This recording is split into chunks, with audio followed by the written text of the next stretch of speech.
University students have quite a reputation. You know the stereotype. Quite political, sometimes even quite rowdy. We tend to think of this all in modern terms.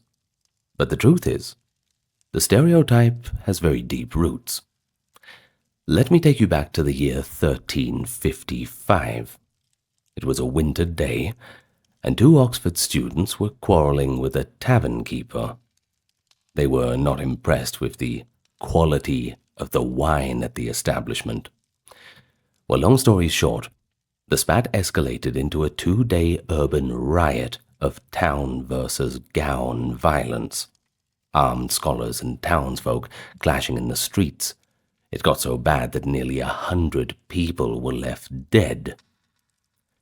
Now, this event is known as the St. Scholastica's Day Riot, and that's a reminder that medieval university life was anything but quiet or monastic. Far from the serene image of hooded scholars poring over manuscripts in ivory-covered halls, the daily reality for medieval students was a pretty raucous mix of vigorous study, youthful mischief, and hard living. You study hard, you play hard. Today we're going to talk about life in a medieval university, and not just about the more rowdy parts of it. We're going to talk about everything, from the studying in the day to the amusements in the night. So spend the next hour with me and we can explore that part of history together. Allow me to welcome you first. Hello, everyone. Perhaps you're a university student yourself. If you are, let me know. Okay, I miss my days of university, so let's reminisce in the comments. Tell me one of your stories from university, perhaps. And allow me to remind you, too, that we will always have that thanks at the start for those keeping the channel ad-free, the Patreon and YouTube members, along with those who visit the merch store and the occasional donation. Thank you. And if you want to help us out, just give a like, comment, and subscribe. That pushes us out in the algorithm. Anyway, with all that being said, let's get down to business. Of course, we have to figure out where it all starts. And in terms of medieval universities in the West, they first emerged in the late 11th and 12th centuries. Guilds of learning in the bustling cities of Europe. They evolved from earlier cathedral and monastic schools, spurred by society's growing demand for an educated clergy and professionals in different fields. By the 13th century, universitas, originally meaning a corporation or guild, referred to a self-governing community of masters or scholars. Iconic centers like Bologna, a law school in northern Italy, claiming a founding date of 1088, and Paris, famed for theology by the mid-1100s, they became the prototypes. But soon, Oxford in England and others followed. These academic enclaves were typically nestled within existing cities.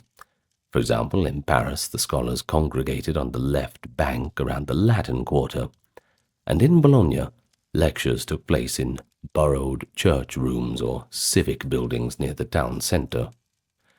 There were no secluded campuses. Universities were part of the urban fabric, and that meant students were immediately pulled into city life, with all the vibrancy and all the vice. The towns that hosted universities often found themselves transformed by these newcomers. Thousands of eager scholars converged on relatively small cities.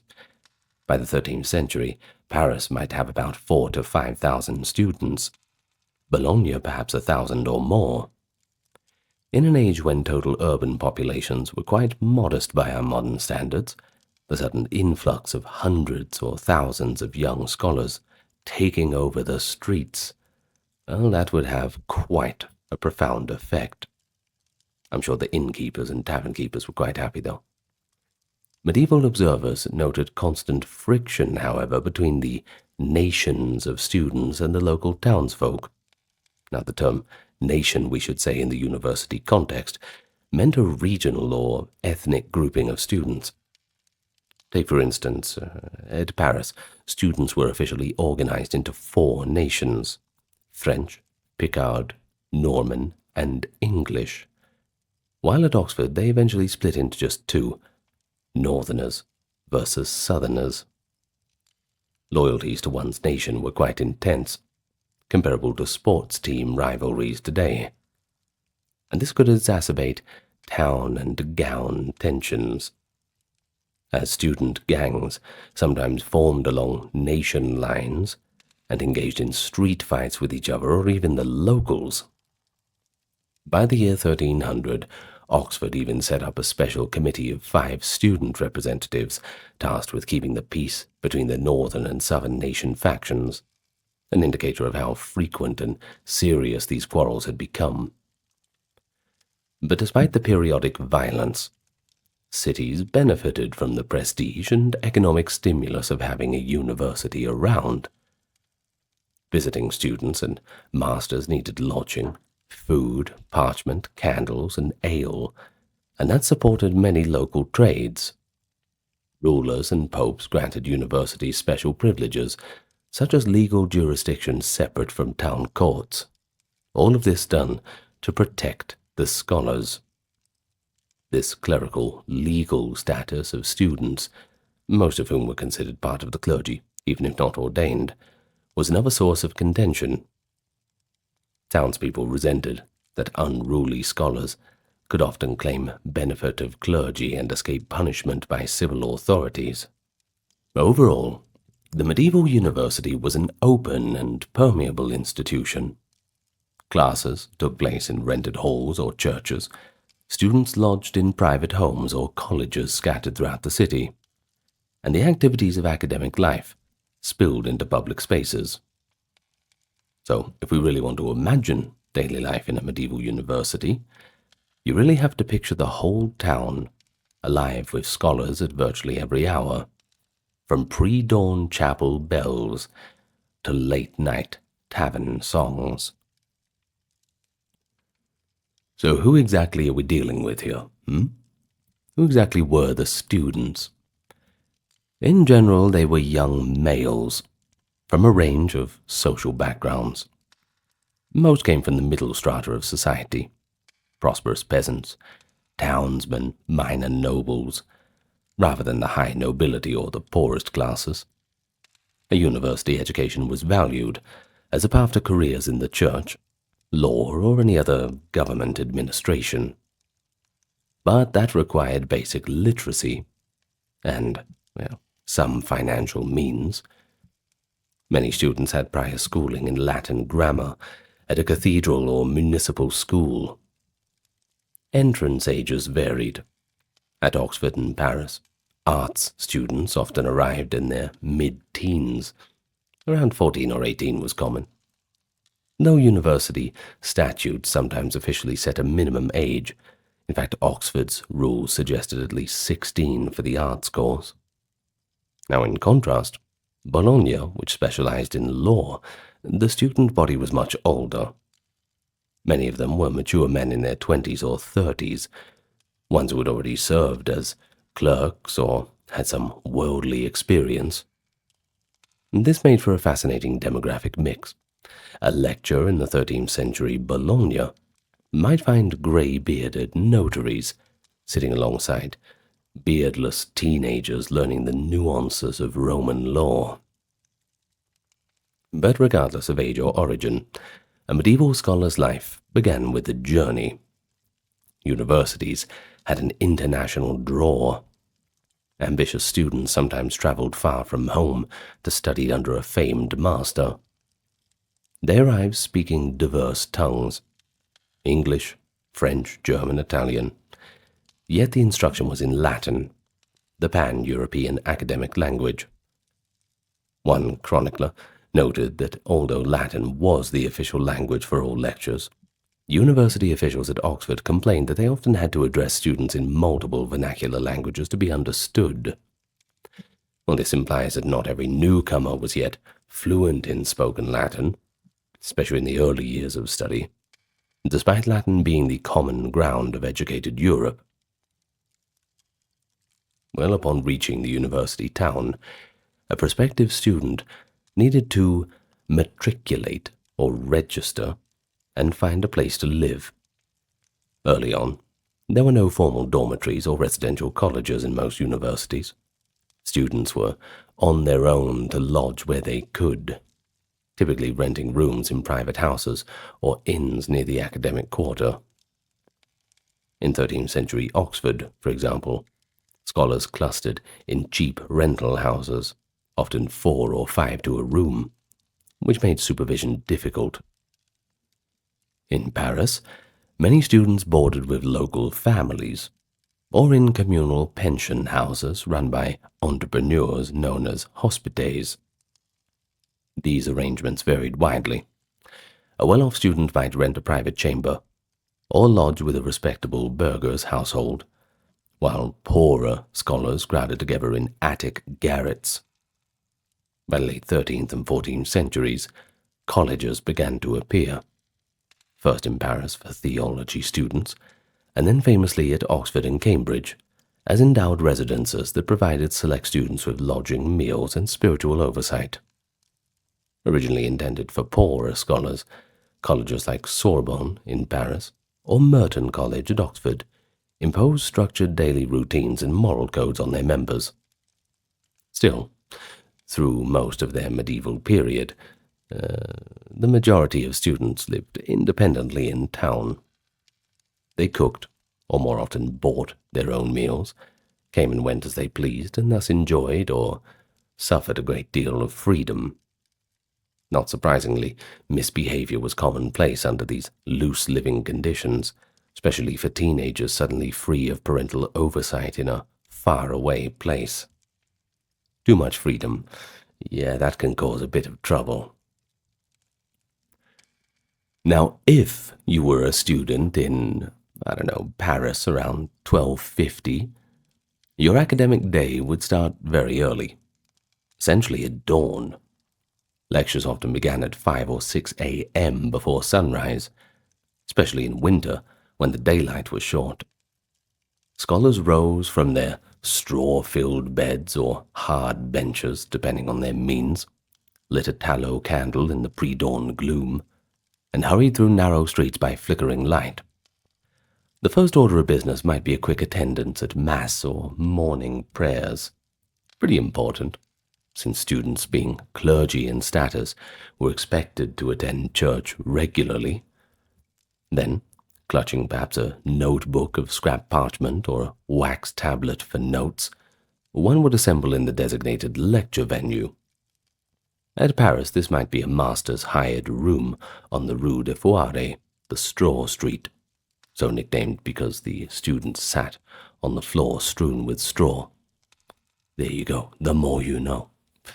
Well, at Oxford or Cambridge, an early lecture could convene in a college hall or even outdoors under a cloister in good weather. But lectures were the core of learning. The master or professor would read from an authoritative text. For example, it might be Aristotle's Physics or Peter Lombard's Sentences, expounding line by line, while students listened and sometimes copied notes. This was called lectio, literally a reading. The most important classes were scheduled early. These were the ordinary lectures, delivered by senior masters on the essential books of the curriculum. Later in the day came the extraordinary lectures, which, despite their name, were actually of lesser status, often given by bachelors or junior masters, and the materials were supplementary texts. A student would typically attend multiple lectures, back to back in the morning hours, fighting off the cold and the drowsiness in that dim room. You can imagine the sounds, can't you? The master's voice droning on in Latin, the scratch of the quills, students occasionally shuffling or coughing, trying to perhaps stifle down a yawn, perhaps the church bells of the town tolling in the distance. In any case, by midday, formal lectures would wind down, but that doesn't mean that learning was over. Far from it. Afternoons were devoted to discussion and debate. Medieval pedagogy placed great emphasis on disputatio, a structured debate where students and masters argued over a question using logic and references. Some disputations were public and ceremonial. The quodlibetal debates on any topic, for example, while others were private classroom exercises. A student might be required to take a side on a thesis and defend it against objections, sharpening his skills in dialectic.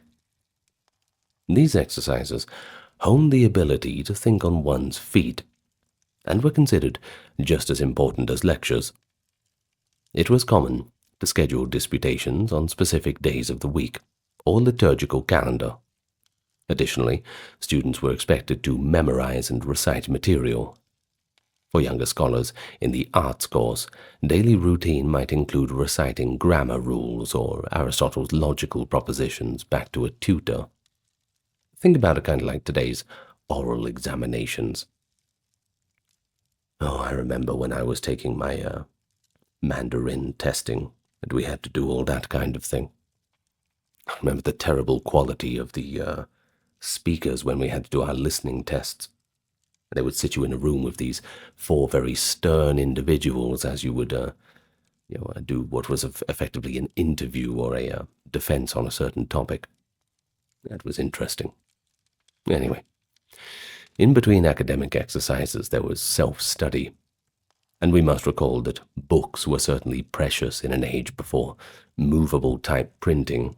That only arrived in the mid-15th century, and even then it was, well, it wasn't like books were everywhere. They were certainly in a lot more places than they used to be, but not quite people weren't having housefuls of books unless they were very upper class. In any case, a single volume, hand-copied on parchment, could cost a small fortune. Universities developed a system to facilitate access. For example, the Pecchia system at Paris allows students to rent sections of a book from a stationer to copy for themselves. Nevertheless, many poor students could not afford books at all and relied entirely on taking notes from lectures. One famous 12th century compilation, the Glossa Ordinaria, was a massive commentary on the Bible that served as a key textbook for theology. A student of theology in Paris around 1300 would labor to consult a copy of the Glossa in the library or borrow a few pages at a time.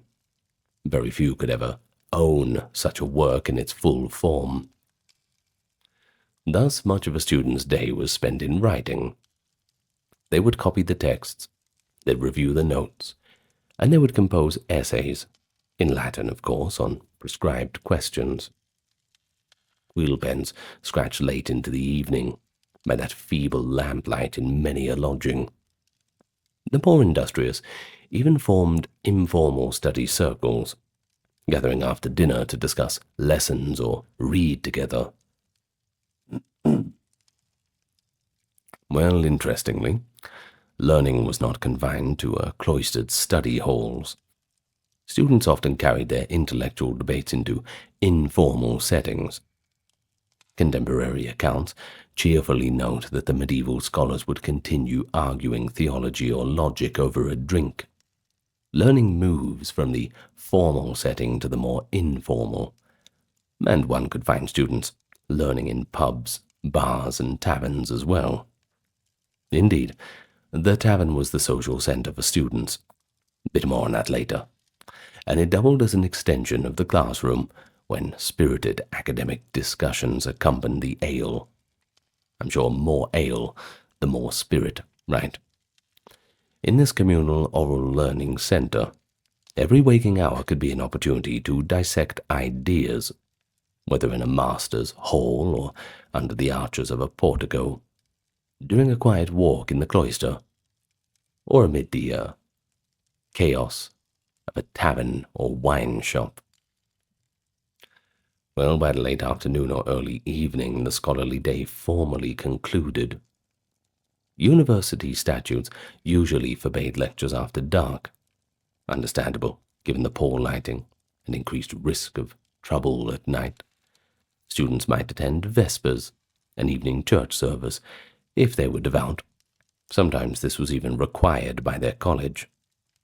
Afterwards came supper and the long medieval night, which, as we shall see, opened the door to an entirely different side of university living. Of course, daily life is not all study. What about the ordinary necessities like eating and sleeping? The medieval student's material circumstance ranged from Spartan to downright squalid for many. Housing conditions were often cramped and rough. A scholar renting a cheap room in Paris or Oxford might share a small chamber with several roommates, each with a straw mattress on the floor, if they had one of them, and they might have a simple bench as well. Furniture was minimal, perhaps a stool or two, a board laid across trestles as a desk, and a chest to lock up books and clothing. There are accounts of 5 or 6 young men packed into one room. Privacy, of course, was scarce, and study had to be done amid constant company, or by seeking a quiet corner of a church, which you're probably better off to do that. Heating in winter was a luxury that many didn't have. Students often shivered in their cloaks as they read, fingers numb with cold. A letter from 2 students in Orléans around 1200, however, proudly assures their parents that, quote, "We occupy a good dwelling next door to the schools and marketplace, so that we can go to class every day without wetting our feet in bad weather." Proximity to classrooms and marketplaces, that was a selling point. A short commute, easy access to food. What else could you want? Well, speaking of food, meals for students were generally simple and frugal. Bread was the staple, coarse brown bread, supplemented with pottage, a thick vegetable stew, or cheap cuts of meat when it was affordable. Many scholars took their meals in inexpensive cook shops or taverns, since few had the facilities or time to cook properly. A common practice was to form a mess with roommates or friends, pooling money, or to have one person buy and prepare food that all would share. In college dining halls, those lucky enough to be residents ate somewhat better. A typical college might provide 2 meals a day. At Oxford's Merton College in the 14th century, for instance, a fellow's allowance might include beef, fish on fast days, bread and ale, occasionally a few luxuries like cheese. Students not in colleges often skipped meals or ate very irregularly, especially if money ran low. Ale or weak wine was a universal drink, safer than the often polluted water, and considered quite nourishing. Indeed, beer drinking was a significant part of daily life. Even at breakfast, it's estimated that people in medieval Northern Europe commonly drank 3 to 4 pints of ale per day, including scholars. Student letters home frequently mention food costs and the high price of victuals in university towns. If a famine or a siege drove up prices, students would feel the pinch immediately. More than a few scholars survived by begging for meals or seeking charity at monastery doors when funds were particularly low. In Bologna, richer law students sometimes hired cooks, but poorer art students might subsist on plain bread, onions, and the cheapest of wine, stretching a few coins as far as possible. Excuse me as I have a sip of my tea. Well, moving on, there is a touching primary source, actually, that glimpses into these conditions. It comes from a letter by 2 brothers studying at Orléans. Writing to their parents in the late 12th century, they emphasize that by divine mercy, we are in good health and devoting ourselves wholly to study, and they describe their living situation approvingly. As we mentioned before, the same brothers with that decent house near the school. Quote, "An advantage which we well appreciate." Yet after these polite assurances, the real purpose emerges. Quote, lest production cease from a lack of material, we beg you to send money for buying parchment, ink, a desk, and other things we need. The bearer will also take charge of the shoes and stockings which you have sent to us. End quote. Now, you can almost see the parents sighing at this artful mix of, I suppose, piety and pleading. The mention of shoes and stockings is telling. Many students literally wore their clothes to rags. A scholar's attire was modest, typically a plain robe or tunic, often second-hand, a cloak for outdoors, simple leather shoes. As clerics, students were often supposed to keep their hair tonsured, that is, a shaven spot on the crown, marking their status. An observer noted that apart from this clerical haircut, a group of young scholars was barely distinguishable from the general townsfolk by dress. However, some did adopt affectations like a scholar's cap or hood. In cold weather, a scholar might layer on any old garment he could get.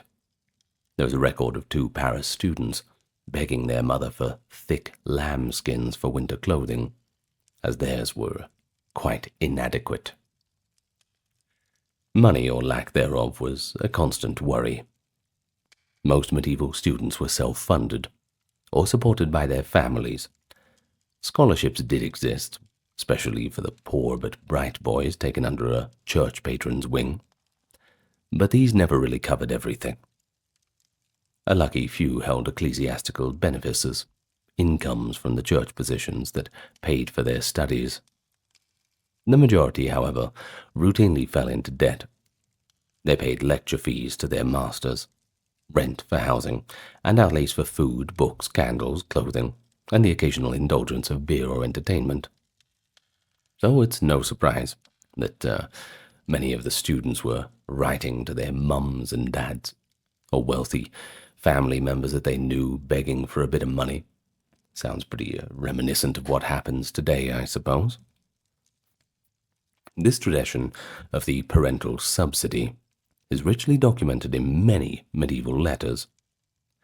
Well, one famous letter from Oxford, circa 1220, has a student frankly tell his patron, quote, I am studying at Oxford with the greatest diligence, but the matter of money stands greatly in the way of my promotion, as it's now 2 months since I spent the last of what you sent me. The city is expensive and makes many demands. I have to rent lodgings, buy necessities, and provide for many other things.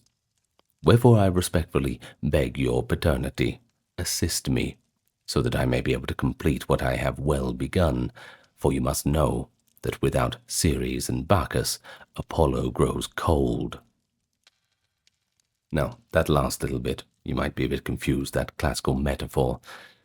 Well, essentially saying that without food, Ceres, the goddess of grain, and wine, Bacchus, the goddess of wine, Apollo, the god of learning, will freeze up. So, there's a bit of a scholarly flourish to his plea, I suppose. Quite interesting. We do hear genuine anxiety in such letters, mixed with rhetorical training that taught students how to couch their appeals in more elegant terms. But parents did not always respond sympathetically. Some sent money along with stern advice. Others scolded their sons for their extravagance. A model letter in formulary imagines a father chiding, you might have gotten on longer with what you had you remembered the needs of your sisters. In one case, a frustrated father wrote back, quoting the Roman poet Horace, about the folly of excess, explaining that a poor wine harvest meant he could not send more funds. But often, families sacrificed to keep their scholar son afloat, seeing it as an investment in future. A touching example survives from a 15th century Vienna school. A student wrote to his father that he had spent all the money on books and other things that pertained to learning, and the father replied by sending a 10 Rhenish by sending 10 Rhenish gulden, 7 ells of good cloth for cloak, and a pair of stockings to help him along. Such care packages, money, clothing, and sometimes a bit of food from home, they were the lifeline of a medieval scholar. But when these funds ran out, the student had limited options. Some took odd jobs as tutors or scribes. A few with musical talent might sing in church choirs for pay. The truly desperate begged. At Bologna, the sight of threadbare scholars seeking alms was common enough to enter the literature. The Italian rhetorician Buonacampagno da Signa, writing in the 13th century, paints a dramatic picture of a destitute student's life. By day, he must go from door to door crying, "O good masters," imploring charity and often bringing home nothing unless the Lord go with him. By night, this poor scholar wanders the streets with a staff in one hand and a sack in the other, knocking on kitchen doors for scraps. Buoncompagno describes the meager and revolting diet offered to beggars: coarse black bread that even dogs would refuse, rejected vegetable peels, sinews and gristles from the butcher's waste, soured wine. In short, contemptible foods and condemned wines often given to beggars. The student trudges through the muddy streets. Bologna's mud was notorious, by the way, likened to the stench of graves, and fights off stray dogs with his stick while carrying whatever pitiable morsels he'd gathered in his sack and gourd. At last he returns to his cold room, covered in the fetid Bologna mud, and satisfies his growling stomach with hard-won crusts before collapsing into bed. Well, this account, though a literary exaggeration for effect, was rooted in reality. Many scholars did rely on charity to survive, and a few literally did starve. That such hardships were endured shows the determination of medieval students, pursuing education despite all of that material adversity. But amid their challenges, medieval students formed a distinct subculture of their own. They had their own pastimes, their own fashions, and even their own slang. Now, that's not to say that Latin was not the official language of the classroom. Students were expected to speak Latin, not only in lectures and debates, but even informally among themselves in halls and colleges. By practice, this rule was imperfect. Still, one benefit to university life was that a diligent student became truly fluent in Latin, able to joke, argue, and even just converse casually in the language. A pan-European student jargon even emerged, mixing Latin with vernacular bits. For instance, many slang terms and drinking songs preserved in manuscript show a playful mix of learned references and more earthly humor.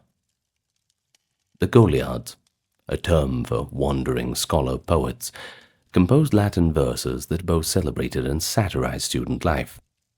The 13th century Carmina Burana collection includes ribald poems about gambling, love, and above all, drinking in the tavern. There's a saying in Latin too, in taberna quando sumus, which is, when we are in the tavern, we don't care about anything. Presumably reflective of real student revelry. Intellectual life genuinely excited these young scholars. They idolized the famed masters and could be fiercely competitive in disputations. We hear of students staying up late, passionately arguing points of theology or philosophy. The ideal of the scholar was someone who wholly devoted himself to study, as many letter writers reassured their anxious parents. And indeed, there were many ascetic souls who studied themselves into illness. But at 18 or 20 years old, many students were equally driven by youthful impulses, The energy that went into daytime studies often overflowed into the rowdy nightlife. Discipline in medieval universities was strict in theory. On paper, the rules were all there. Masters and authorities issued a litany of rules to curb misbehavior. They banned carrying arms, mandated curfews, and threatened expulsion for serious offenses. University statutes from various places read like anxious parental lectures. No excessive drinking, no visiting disreputable houses. You know what I mean. No brawling, go to mass regularly, dress properly, and all the rest. For example, an ordinance at Oxford in the 13th century prohibited students from playing games in town on certain holy days. Quote, "No students, except boys under 14, are to be allowed to play at ball in the city on St. Nicholas Day or St. Catherine's Day." And it also forbade them from indulging in jousting, hunting, and hawking. Such nightly sports were seen as unseemly luxuries for scholars, and indeed implied too much wealth and leisure. The only games officially tolerated were more intellectual or harmless ones. Chess, backgammon, and music were typically allowed within college walls. The colleges commonly permitted chess playing and the playing of musical instruments, recognizing them as genteel diversions, but drew the line at gambling for money or any kind of combat sport. Masters could inflict punishments for rule breakers, fines, confinement in a college as a rudimentary jail, yes, they had them, or even corporal punishment, especially for the younger lads. The university, in essence, tried to act in loco parentis for those young men set loose in the city. But there is theory and there is practice, and in practice enforcement was limited, and student defiance was often the norm. One modern scholar aptly notes that despite the strict rules of conduct and the threat of corporal punishment or imprisonment to enforce them, problems existed with the extracurricular behavior. The archival records of universities are full of disciplinary cases that speak to a lively student culture. Illicit drinking was probably the most widespread vice. The taverns of the Latin Quarter in Paris, or around Carfax in Oxford, did brisk business with students every evening. Given that medieval society in general had relatively high alcohol consumption, it is unsurprising that scholars indulged liberally. Contemporary observers half joked that the amount of beer students drank surely prolonged their time to graduation. University authorities lamented that scholars were nursing hangovers instead of attending early lectures. Of course, water quality at the time made weak ale the safer daily drink, but students were rarely content with small beer. They sought stronger brews and wines, when they could afford them. This drinking culture inevitably led to fights and disorder. The Latin songs of the Goliards praised the joys of tavern life, but also hinted its perils. Empty purses, broken heads, maybe a bit of lost innocence. Another frequent offense was gambling. Throwing dice for money was officially forbidden, but many students just did it anyway. We find sermons of the era scolding the young scholars for wasting their stipends in games of chance. Likewise, visiting brothels was a well-known aspect of student life, albeit one strongly condemned by both church and university. Medieval cities had their red light districts, and despite the clerical status, students were often found there. Oxford's town records mention specific houses of ill repute that drew scholars. In Paris, the term Rue d'Après, a pun on Rue de Pré, the street of the meadows, was a slang for the area of brothels frequented by students and tutors alike. If caught, a student faced severe penance, or even expulsion. But for most of these young lads, the temptation remained strong enough that the problem persisted through centuries. Weapons and violence were another concern.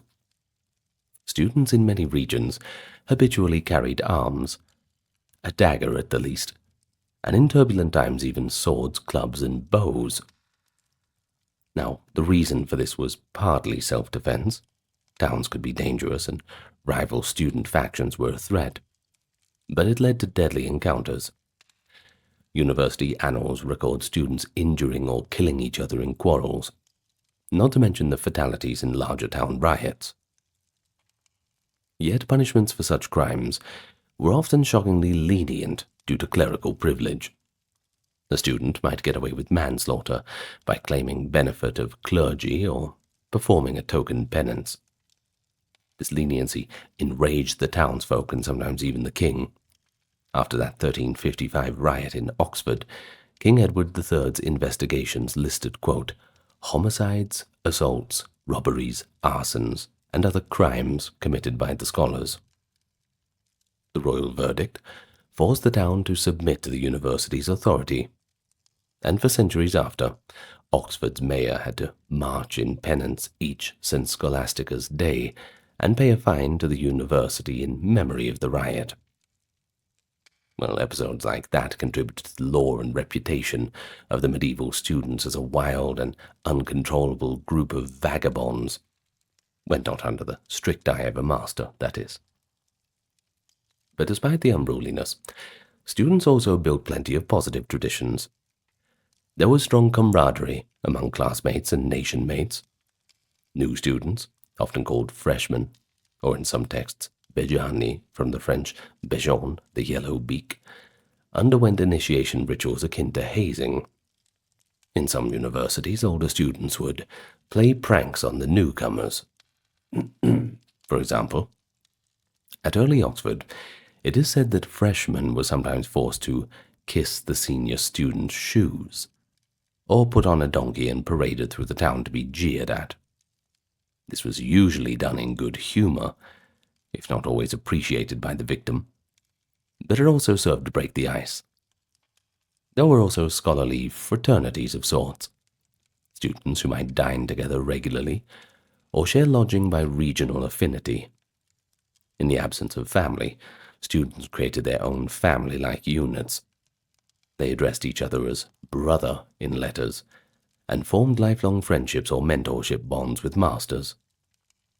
The ideal of collegiality, literally living together like colleagues, was at the heart of the word college. So when they weren't attending lectures or slogging through assignments, what did they do for fun? Well, despite the serious stakes of study, these were young people who eagerly embraced leisure whenever possible. Music and song played a big role in recreation. Wandering minstrels and student musicians would perform popular ballads or even raucous drinking songs in taverns. The university authorities often frowned on excessive music, associating it with idleness or temptation, but good luck stamping it out. In fact, at some student feasts, even professors joined in singing Latin hymns or jovial songs.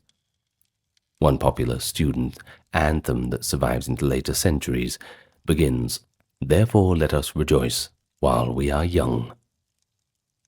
Capturing that carpe diem spirit, that's for sure. Physical games were often enjoyed too. Although football, as we know it, was not a formal university sport, students played various ball games in the streets or college yards. So much so that specific prohibitions had to be issued to keep them from causing damage or playing at inappropriate times. Archery, wrestling, and fencing could be both sport and practical training, and some students engaged in them off the record, because do remember we said these combat sports were generally frowned upon. Now, within college walls, chess was the favored pastime for the intellectually minded, combining a bit of recreation with strategic thinking. And a 15th century Oxford report notes that many a student spent his evenings over the chessboard by the fire in winter. Oh, I don't know how good at chess you are. I'm okay at it. I know a few opening moves, but, yeah, I don't play too often. Not anymore. Now, dice games. They were a little bit more of a vice-ridden amusement. Essentially, they were just gambling. And while they were outlawed, they undoubtedly occurred behind closed doors because, well, good luck stopping that. Playing cards entered Europe in the 14th and 15th centuries, and there's evidence that students were among the early adopters of card games, to their masters' disapproval, of course. The student calendar was punctuated by many feasts and holidays, which they celebrated with quite a bit of excitement. In medieval Europe, there were frequent religious festivals nearly every month that brought a saint's day or holy tide. Christmas, Easter, Pentecost, etc. There's plenty of them. Now, when lectures would be suspended, they'd usually go and take up these sorts of festivals. You wouldn't have classes on when it was a public holiday. Students typically got a winter break around Christmas and the New Year, too.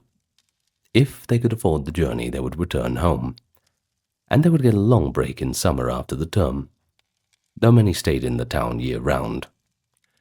On major feast days during the term, the pattern was often attend a solemn high mass in the morning, then devote the rest of the day to merriment. Well, a contemporary account from Oxford speaks of scholars on St. Nicholas's Day, that is December 6, by the way, donning robes and role-playing as the boy bishop and his clerks, a customary medieval festivity, before proceeding to games and feasting. The medieval universities tried to regulate these celebrations to maintain decorum. For instance, students were forbidden to run riot through town during Carnival, the week before Lent in costume, a rule more often broken than kept. We know that in 1229, a student carnival prank in Paris, some scholars got drunk and trashed a tavern, triggered a violent confrontation with the city guards, leading to a famous student strike. Thus, the exuberance of a holiday revelry sometimes boiled over. Private parties and banquets were also a highlight of student social life. As alluded, there were informal symposia, where a group of students would gather in someone's lodgings or a rented room with wine and food, often under the pretext of scholarly fellowship. These were jokingly called Aristotle banquets, after the Greek philosopher, implying high-minded talk mixed with heavy drinking. One surviving poem describes a parody of scholarly debate taking place at such booze-soaked gatherings, with students raising toasts to their favorite authors between arguments. Life milestones and academic milestones also occasioned celebrations. Graduation ceremonies in particular were accompanied by extravagant feasting in the late Middle Ages. When a student completed the long road to a Master of Arts or a doctorate, he and his family were expected to host an inception feast. Inception meaning the formal commencement of one's role as a master. By the 14th century, these had become quite sumptuous affairs, up there with royal weddings, well, at least for those who could afford it. Nobles and princes studying at universities spared no expense to throw lavish graduation banquets.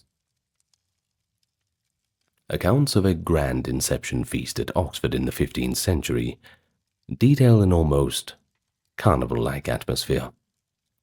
The celebrating graduate would hire a hall decorated with colorful banners and tapestries, with tables laden with fine dishes.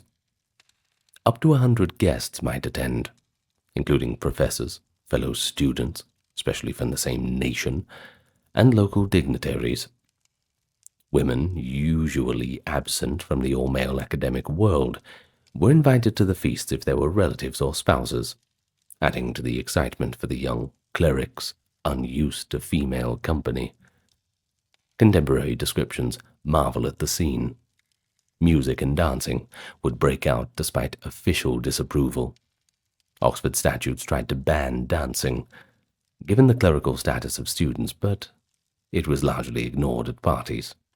Once again, What are they going to do? Like just stand between them and hold them at arm's length? Humans are humans, no matter what time it is. Minstrel troops played lutes and fiddles. Jesters and fools performed comic skits. And even trained animals or dwarves provided entertainment in some cases. One observer noted, actors, fools, dwarves, and storytellers all tried to make themselves heard above the din. Even household dogs jumped onto the tables and joined the revelry. Now, I don't know about having a dog on the table. Come on. Well, toasts and Latin drinking songs resounded. It was customary for the new master to lead a song, or give a witty oration in Latin, which then devolved into everybody singing the popular student drinking songs together, arm in arm. Now, these revels could last all night. A final fling before the graduate assumed the sober responsibilities of their post. But not all student gatherings were so elaborate. On a more regular basis, students held modest celebrations, such as commandols, little parties after completing exams or obtaining minor academic milestones. They also observed the time-honored tradition of giving gifts or treating one's friends and masters. Surviving receipts from a Paris student show purchase of wine and sweet pastries as presents to his teachers on the eve of examination, maybe to curry a bit of favor, or perhaps soften the grading. I mean, let me tell you, as a teacher I can certainly say, well, pastries and little gifts are certainly welcome, but it's not going to soften the grading. Such practices were quasi-bribes at the time, though, and eventually they were condemned. But in moderation they were sort of tolerated just as gestures of joy and respect. Now, we have to mention the unique medieval student custom of the Love Day reconciliation feasts, when two factions of students had been feuding, let's say a serious fight between different nations, or a protracted duel of honor between individuals. The masters or church authorities would sometimes intervene to negotiate peace. The settlement often involved a feast where the former enemies would sit together. Chronicles describe these love days where, after much wine, the quarreling parties literally kissed each other. Don't worry, just on the cheek. A symbolic kiss of peace, and they would pledge friendship. While this sounds idealistic, it did happen as a form of conflict resolution. I mean, I'm sure they had to get them pretty drunk to do that, but hey, whatever works. I mean, you can't have people arguing, right? Though sometimes this peace was short-lived once the hangovers wore off. In any case, all these occasions just added to that cycle of student life events. All pretty interesting. And once again, so remarkably and familiarly human. So what do you think? Do you think you could survive a tenure at a medieval university? I mean, it's all fun and games until you're actually starving to death, right? You better hope that you have wealthy patrons, or parents that want to look after you. I mean, in the modern imagination, though, I think it seems a bit remote. Well, a little bit, but the students themselves, they're not really so different from students in our day, in that they have their basic human needs and their exuberance. They'd stress over exams and money, and they sought friendship and blew off steam where they could. And don't forget balking at authority, but still respecting the great teachers. All in all, they just inspired to better themselves. Maybe that one term that we mentioned, let us rejoice therefore while we are young, maybe that sums it up. Perhaps you don't think you're young, but real youth is in the heart. And if you're young at heart, that's all that matters. A wide green field at dawn, banners fluttering, trumpets blaring. On either side, knights in gleaming armor sit astride restless war horses, while a crowd of onlookers gathers. On one side, a noble's retinue clusters under his banner. Opposite them, another troop of armored horsemen awaits. A medieval tournament is about to begin. Accounts of the time allow us to paint the scene quite vividly. One 13th century poet describes on the morning of a tournament that knights appeared and stood before their lodgings, carefully, splendidly armed, then rode out in tight, well-ordered companies, with no private jousts discussed, only the challenge to win or lose it all. There would be no half measures today. Every knight would stake his pride, his body, even his life, on the field of honor. That's what we're going to talk about today, these living events of the medieval tournament. We'll explore what actually happened in a historical context, not quite what you see in the movies. From the 10th through to the 15th centuries, the golden age of these events, stepping beyond the stylized versions, getting into the real experience and all the gritty details, the chaotic melees of the early Middle Ages, the elegance and danger of the joust, and even the theatrical extravagance of the padam. Along the way, there's plenty of true stories and anecdotes drawn from knights' own chronicles and medieval observers. You'll find champions, crafty underdogs, exalted victors, and battered losers. I hope that by the end, you'll feel as if you, too, had spent a day amid all the colourful pageantry, the deafening cheers, and the clashing steel. So let's enter the list. What really happened at the tournament? Well, allow me first to welcome you, as that is good manners. Newcomers to the channel, it's good to meet you. Those coming back, thank you once again for meeting me back here on this platform. Thank you very much to those supporting on the Patreon, and those who decided to check out the merch store. Now, with all that being said and done, let's get down to the details. Nice and relaxed, as always. In the earliest forms of medieval tournaments, the main event was not the gentlemanly joust of later fame, but rather it was the melee, essentially a mock battle royale. Two teams of knights, sometimes numbering even in the hundreds, charged at each other on horseback and fought in groups, very much like a real skirmish, just like the simulations. There were minimal formal rules at first, so these melees could sprawl for miles beyond the initial field. Chroniclers describe combats roving across huge swaths of the countryside, occasionally even crashing into towns and villages. Early tournaments were essentially war games. Victory was decided by prowess, and sometimes by sheer numbers or cunning on the field. You could only imagine the breadth of that field for those poor souls who decided not to show up to the tournament. Well, perhaps you don't want to go to the tournament, but the tournament is going to you. Now, what about weight classes? Bad luck. It was more about the strongest would survive.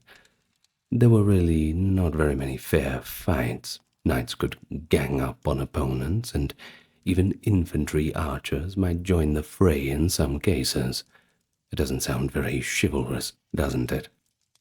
In fact, one 12th century account notes that the Count of Flanders once bolstered his team with 300 infantrymen to ambush the opposition and cover a retreat. Clearly, the chivalry of the tournament was often more apparent in poetry than in practice during these free-for-alls. And like I did say, we're not sparing the gritty details. But what motivated knights to fight with such ferocity, at least outside of an actual war? Beyond the glory and the training, one powerful incentive was as old as time: profit. They wanted to make money. In melee tournaments, you see, a knight who managed to capture an opponent could demand a ransom, or claim the loser's horse and armor as his own prize. This turned tournaments into lucrative ventures for the skilled and lucky. The career of the famed knight William Marshall illustrates this quite well. Marshall, a landless younger son, made his name on the 12th century tournament circuit largely by capturing other knights. At one tournament in 1177, at the village of O, Marshall personally captured 10 knights and 12 horses in a single day, a haul of ransoms and war gear that greatly enriched him. Not bad for a morning's work, especially in those times. In fact, William and a comrade formed a sort of tournament partnership, pooling their efforts and spoil, and in just 10 months of touring the melee fields, they captured 103 knights for ransom, an almost unbelievable number. In fact, such exploits earned Marshall fame as the greatest knight, and on his deathbed decades later, he allegedly recalled having unhorsed 500 knights over his tournament career.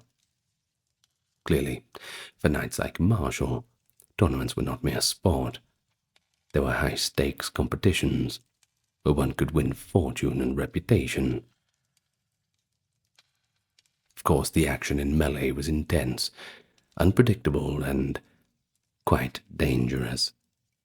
The knights would thunder together in a grand charge, lancers leveled, trying to smash through the opposing line. After the initial collision, the field dissolved into dozens of swirling duels and small group fights. They fought with blunted weapons at times, but in earlier days, just as often with normal swords, maces, and even lances tipped with iron. A contemporary observer noted that in the 12th century tournaments, mounted knights fought with lance, sword, and mace, while some dismounted men even used bows and pikes, blurring the line between sport and real war. The melee could last for hours, typically from morning until dusk.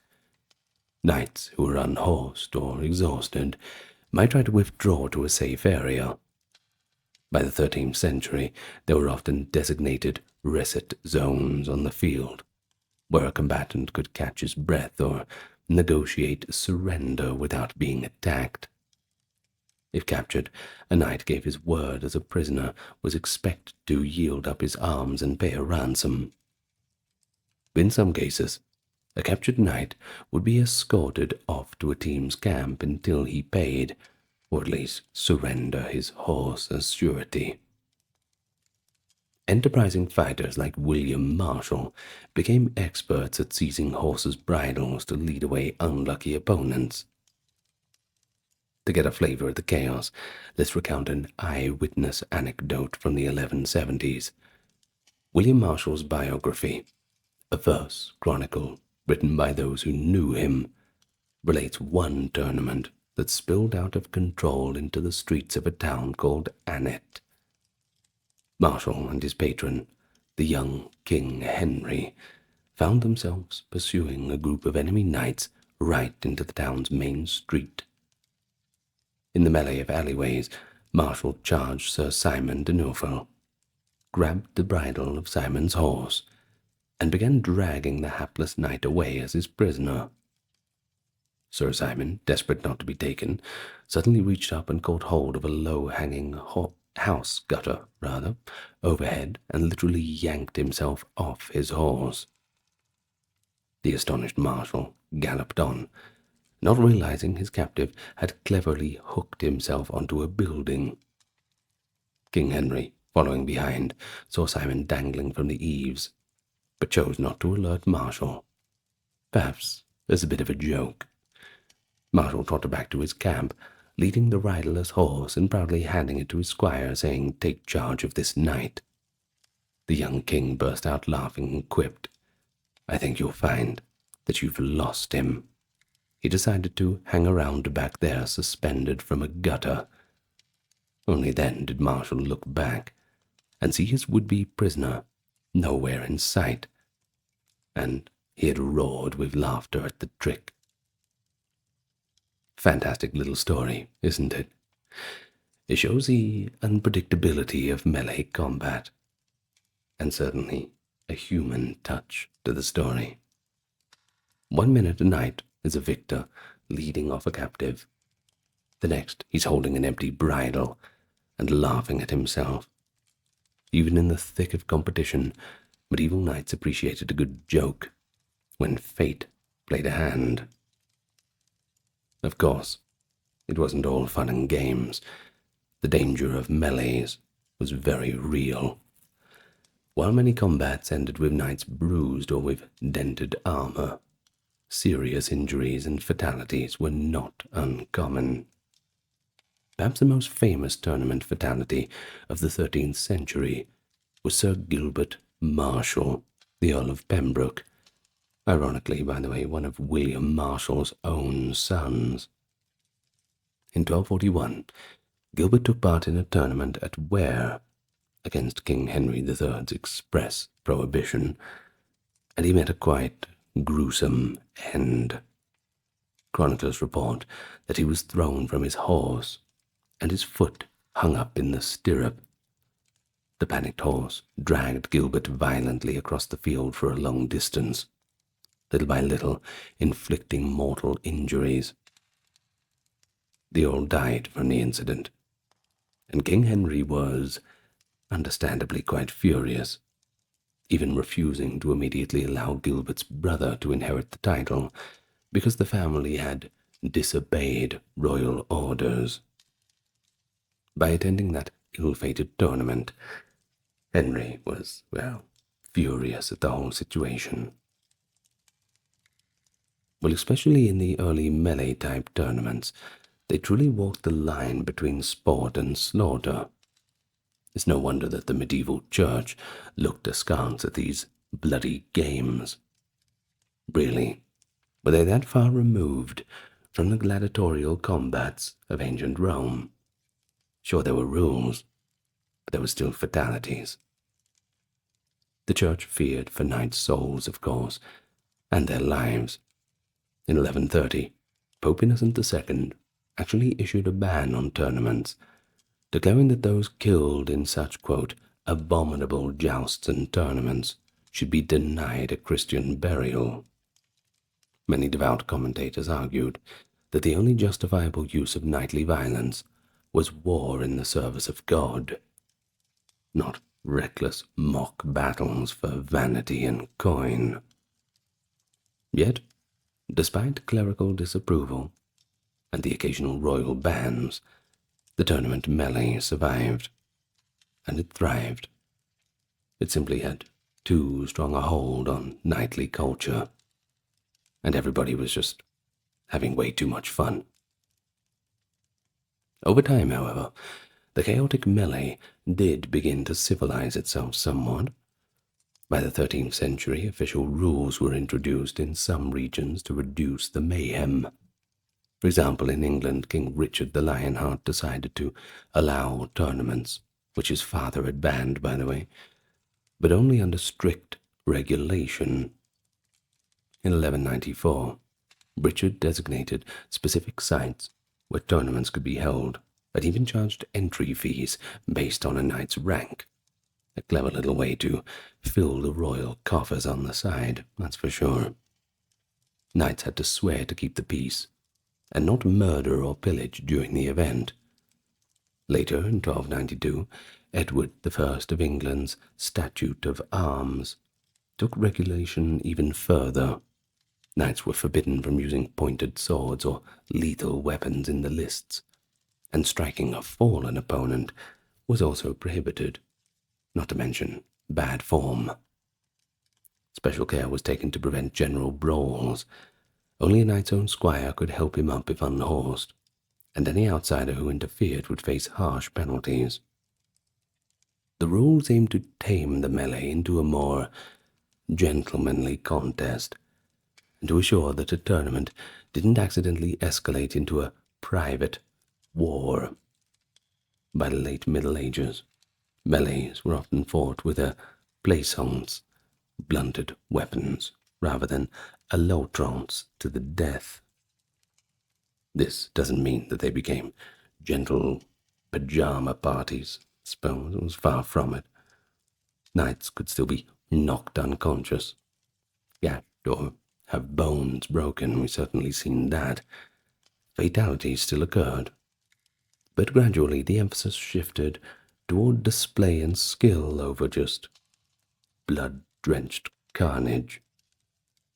And the rise of the joust, a more controlled combat event, was part of this big shift, as we'll see next. But before we do leave the melee, consider its lasting appeal. For all the risks, a group melee offered a knight something that the joust did not: the thrill of open combat with tactical and team elements. Much like a real battle, it was proving ground for leadership and courage. In some periods, the melee was the feature attraction, and the joust was just a sideshow. Knights like William Marshall owed their fame to success in melees. Even in later centuries, when jousting had become all the rage, many tournaments still ended with a grand melee as a finale. The controlled chaos of 100 knights fighting in earnest, the roar of the crowd as one side began to give way, the shouts of heralds trying to stop the combat at sundown. That was the heartbeat of medieval tournament. And as a contemporary might say, it was chivalry's playground and battlefield, all in one. How about a quick little joke before we move on? You know, you don't find many people named Lance these days, but in the Middle Ages, people were named Lancelot. Well, let's move on now to the joust. By the High Middle Ages, a new form of contest had come to rival and eventually overtake the melee in popularity, believe it or not, and that is the joust. Unlike the free-for-all melee, the joust was a single combat between two knights, fighting one-on-one with lances, and sometimes swords if the lance broke. Early on, jousts were often held on the side, either before the main melee to entertain spectators, or after as a sort of encore. But by the 14th and 15th centuries, entire tournaments were sometimes organized purely as jousting competitions, with elaborate rules and pageantry all focused on these knightly duels. But what made jousting so popular? Well, for one, it was much easier to follow. The format was simple. Two men charge at each other, and try to unhorse or strike the other. The spectacle of two armored knights clashing at full gallop was incredibly thrilling, and of course much safer to watch from a fixed arena than a roving melee. It also fit the ideals of chivalry and romantic honor that blossomed in late medieval culture. A joust framed the combat as an individual test of courage, skill, and courtly virtue, often dedicated to a lady's favor or to honor one's lord. In literature and art, the joust became the iconic image of the tournament, epitomizing chivalrous combat. But in practice, jousting could be just as fierce and rough as the melee could. But it did develop its own sophisticated rituals and equipment. By around 1300, specialized jousting armor was evolving. Heavier helmets, like the frog-mouthed helm, and reinforced breastplates designed to withstand lance impacts. Lances, for jousting, were often made to break on impact, to absorb force, and by the 14th century many had blunted tips, sometimes fitted with a coronal head, a small crown-shaped tip to prevent spearing. In some jousts, the aim was explicitly not to unhorse your foe, which could of course be very dangerous, but to score points by shattering lances on each other's shields or armor. The lists, jousting arenas, were usually enclosed by fences, and eventually a wooden barrier called a tilt down the middle became common by the 15th century to keep the charging horses separated, minimizing collisions and making jousts a lot more controlled. These innovations reflect an ongoing trend, turning violent combat into an organized sport. But, lest we think that jousting was all safe, it really wasn't. Knights certainly still risked life and limb. Being hit by a wooden lance at high speed, even a blunt one, could be like being struck by a heavy pole in a car crash. And I hope no one has to figure out what that feels like. Many knights were injured at jousting. Some were even killed, including, later on, kings. The French king Henri II's death in a joust in 1559 is one example, but that's just one outside our period. Within our time frame, one dramatic jousting injury happened to the French knight Jean de Carouget, famous from a later judicial duel in 1386. At a 1380s tournament, he took a lance blow that splintered and drove wood into his groin, causing serious injury. Now, if that's not a gruesome way to go, I don't know what is. But Carouget survived. It certainly does show the potential brutality of a joust gone wrong. And who knows if his lance was still functional afterwards. Well, yet knights and spectators alike were enchanted by the joust. Perhaps even more so because of its dangers. Whole careers were built on jousting prowess. Take the case of Ulrich von Liechtenstein, a 13th century Styrian knight, who left us one of the most colorful, if perhaps exaggerated, memoirs of jousting, in his book, The Service of Ladies. Ulrich was so devoted to the ideals of courtly love that he undertook what can only be described as a jousting roadshow in honor of the lady he adored. In the year 1227, Ulrich donned a costume to impersonate Lady Venus, the goddess of love, complete with lady's garb, and travelled from Venice through various towns, challenging all knights he met to joust with Frau Venus. He sent advance notices to each of the towns, announcing that the goddess of love would joust with any knight for the honor of his lady. Astonishingly, this was not just a fanciful tale. Ulrich really did ride around dressed up like a woman, distributing gold rings as prizes to any knight that managed to break a lance against him. For over a month, he paraded through Central Europe, fighting countless jousts. At one stop, a skeptical countess insisted that this mysterious Lady Venus lift the veil at Mass, upon which she and the congregation discovered Ulrich's mustached face underneath and burst into laughter. The countesses good-naturedly gave Ulrich, still dressed as Venus, a kiss of peace, despite the ruse. Certainly reveals the theatrical flair that jousts could take on, and it reminds us that medieval people could have a sense of humor. Ulrich's outlandish adventures was one extreme example, to be sure. Part love-mad escapade, part publicity stunt. But it shows that by the 13th century, jousting wasn't just training for war. It was becoming a performance, an art. Knights would go to incredible lengths to win renown in the jousts and favor of noble ladies watching. In more typical jousts, Knights might wear their best heraldic attire, brightly painted shields and surcoats bearing their coat of arms, flowing crests on their helmets, sometimes fantastical papier-mâché animals or wings, and their horses draped in embroidered caparisons. They often rode out saluting the presiding nobles and ladies, perhaps displaying a lady's token, a scarf or sleeve on their arm. Before a joust began, there was quite a bit of ceremony.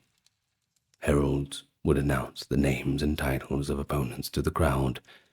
Each knight might touch the tip of his lance to a symbolic target or shout a dedication. Well, for example, they might say, "Lance to joust for the honor of Queen so-and-so," something like that. And then the trumpets would sound, and with the blast of a herald's cry, "Laissez-aller, let them go," the two would spur their horses and thunder towards each other. Now, if you didn't catch it, doesn't this sound quite similar to how a modern boxing match would go? Perhaps the old traditions carry forth. Maybe it's more like a UFC match. But the actual clash didn't go in rounds, like our modern boxing. It was really over in seconds.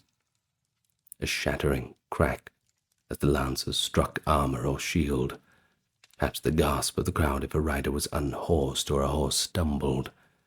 If both kept their seats and neither was unhelmed or carried to the ground, they would wheel about, receive fresh lances, and charge again for another pass.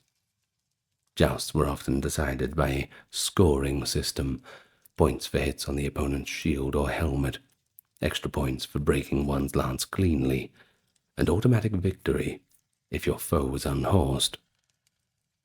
Some jousts, however, continued until one knight was dehorsed, or unable to continue. If the joust was à outrance, or to the uttermost, they might continue on foot with swords until one yielded. But this was more common in feud-driven duels or later pas d'armes than in friendly sporting jousts. One of the most famous jousting bouts of the 15th century exemplifies the grandeur of jousting as an international spectacle. The 1467 Smithfield tournament between the Burgundian knight Antoine, the Bastard of Burgundy, and the English champion Lord Scales, also known as Anthony Woodville, slightly less intimidating name than the Bastard of Burgundy. Well, this was a prearranged joust of peace, intended to honor the new alliance between Burgundy and England. Over several days, these two knights jousted with various weapons, lances, axes, swords, before King Edward IV and a lavish crowd. The pageantry was enormous, with each knight entering the lists accompanied by courtiers and trumpeters. Chroniclers revel in describing the brilliant armor and compliments exchanged. In one pass, Lord Scales broke several lances cleanly, demonstrating superior skill. But the Bastard of Burgundy stubbornly continued. Eventually, he suffered a heavy blow to the face that broke his visor. He was nearly skewered and had to retire with a bleeding head wound. Both claimed great honor from the encounter nonetheless, and feasting followed. The story, which is, well, way too long to recount in all of its details now, shows how by the 15th century, the joust had become a spectator sport of the highest order, a vehicle for diplomacy, personal honor, and of course entertainment. It was like a world championship of a boxing match of its day, except with a lot more armor and a few horses added in. Well, to further illustrate the joust's pageantry, consider a grand tournament held in 1390 at Saint-Inglevert in France, an event which actually combined the joust with the pas d'armes style, drawing participants from across all Europe.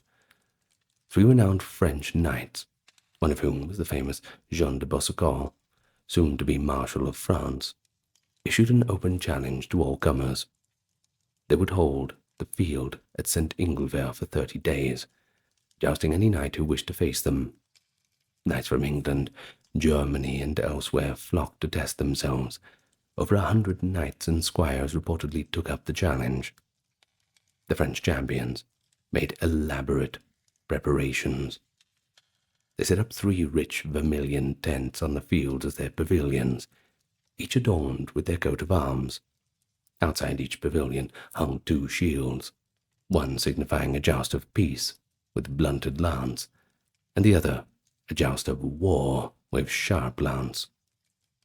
Any challenger could ride up and tap the shield of his choice with a ceremonial wand, indicating which type of joust he was after. A herald at the pavilion would then record the knight's name, lineage, and homeland, and the joust would be scheduled. This shield-touching ritual was a brilliant bit of theatre and organization. It gave knights control over the risk level. Some preferred the safer, blunted contests. The bold opted for the sharp combat, and tightened the drama for spectators, as each contestant literally rang the bell for battle.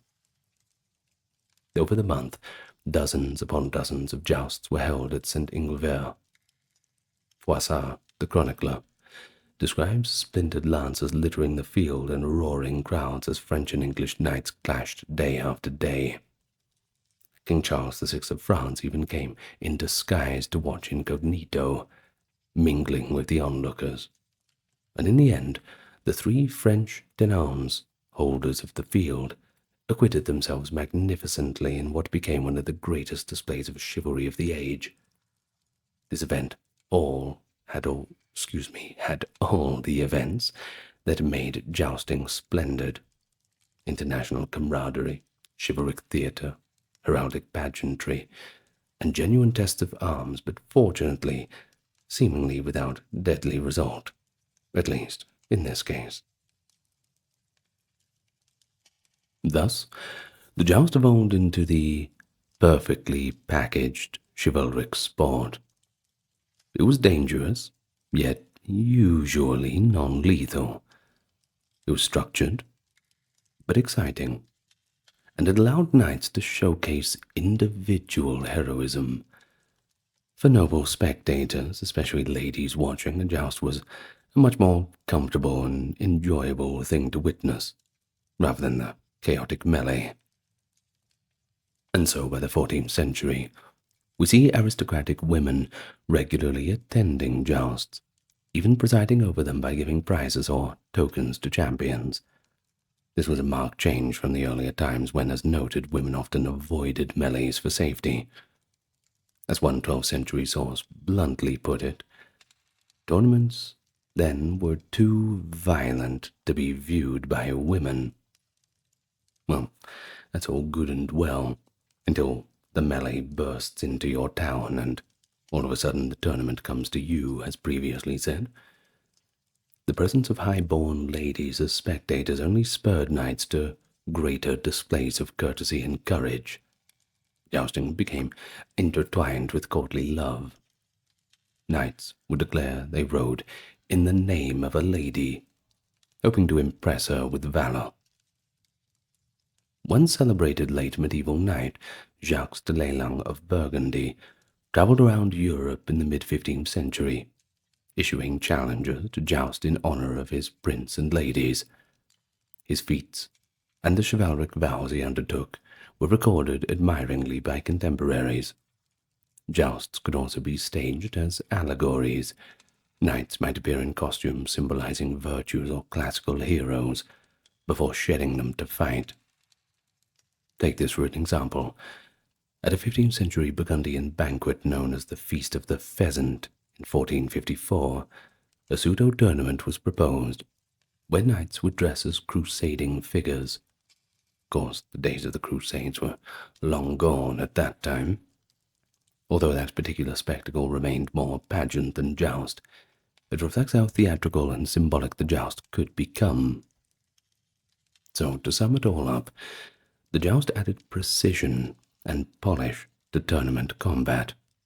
It distilled the action down to just 2 men, 2 horses, and a couple of lancers, in a clash that embodied the chivalric ideal.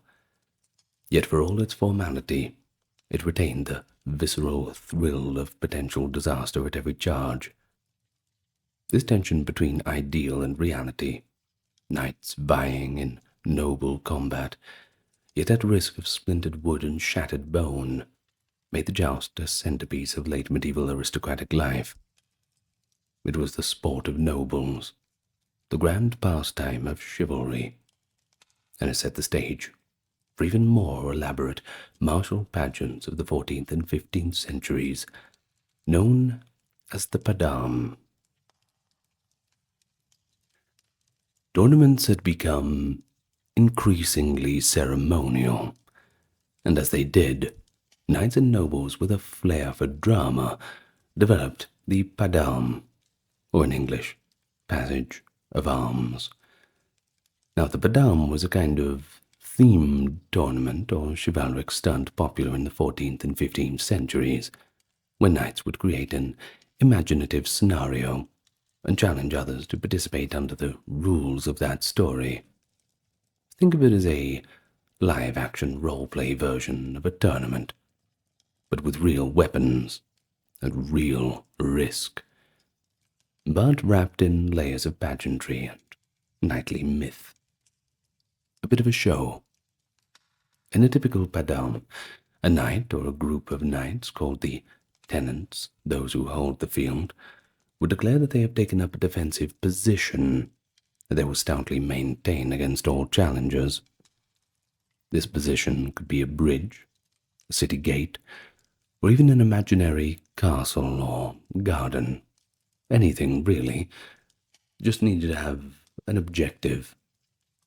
They might give the padam a romantic name like the Pass of the Golden Tree or the Garden of Honor. They'd often send out heralds or letters to courts far and wide announcing the challenge. Any knight who passes this way must joust or fight them to gain passage, in the name of knightly honor. Sounds just like the books by Mallory, doesn't it? Well, these challenges sometimes coincided with great feasts or royal occasions, ensuring a crowd of spectators and ample challengers. The organizers would establish elaborate rules, sometimes even styling themselves as characters, for example, knights pretending to be knights of the Round Table, etc. It was chivalric idealism turned into a great performance piece, yet with authentic combat at the core. Now, we already heard of one of the famous padam, the month-long jousts at St. Ingilvair in 1390, which had elements of a padam, the 3 French knights holding the fields as if it were their pass to defend. But even more quintessential was the spectacular Passo Honroso, the honorable passage held at a bridge in Spain in 1434. This was one knight's extravagant gesture of love and honor.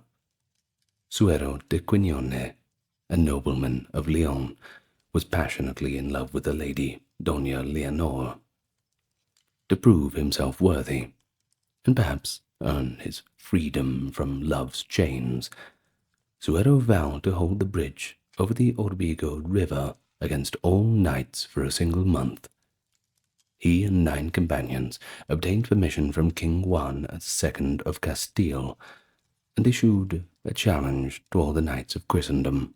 During the holy month of July, any knight journeying to Santiago de Compostela, a common pilgrimage route, who wished to cross the Orbigo must first joust Suero and his team on the bridge. The declared goal was to break 300 lances in the course of the enterprise, after which Suero's obligation to love would be considered honorably discharged. Suero dramatized his romantic suffering by wearing an iron collar around his neck every Thursday, symbolizing the chains of his affection, and he proclaimed that the only victory in this pass of honor would release him from that metaphorical bondage. The Paso Honroso at Orbigo was one of the best documented tournaments of the age. A notary named Pero Rodriguez was appointed to record every detail for posterity. And so, for 30 days, from July 10th to August the 9th, 1434, Suero and his 9 fellow defenders jousted all knights who came to the bridge. And came they did. From all over Europe, 68 in total, came to try their skill. Day after day, lances splintered on steel. The rules were clear. Each encounter would be a joust with standard arms. The Padam format meant Suero's team didn't fight all at once, but rather rotated interface challenges one by one, or one after the other. The event attracted pilgrims and nobles as spectators, turning the bridge and nearby field into a month-long festival. By the end, an astonishing 166 jousting matches had been fought. Not quite the 300 lancers hoped for, but certainly a tremendous number. Well, people did have to travel. It's hard to get all the way down there from England in 30 days, I suppose. Now, what about Suero? Well, he and his friends were badly bruised and injured. Imagine the accumulated damage of dozens of bouts, day after day. And no weekends either, that's for sure. One account says that on the final day, each of the defenders bore grievous wounds, yet none of the challengers had succeeded in forcing passage across the bridge.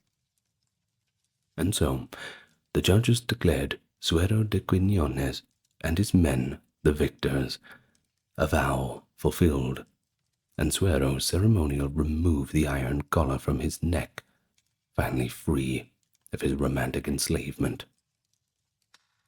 In celebration, the exhausted victors then proceeded, limping, no doubt, on a pilgrimage to Santiago to give thanks, even leaving the iron collar and chain at the shrine as an offering. But there was a final, happy note. The lady for whom Suero had done all this for did agree to marry him a year later. But chivalric tales often have twists. Incredibly, 24 years later, an old adversary from the 1434 tournament, a knight who felt that he had been bested unfairly, challenged Suero to rematch and killed him in a joust. The Pass d'Orbigo, for all its idealism, literally led to a blood feud that ended in death decades later. Old grudges die hard, I suppose.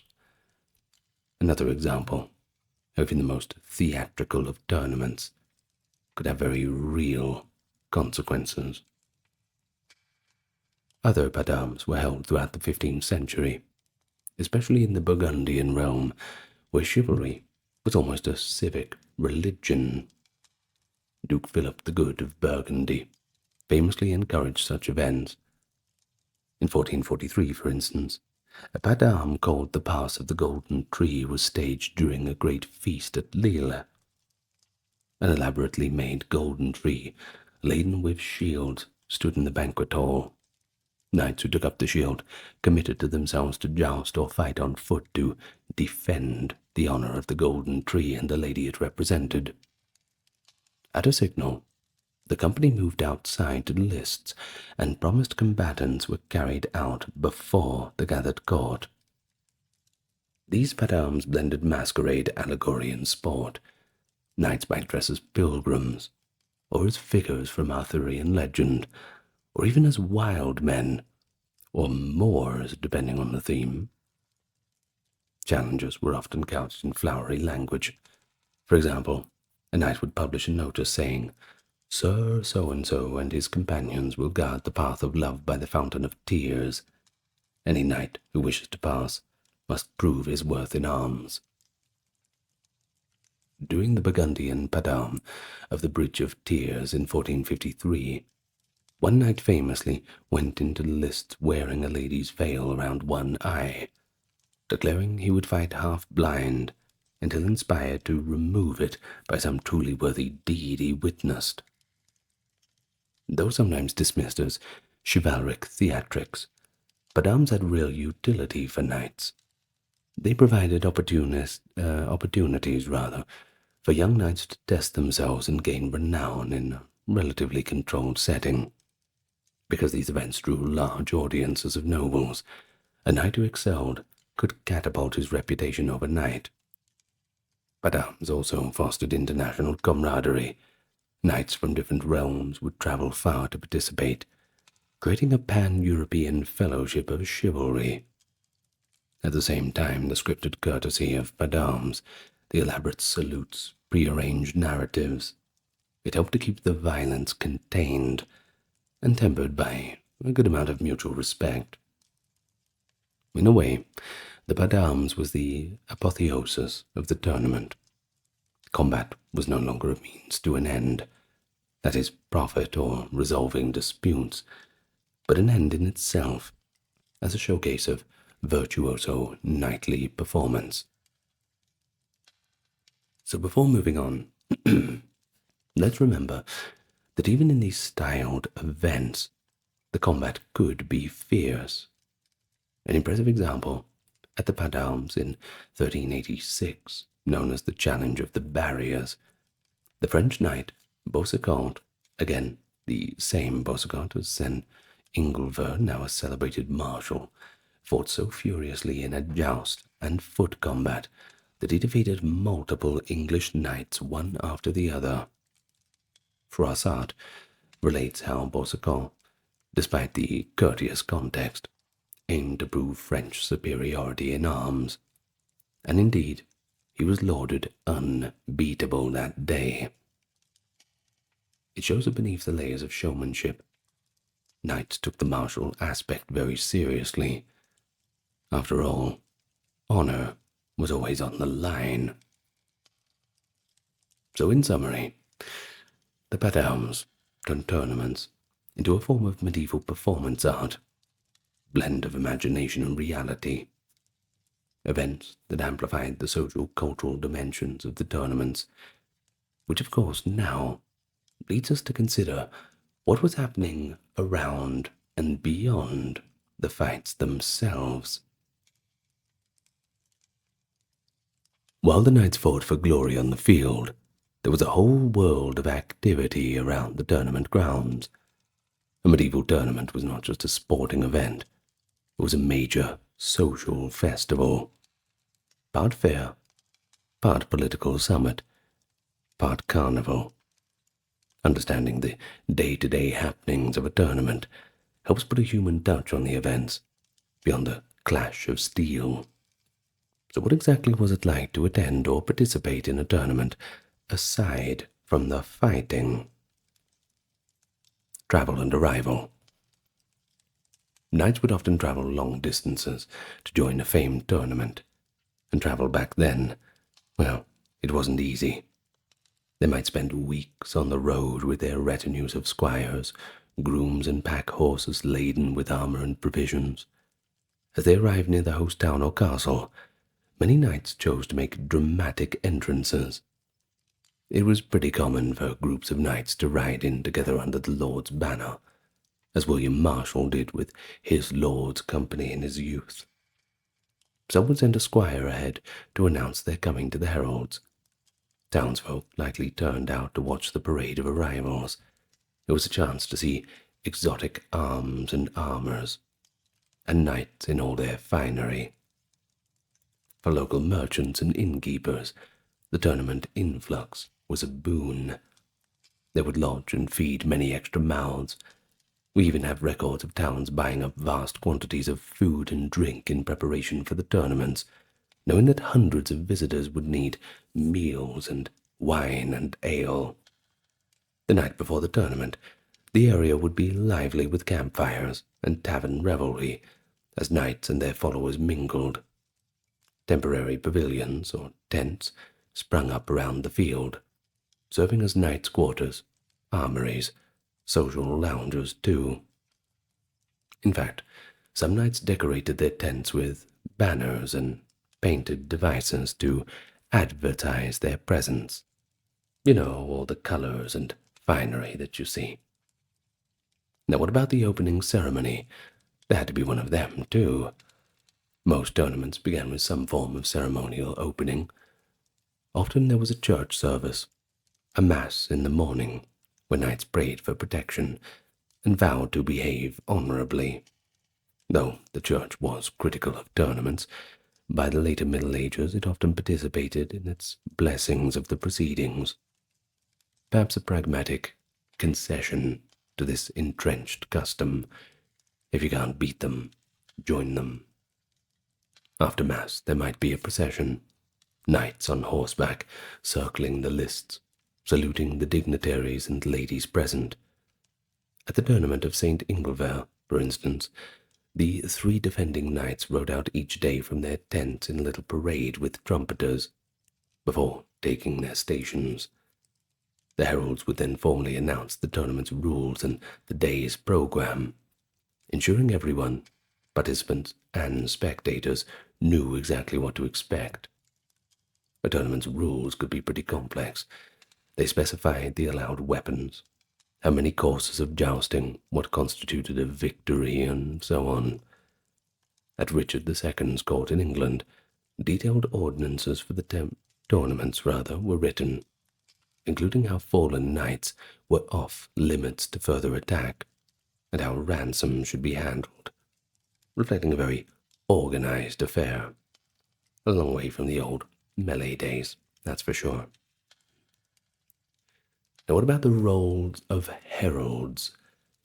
Well, heralds were effectively the referees, the masters of ceremonies, and the record keepers of the tournament. Having evolved from simple trumpeters into a professional caste, heralds by the 14th century knew all the knightly lineages and coats of arms by heart. They orchestrated the proceedings, starting bouts with trumpet signals, enforcing rules, for example, stopping a fight if a knight was disarmed or in danger of serious harm, and also adjudicating disputes. Heralds also kept track of the hits and falls to decide the winners, essentially keeping score in the jousts. But perhaps most importantly, they identified the combatants for the audience. In an age when each knight was encased in steel from head to toe, individual identity rested on the colorful coats of arms painted on the shields and surcoats. The heralds could read these symbols like modern sports commentators read jersey numbers. They would announce, "Here comes Sir Guillaume of Beaujeu, bearing argent a lion gules," and the crowd would know exactly who was who. After a day of combat, the heralds might confer to determine who had fought best. We have accounts, actually, of tournaments where heralds or appointed judges declared one knight the champion of the day. In one tournament in France, the judges decided to give an award to the worthiest, the most deserving, the one whose weapons had been used to great effect. They chose William Marshall for this honor. He was presented with a ceremonial lance or pike as a trophy. Amusingly, when the knights went to deliver this prize, they found Marshall not preening at his tent, but over at the blacksmith's forge. You see, his helmet had been smashed so badly onto his head that he needed a smith to pry it off with hammers. They literally found him with his head laid on the anvil, being freed from his battered helm. Only once he was out of his steel prison could he graciously accept his prize. Well, what about the spectators? The audience at a tournament ran the gamut from kings and queens to peasants who sneaked a view from a distant hillside. For the nobility, special stands or viewing galleries were erected. These were often decorated with tapestry and ribbons, placed at a safe vantage point where they could see the field. High-ranking ladies and lords occupied the best spots, sometimes under a canopy, with heralds or squires in attendance to explain the action. The presence of ladies in these stands was significant. Chroniclers frequently comment on the knights performing in the sight of their ladies. A knight might fight even more fiercely if he knew his beloved, or perhaps even more fiercely than that prospective love interest was watching. In many tournaments, a particular high-born lady, and being a princess or countess, was given the honor of awarding the grand prize to the victor, essentially presiding as the queen of beauty and love for the event. This prize could be a wreath of flowers, a jeweled brooch, or a fine piece of cloth, or if you were lucky, perhaps a purse of gold. For example, at the Night of the Golden Tree Padam in 1468, prizes awarded included a golden jeweled brooch presented by a noble lady to the best jouster. Common folk also attended tournaments in droves, where they were open to the public. Some royal tournaments were admittedly more exclusive. It was a day of merrymaking. Vendors would sell food, drink, trinkets. Much like at a fair, jugglers, minstrels, and dancers often performed on the sidelines or between bouts. The whole affair had an atmosphere of a festival or carnival. Games of chance might spring up. One can imagine enterprising folks placing bets on which knight would win each joust, although direct evidence of medieval betting at tournaments is pretty scant. But if we're going to take human nature as a bit of a reference, you could probably assume that it happened. For the hosting town, a tournament was a spectacle and an economic boom. For the knightly participants, it was as much as a social event as a competition. When not in the saddle, knights networked. They courted favor with the powerful, made friendships or rivalries with their peers, and basked in the limelight.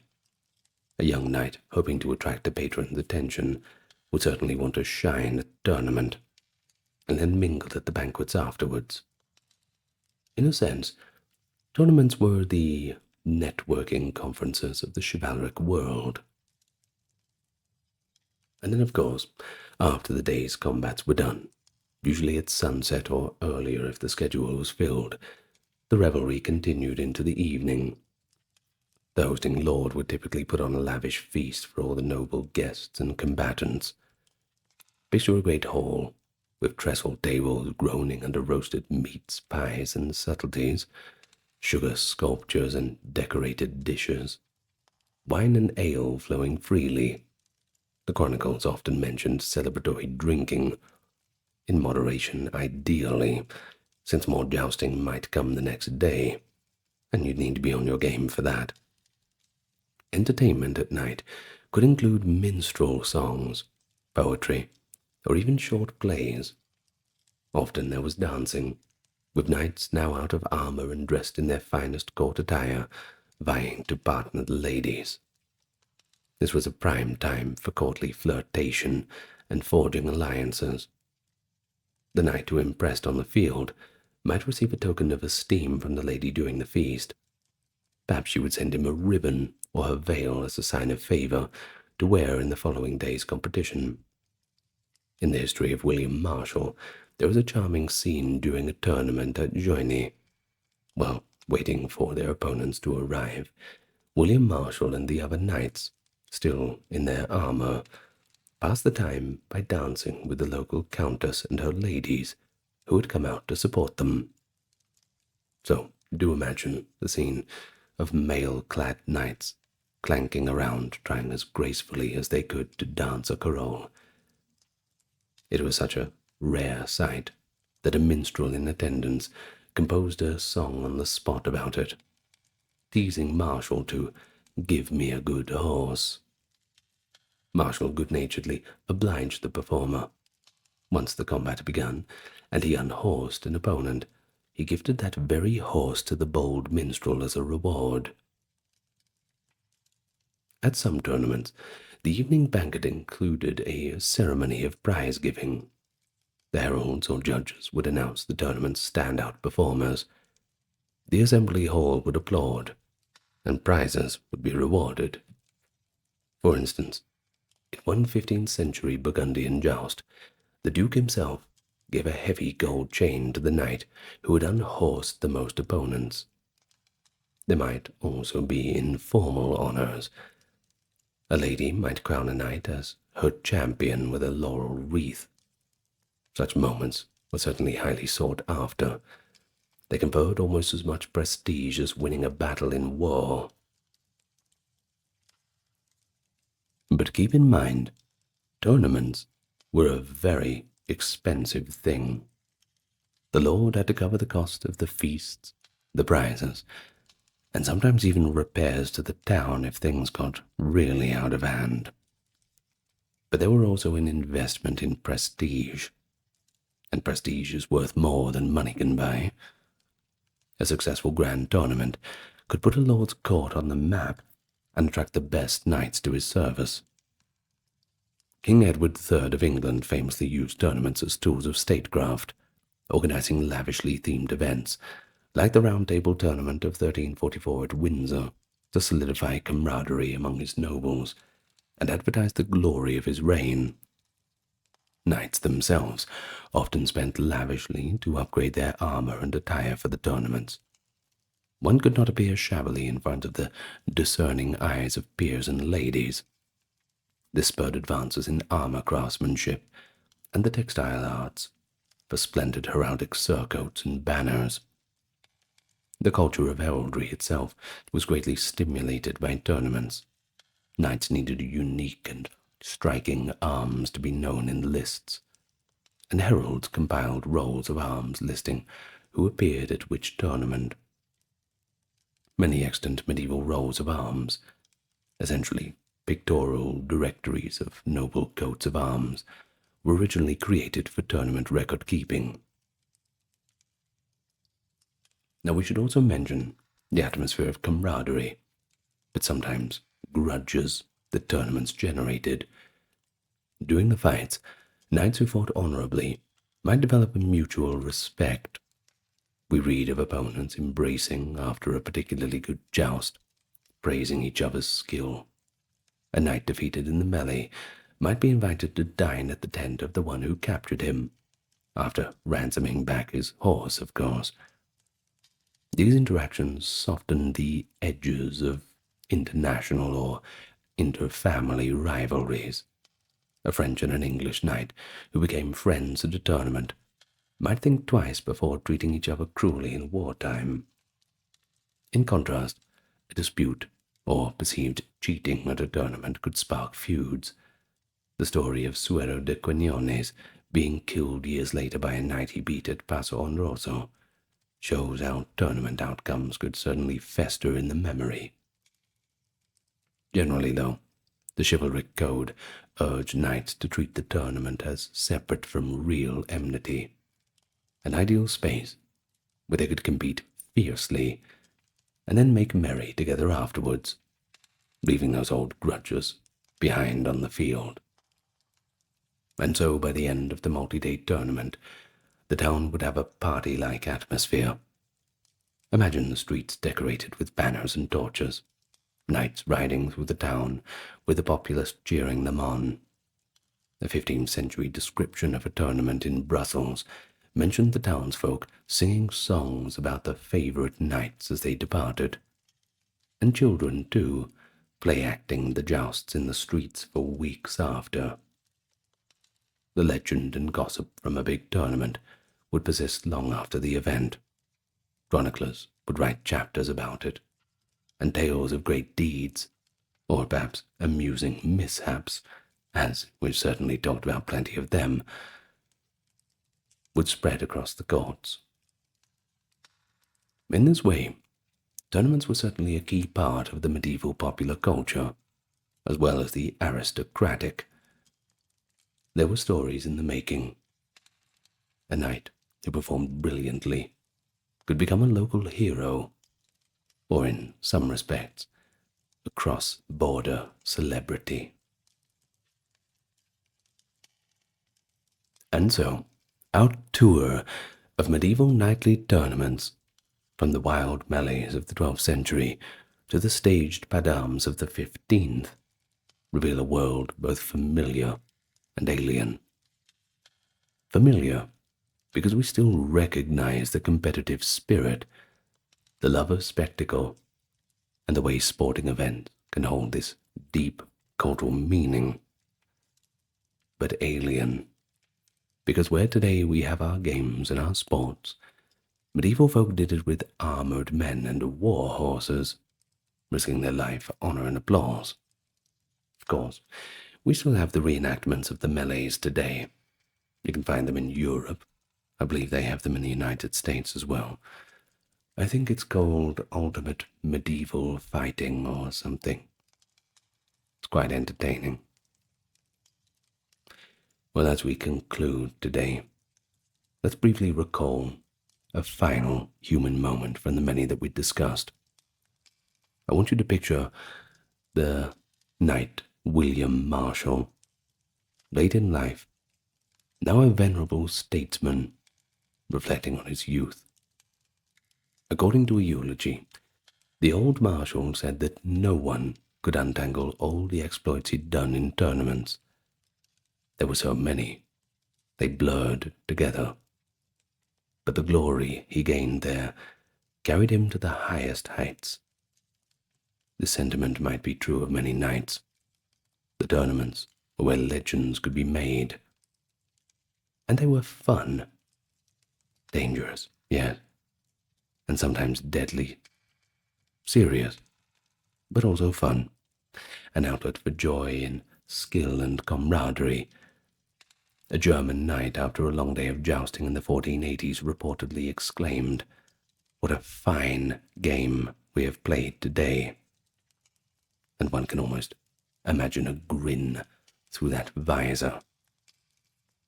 In the end, what happened at medieval knight tournaments? Well, the same thing that happened at sporting events today.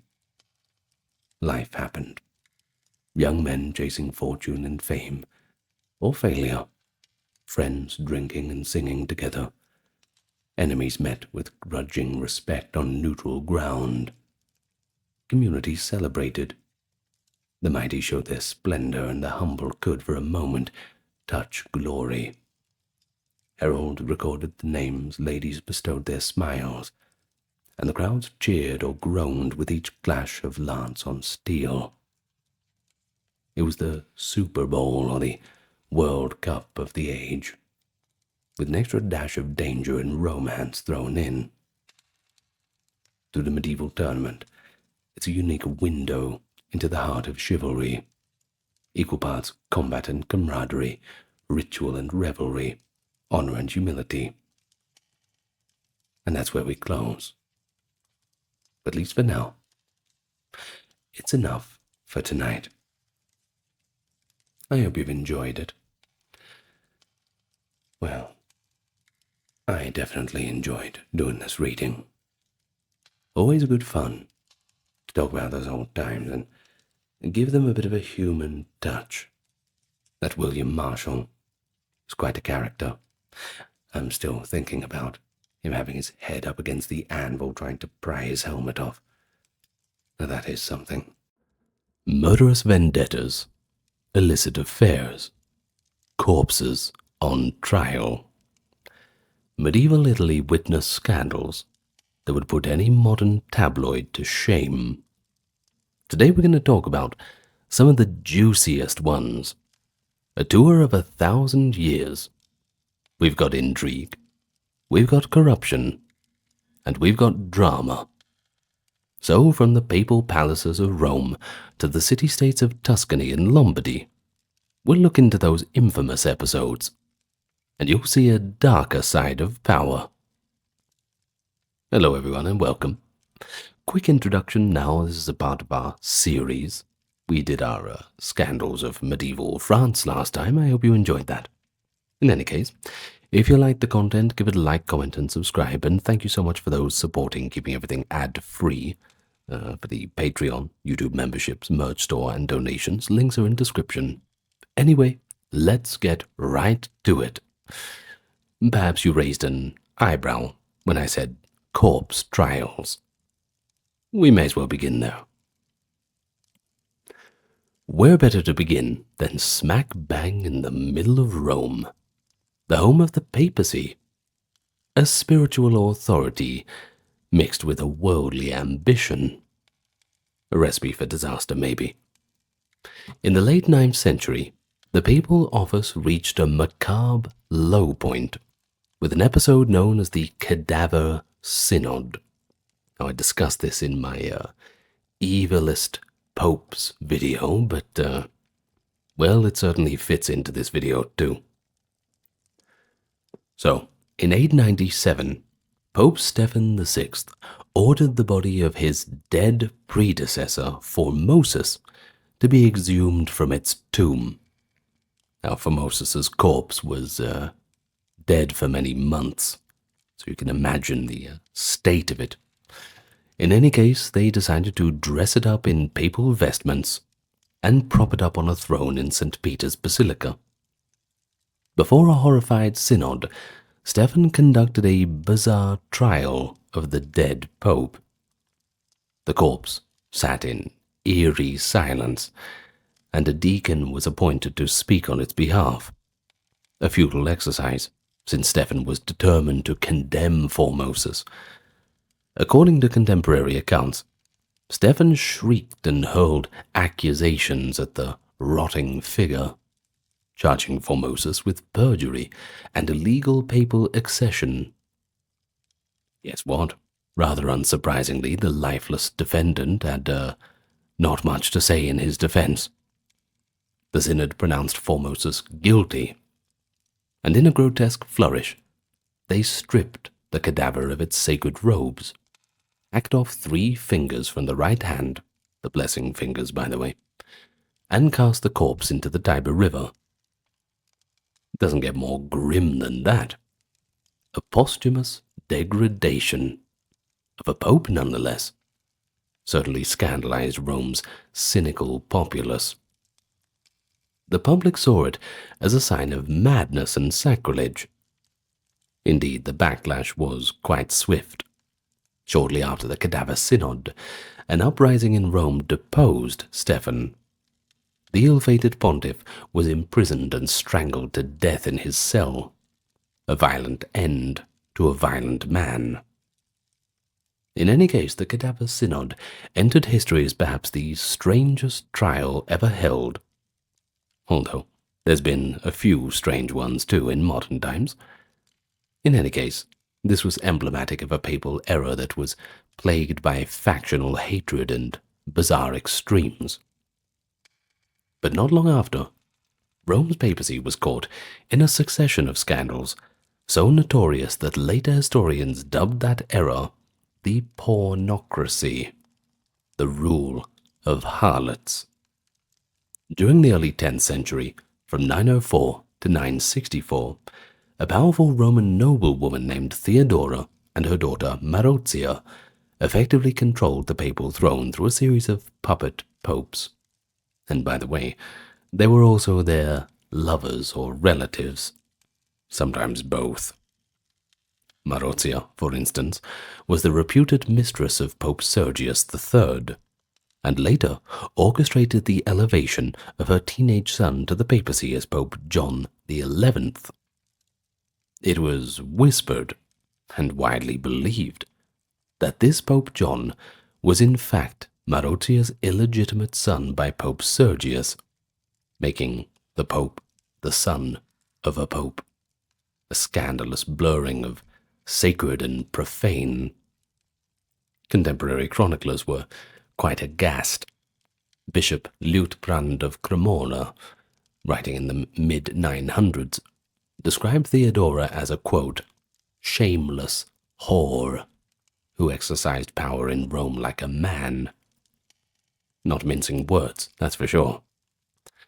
The papal court, in his telling, was ruled by lust and greed. Under Marozia's influence, popes were appointed and deposed at will. One pope, John X, who tried to act independently, was reportedly imprisoned and murdered. Who ordered it? Marozia, of course. The corruption reached such depths that later legend even spawned the tale of Pope Joan, a woman who supposedly disguised herself as a man and became the Pope in the 1850s, only to be exposed when she gave birth during a procession. Kind of hard to find ways to hide that one. While modern scholars doubt that Pope Joan was a real figure, the very fact that medieval people believed it shows how low the papacy's reputation had sunk. Now this pornocracy period culminated with Pope John XII, reigning from 955 to 964, who was Marozia's grandson, and, well, arguably, he was the worst of the lot. John XII took the papal office at about 18 years old, and he treated it like a personal playground. He was infamous for turning the Lateran Palace into what one chronicler called a brothel, hosting wild banquets and carrying on numerous affairs. Church officials and observers accused him of gross immorality, not only sleeping around with various women, including, it was rumored, his own nieces, but also of toasting the devil and invoking pagan gods in jest. A church council convened by the German Emperor Otto I in 963 listed a shocking litany of charges. John was accused of simony, perjury, murder, adultery, and incest. Basically every grievous offense they could throw at him, they did. A pretty bad rap sheet, especially for a pope. But John refused to attend the council and excommunicated all of his accusers. But Otto I had him deposed and replaced, albeit briefly, with a rival pope. In an iconic coda befitting of John's scandalous life, he soon after died. According to gossip, the young pope met his end when he suffered a stroke or was struck by a furious husband while in bed with a married woman. Now, whether that's true or not, the tale of John's death was eagerly repeated by churchmen, outraged by his misconduct. In any case, I think it seems pretty fitting divine judgment on a dissolute pontiff. By the late 10th century, the papacy's moral authority was, well, it was in tatters, we could say that. And this prompted reformers to eventually step in. But before the reforms could take hold, one more papal scandal has to be mentioned. Pope Benedict IX, who occupied the throne in the 11th century. Actually, 3 separate times, between 1032 and 1048. And he earned the dubious honor of being the most debauched pope in history. Well, depending on who you ask. Benedict was likely around 20 years old when he first made pope, placed in office by his powerful family, the Counts of Tusculum. His youth and arrogance led to a reign of unbridled vice. Even a pious successor, Pope Victor III, later wrote that Benedict's life as pope was so vile and foul that he shuddered to describe it. Rumors swirled of sexual misconduct, orgies, murder, taking place within the Vatican right under Benedict's watch. The young pope treated the papacy as a personal fiefdom, freely selling church offices for money and indulging in scandalous relationships. Matters reached a crescendo in 1045, when Benedict did the unthinkable. He actually put the papacy up for sale. Tired of his responsibilities, or perhaps sensing a threat in Rome, Benedict sold his title to his own godfather, Giovanni Graziano, for a hefty sum of gold. This brazen act of simony allowed the godfather to become Pope Gregory VI. Yet within a year, Benedict regretted his abdication and returned to Rome with armed supporters to seize the throne back. For a time, multiple rival popes, Benedict, Gregory, and another claimant, all claimed to be the true pontiff, creating this chaotic papal triangle. Eventually, Emperor Henry III of Germany intervened militarily. He deposed all three popes and installed a respected German clergyman as pope to end the scandal. As for Benedict, he was forced into exile, reportedly died years later in a bit of obscurity. But his outrageous career, no one could forget that. It was marked by bribery, violence, and the first ever papal resignation by sale. Now that is a scandal, and it shows how dire the papal institution's condition had become on the eve of the High Middle Ages. Through these early scandals, there is one pattern that emerges. The papacy, theoretically the pinnacle of moral leadership, was often deeply entangled in worldly corruption. Whether it was a corpse on trial, women pulling the strings behind the throne, or adolescent popes selling out the whole institution, Rome in the 9th to 11th centuries provided ample fodder for cynics. Indeed, satirists and moralists of later centuries would look back on this era with quite a bit of scorn. Dante Alighieri, writing in the 14th century, damned several corrupt popes to suffer in the inferno of his Divine Comedy. The introduction of such reforming popes, such as Leo IX and Gregory VII in the mid-11th century, signaled a fight back against corruption. But, as we shall see, scandal in Italy merely just changed arenas. It just evolved over times. So let's move away from the church and see what's happening in the rest of Italy. In the city-states and feudal domains of the Italian peninsula, scandals took the form of bloody rivalries and personal vendettas. Medieval Italian society was very much a clannish one. Old noble families guarded their honor, and feuds, well, they could last for generations. One of the most famous of these feuds began with a romantic scandal in Florence in the year 1215. A young Florentine knight, Buondelmonte de Buondelmonti, had been betrothed to a lady of the powerful Amidei family in a marriage arranged to secure peace between feuding factions. Buondelmonte, however, all of a sudden got cold feet. According to the chronicler Giovanni Villani, as Buondelmonte was riding through Florence one day, a woman from the rival Donati family stopped him and began to mock his choice, suggesting that her own daughter would be a far more worthy and, not to mention, more beautiful bride. When the lady revealed her daughter's face, Buondelmonte was quite taken back. Love at first sight, with the devil's connivance, as it's put in the text, he abandoned his promised bride and hastily married the Donati girl instead. Well, this was quite an insult, an unpardonable humiliation for the jilted Amidei clan.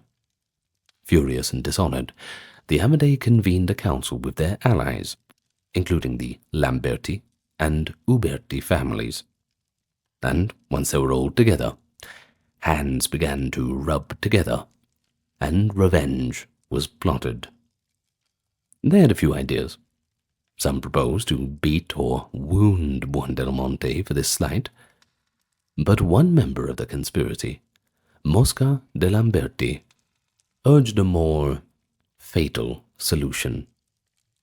He said, an accomplished thing has a head, which is an old Tuscan proverb, apparently, which pretty much means if you want to unaccomplish something, you need to remove said head. They wanted to kill him. And so, they did.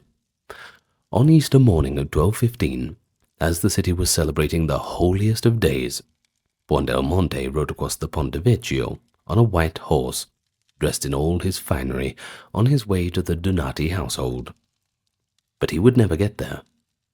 At the foot of the bridge near the statue of Mars, the assassins sprang their trap. Buondelmonte was yanked off his horse and stabbed repeatedly. Mosca Lamberti and Lambertuccio delivered the mortal wounds. The bright Tuscan morning suddenly turned into a nightmare as the screams of Buondelmonte's echoed across. Now, this shocking murder of a groom on his wedding day, no less, threw Florence into chaos. Villani writes that Buondelmonte's murder was the spark that split the city into two warring factions. From that day, every noble family and many common citizens took sides, half rallying behind Buondelmonte's allies, the Donati and others, who came to be called the Guelph faction, and the other half aligning with the Uberti and Amidei, who were called the Ghibelline faction. Now, in truth, these faction names came from broader European politics. Guelph indicated papal supporters and Ghibelline indicated imperial supporters. But in Florence the feud had highly personal roots, and it was all based in this scandalous, broken betrothal. Buondelmonte's affair thus ignited decades of civil strife. Feuding families engaged in tit-for-tat killings, banishments, and seizures of property. The city's history for the 13th and 14th centuries would be defined by the oscillation of Guelph and Ghibelline control, all traced by Florentines back to that Easter murder, a romantic indiscretion by one knight, essentially choosing the, quote, wrong bride. It all cascaded into this societal schism. Now Dante, a Florentine himself, alludes to this tragic vendetta in his Divine Comedy, lamenting Buondelmonte's death as the stone that cracked Florence's unity. For medieval Italians, it was more of a cautionary tale. Dishonoring another's family's daughter could unleash hell itself. Love and honor frequently intersected with violence in medieval Italy. Another famous case from the 13th century is the tragedy of Francesca de Rimini, which also found immortal fame through Dante's poetry. Francesca was a noblewoman of the Polenta family, married off for political reasons around 1275 to Giancotio Malatesta, the lord of Rimini. Now, Giancotio was a powerful but boorish and quite physically unattractive man. Some sources even said he was deformed, and Francesca found herself drawn to someone else, of course, the other one being Paolo Malatesta, Giancotio's younger brother. Handsome and chivalrous, Paolo kindled a passionate love in Francesca, and so the two began a secret affair, finding stolen moments to meet in private. Now famously, as Dante narrates, the lovers were reading together the tale of Lancelot and Guinevere, a story of forbidden love, when, overcome by emotion, they turned from the book to share their first kiss. Well, Dante writes, Galeolt, the Pandar, was the book, and the one who wrote it, meaning the romantic literature acted as their go-between. But their bliss was short-lived. One day, the wrathful Giancotio discovered Francesca and Paolo together. Some say he burst into their room unexpectedly. In a rage, he drew his sword, and he murdered them both on the spot. Husband killing wife and brother in a single stroke. Of course, this sent quite a few shockwaves through Romagna. Locals viewed it as a scandalous crime of passion, a noble lady and her brother-in-law slain for adultery, their love story silenced in blood. Dante, writing a few decades later, gave Francesca and Paola an undying voice in his Inferno. He encounters their souls in the second circle of hell, blown about by an infernal wind, just as in life they were swept up by the whirlwind of passion. Dante's Francesca speaks tenderly of love and sorrow, describing how love led them to one death, Her words, and the pathos of the scene, made the Francesca affair one of the most celebrated romantic scandals in literature, inspiring countless retellings in later art.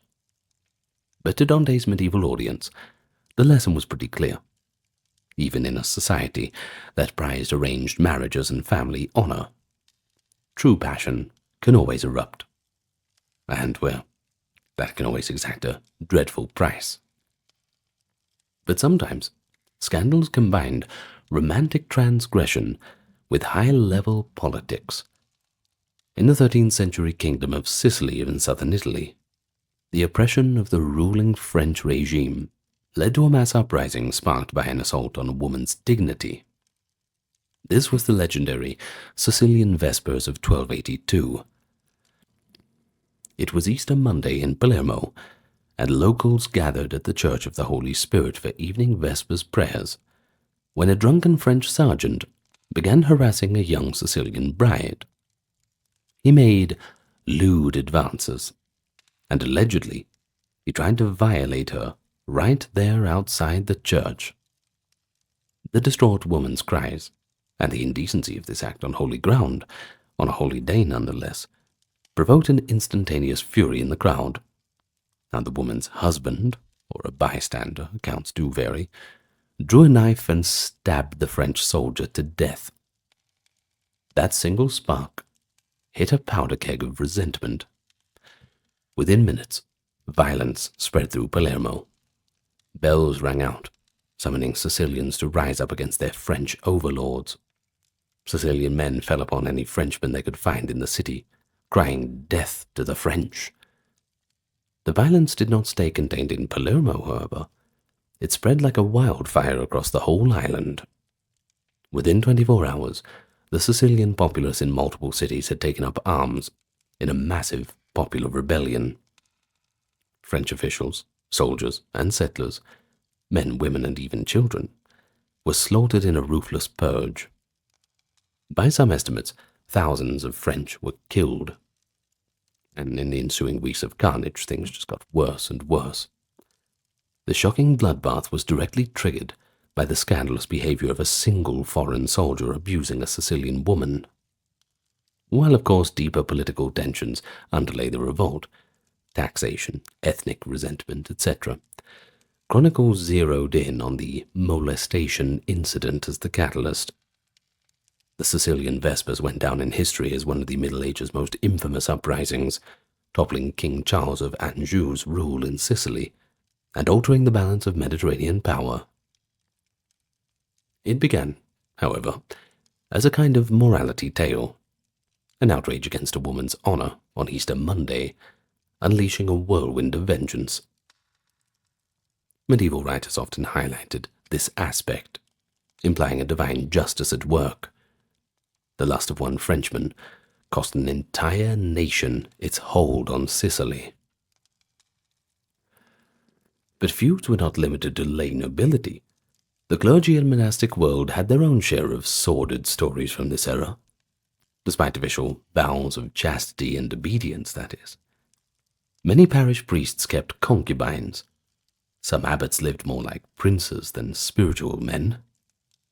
In the 12th century, the reformer Saint Bernard of Clairvaux thundered against the luxurious lifestyles of high-ranking clergy, describing prelates who hosted lavish feasts and wore silk and gold. Satirical tales circulated of nunneries where nuns snuck their lovers in, or of a convent, abbess secretly giving birth, forcing the nuns to concoct wild explanations. Well, these may be exaggerated, but they do reveal the common people's cynical view that church folk often failed to practice what they preached. Of course, this goes back to the old days of the trouble in Rome that we mentioned. One famous literary example comes from Boccaccio's Decameron in 1353, in which a witty tale tells of a devout Jew named Abraham who visited Rome. Abraham expected to find piety, but instead observed rampant corruption, priests keeping mistresses, cardinals scheming for power, and money changing hands for pardons. Strangely, Abraham returned to his friend and announced that he would convert to Christianity, because only a religion truly founded by God, he reasoned, could survive such rotten leadership. It's one way to put it, I suppose. Anyway, Boccaccio's tongue-in-cheek story echoed what many Italians felt. The moral lapses of medieval clergy were an open scandal, acknowledged even in satire. By the early 14th century, Italy's politics had shifted again. The papacy itself had moved out of Rome, and now it was in Avignon in 1309, the beginning of the so-called Babylonian captivity of the papacy in France. Rome, bereft of the stabilizing presence of the Pope, descended into factional conflict among its noble families, Colonna versus Orsini and others. One extraordinary figure, Cola di Rienzo, arose in Rome and became the center for both admiration and scandal. Cola was a fiery commander with a gift for oratory and a dream of restoring the Roman Republic's glory. In 1347, amid the chaos in Rome, he rallied the populace and declared himself tribune of a new republican government. At first, his rule was pretty enlightened. He passed laws to curb noble violence, and people hailed him as a savior. But the power went to his head. He donned absurdly grand titles. He'd call himself Augustus and Holy Spirit, and paraded in silk robes. His symbolic reforms gave way to personal vanity and autocracy. Within a matter of months, his supporter base was gone. The Roman nobles returned with their armed retainers, and Cola was forced to flee. He attempted to come back years later, but in 1354 an enraged mob in Rome caught him, and in a rather ugly scene, he was stabbed to death by the crowd. His corpse was then desecrated, dragged through the streets, chopped into little pieces, and even burned. This gruesome end to a one-time idealist showed how easily public sentiment can turn, and how a hero could become a tyrant almost overnight. Cola's downfall was remembered as a scandal of failed leadership. Petrarch, the famous poet, who had once corresponded with Cola in support, mourned the wasted potential. The story served as a warning to those who would cloak themselves in high ideals, while in secret succumbing to ambition and vice. Now all these episodes, the feuds, the romance, the revolts, and the fallen idealists, they highlight a hallmark of Italian life in the High Middle Ages, the potent mix of personal passion and political consequence. A broken marriage promise led to civic upheaval, a moment of lust sparking a revolution, a charismatic leader's pride leading to his death. In a culture deeply attuned to honor and shame, even private sins could become public catastrophes. Chronicles of the time are filled with such anecdotes, often recounted in lurid detail. Medieval Italians clearly relished the cautionary tales. In them one sees reflections of the era's values, the sanctity of marriage alliances, the volatility of popular justice. Well, of course, there is also this expectation that leaders maintain dignity and virtue when they clearly did not. So as we move forward, things only intensify. For the 14th and 15th centuries in Italy were, if anything, more rife with spectacular scandal. By the late 14th century, Italy was transitioning into the Renaissance, but the misdeeds and drama did not abate. If anything, wealth and power, concentrated in cities like Florence, Milan, and Naples, gave rise to new kinds of scandals. Who would have thought that wealth and power would produce anything unsightly?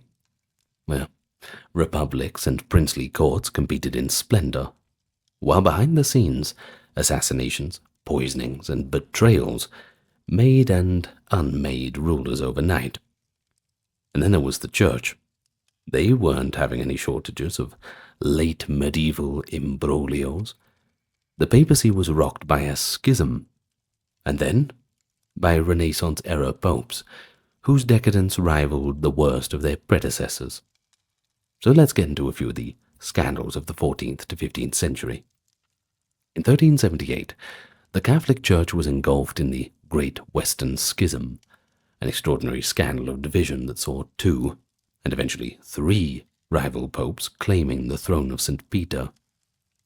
After Pope Gregory XI returned from the papacy from Avignon to Rome, he died, and a fearsome controversy erupted over his succession. Under pressure from a Roman mob, the cardinals elected Urban VI, who was, by the way, an Italian. The mob might have been a little bit biased to the home front.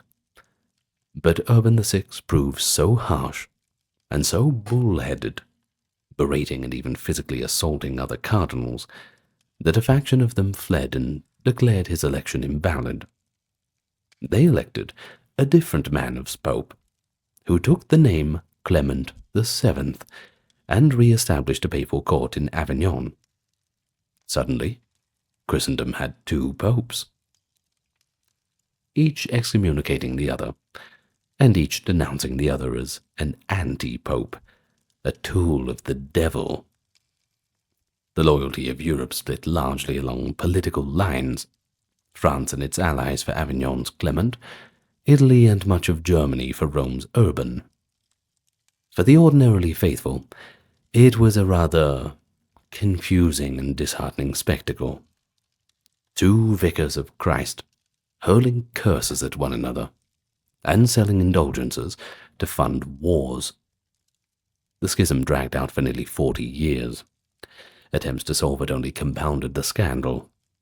In 1409, a church council at Pisa tried to depose both claimants and elect a new pope, but the existing popes refused to step down, leaving a third pope, Alexander V, later John XXIII, in the mix. It was not until 1417, at the Council of Constance, that the schism was healed by persuading or deposing all rivals and electing a single universally recognized pope, Martin V. This long fiasco gravely damaged the reputation of the church. Preachers of the time lamented how the schism made a mockery of the sanctity of the papacy. The very fact that the Council of Bishops had to clean up the papacy's mess just showed how far the mighty had fallen. Now, while not a scandal in a romantic sense or anything like that, the Great Schism was a deep institutional scandal, a crisis of legitimacy, one that fueled cynicism and calls for reform. And once that ball starts rolling, good luck trying to stop it. But it also demonstrated the role of Italian politics in church affairs. The Roman populace's violent insistence on an Italian pope in 1378, and the maneuverings of Italian and French cardinals afterwards, were at the heart of the issue. So in many ways the schism was as much of an Italian scandal as a European one, born from the turbulent political context of the Italian peninsula. Now, back to the realm of the secular rulers. The courts of Renaissance Italy were glittering but treacherous. Consider the case of Galeazzo Maria Sforza, the Duke of Milan in 1460s. Galeazzo Maria was notorious for his cruelty, debauchery, and tyrannical whims. Contemporary accounts and later historians describe him as a lustful despot who thought nothing of violating the wives and daughters of his courtiers or of torturing those who displeased him.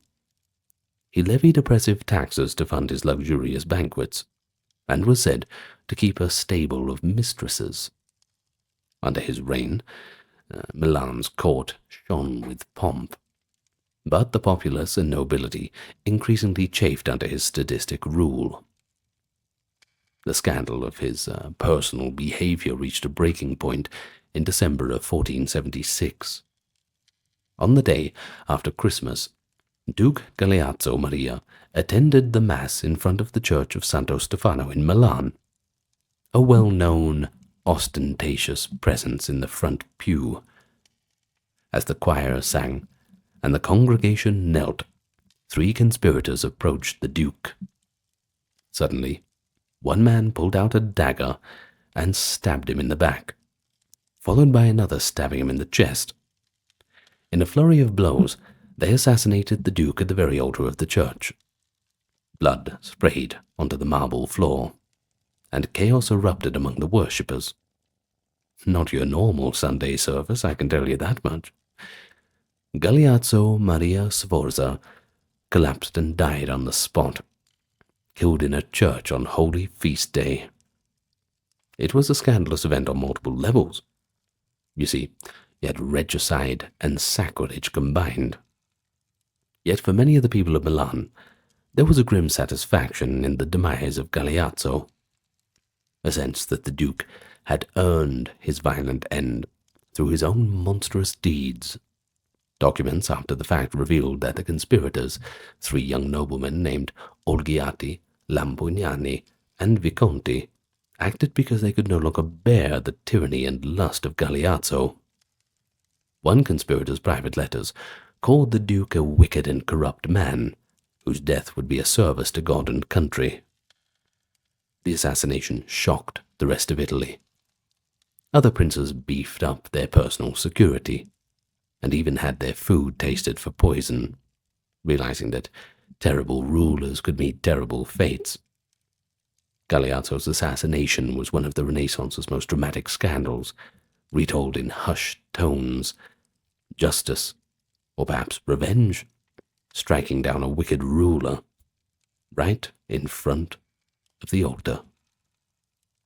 Now, Florence, the beating heart of the Renaissance, had its share of spectacular scandals too.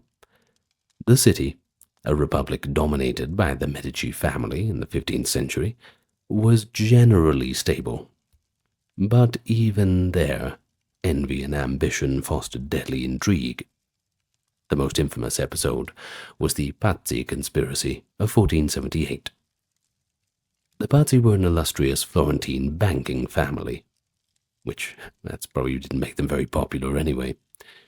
But they bitterly resented the domination of the Medici.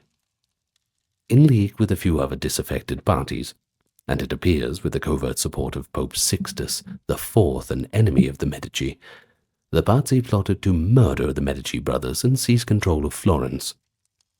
They chose their moment carefully. Easter Sunday, April 26, 1478, during High Mass in the city's grand cathedral, Santa Maria del Fiore. As the sacred ceremony progressed, the Medici were kneeling in worship among the crowd. Suddenly, at the elevation of the host, the most solemn moment of the Mass, the assassins struck. Francesco de' Pazzi and Bernardo Bandini lunged at Giuliano de' Medici, stabbing him multiple times. Giuliano, just 25 years old, collapsed on the cathedral floor, bleeding to death. His brother, Lorenzo de' Medici, the famous Lorenzo the Magnificent, was set upon by another attacker who slashed him in the neck. Lorenzo, though wounded, managed to fend off any further blows. Some accounts say he used his cloak as a shield, and with help of friends he escaped to the sacristy and barred the door behind him. Inside the majestic church, panic and fury erupted. Worshippers screamed. Some conspirators brandished weapons to cow the crowd. But the atrocity of the murder at Mass, in the consecrated space of the cathedral, had enraged the people of Florence. Lorenzo emerged safely and rallied his supporters, and what followed was a swift and brutal retaliation. The Pazzi conspirators, who were caught in the city, were lynched by the mob or arrested by magistrates, who were, of course, firmly pro-Medici. Francesco de' Pazzi, found hiding with wounds from his struggle with Giuliano, was dragged half-naked and bleeding to the Palazzo della Signoria and hanged out of a window for all to see. Perhaps the most shocking vengeance, though, was reserved for Francesco Salviati, the Archbishop of Pisa, who had joined the plot and was to have helped seize political control. The Florentines, furious that a prince of the church betrayed sacred hospitality by attacking his hosts at Mass, seized Archbishop Salviati and hanged him beside Francesco Pazzi, still wearing his ecclesiastical robes. The sight of an archbishop's corpse dangling from a government building, well, that's quite horrific. Pope Sixtus in Rome was livid. Not only had his attempt to eliminate the Medici failed, but the Florentines had compounded sacrilege with sacrilege by executing a high clergyman. Sixtus excommunicated the entire Florentine government and placed the city under interdict as punishment, which is basically when you ban it from receiving sacraments, essentially like an excommunication. War between Florence and the Pope, allied with the King of Naples, followed. Ultimately, Lorenzo de' Medici's political acumen solved the crisis, but the Pazzi conspiracy remained the talk of the town. It revealed that even a refined, cultured city like Florence could erupt in medieval fury when provoked. It also showed that the involvement of a pope in a murder plot was possible too, and that did very little to improve the church's repute. In the aftermath of the conspiracy, the Pazzi family name was forever cursed in Florence, while the Medici, paradoxically, grew even more secure in their power, bolstered by public sympathy and the outrage that they had endured. But hold on a minute. Scandals in Renaissance courts were not limited to the men. Some powerful women also took center stage in some pretty notorious events. One example, Caterina Sforza, the Countess of Forli, an illegitimate daughter of the Milanese Sforza clan, who became one of the era's most formidable women. In 1488, Caterina and her husband Girolamo Riario, a nephew of Pope Sixtus IV, by the way, were targets of a coup in their town of Forli. A faction of local nobles, tired of the Riario regime, assassinated Girolamo, stabbing him to death in his palace, and captured several of Caterina's children. But Caterina herself managed to seize the family's fortress and hold out against the conspirators' siege. The plotters, holding her children hostage, thought they had a bargaining chip. They threatened to kill Caterina's sons and daughters if she did not surrender the fortress. Now, what followed became quite legendary. Caterina Sforza appeared atop the fortress walls in full view of the rebels below, and far from negotiating, she lifted her skirt high up, blatantly exposing what lay beneath, and shouted defiantly that they could kill her children if they pleased, for she held the means to make more. And yes, that is the famous scene from the, I think it was Assassin's Creed Revelations, or Brotherhood, I'm not too sure. In any case, those of you who know it already know it. Now, this is a pretty shocking gesture, sure, essentially telling the besiegers that a woman of her mettle valued vengeance and power over maternal sentiment, and that was pretty stunning to everyone. It was a scandalous display of audacity and indomitable will, utterly flouting norms of feminine behavior. Caterina's words, perhaps apocryphal in exact wording, but reported by Machiavelli and others, have come down in two versions. One more vulgar, implying she, quote, cared nothing for having more sons, and another more succinct, where she declares, do it. If it pleases you, go ahead and hang them. In either case, her message was quite clear. Caterina would not be cowed. Remarkably, her bluff, if it was a bluff, seems to have worked. The conspirators hesitated, unwilling to harm the children outright. Caterina held the fortress until reinforcements arrived, and she recaptured the city. The children survived too. Now news of the Countess's brazen stance spread across Italy, with equal parts admiration and equal parts a kind of scandalous disapproval. To some she was a heroine, who showed, quote, the soul of a man in a woman's body, while to others her unfeminine boldness and seeming disregard for her offspring's life made her a creature of somewhat horror. The incident illustrates how women, though seldom the primary rulers, could become rather central figures in Italy's turbulent dramas, and how gender norms can be upended in times of a crisis. Caterina Sforza's life would remain tumultuous, by the way. Later she famously stood against Cesare Borgia himself. But it was this moment on the ramparts that secured her legend in the annals of scandal. And, well, despite the blatant disregard for the lives of her children, it is still pretty badass. Anyway, as the 15th century progressed, the papacy once again became a font of notorious scandal. After the relative austerity of some 15th century popes, the election of Rodrigo Borgia as Pope Alexander VI in 1492 ushered in a golden age of papal corruption. The Borgia family, of Spanish origin, had already earned a dark reputation in church circles. Rodrigo's uncle Calixtus III had been pope, and Rodrigo himself, as a cardinal, was rumored to have bought his election through bribes.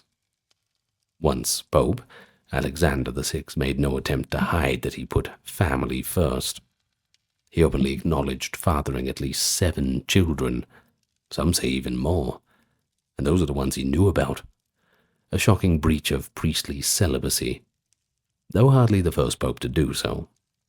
But Alexander was unusually blatant about it. He elevated his teenage son, Cesare Borgia, to the rank of cardinal, though Cesare soon left the College of Cardinals to pursue military power, and arranged advantageous marriages for his daughter, Lucrezia Borgia, into various noble houses to extend his political influence. The papal court under Alexander became infamous for luxury, lechery, and nepotism. One ambassador wrote that, quote, "All Rome smells of incest." That's right, not incense, incest. A reference to the lurid gossip that Alexander carried on an incestuous affair with Lucrezia, or that Lucrezia was intimately involved with her brother Cesare. Well, modern historians don't find any proof of actual incest, noting these rumors were likely spread by the Borgia's many enemies, such as the noble house of Sforza, into which Lucrezia had married and from which she separated. Yet the fact of those rumors were believed at the time speaks volumes about the ambience at the court. It did not help that an alarming mystery arose around Lucrezia in 1497. During the annulment of her first marriage, it emerged that she was secretly pregnant, possibly by some mysterious lover. A boy was born in 1498, and papal bulls were issued to cover up the paternity. One claiming Pope Alexander himself fathered the child, another claiming it was Cesare's son. This confusing paper trail only fueled whispers that the infant was Lucrezia's own child from an illicit liaison, possibly even with her father or brother. You don't like to judge other people's relationships, but that's a bridge too far. Though never confirmed, such tales certainly cemented the Borgias' families as some of those scandalous villains of Italian law. Now, perhaps the single event that best epitomizes the depravity of Borgia papacy is the Banquet of the Chestnuts, which sounds rather lovely, but it's kind of not. Well, according to the eyewitness diary of Johann Burchard, the master of ceremonies at Alexander's court, on the evening of October 30th, 1501, Cesare Borgia hosted an unprecedented debauchery in his apartments in the Apostolic Palace.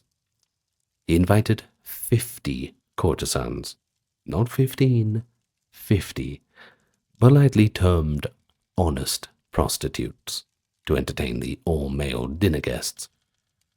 After an elegant meal, the festivities took a salacious turn.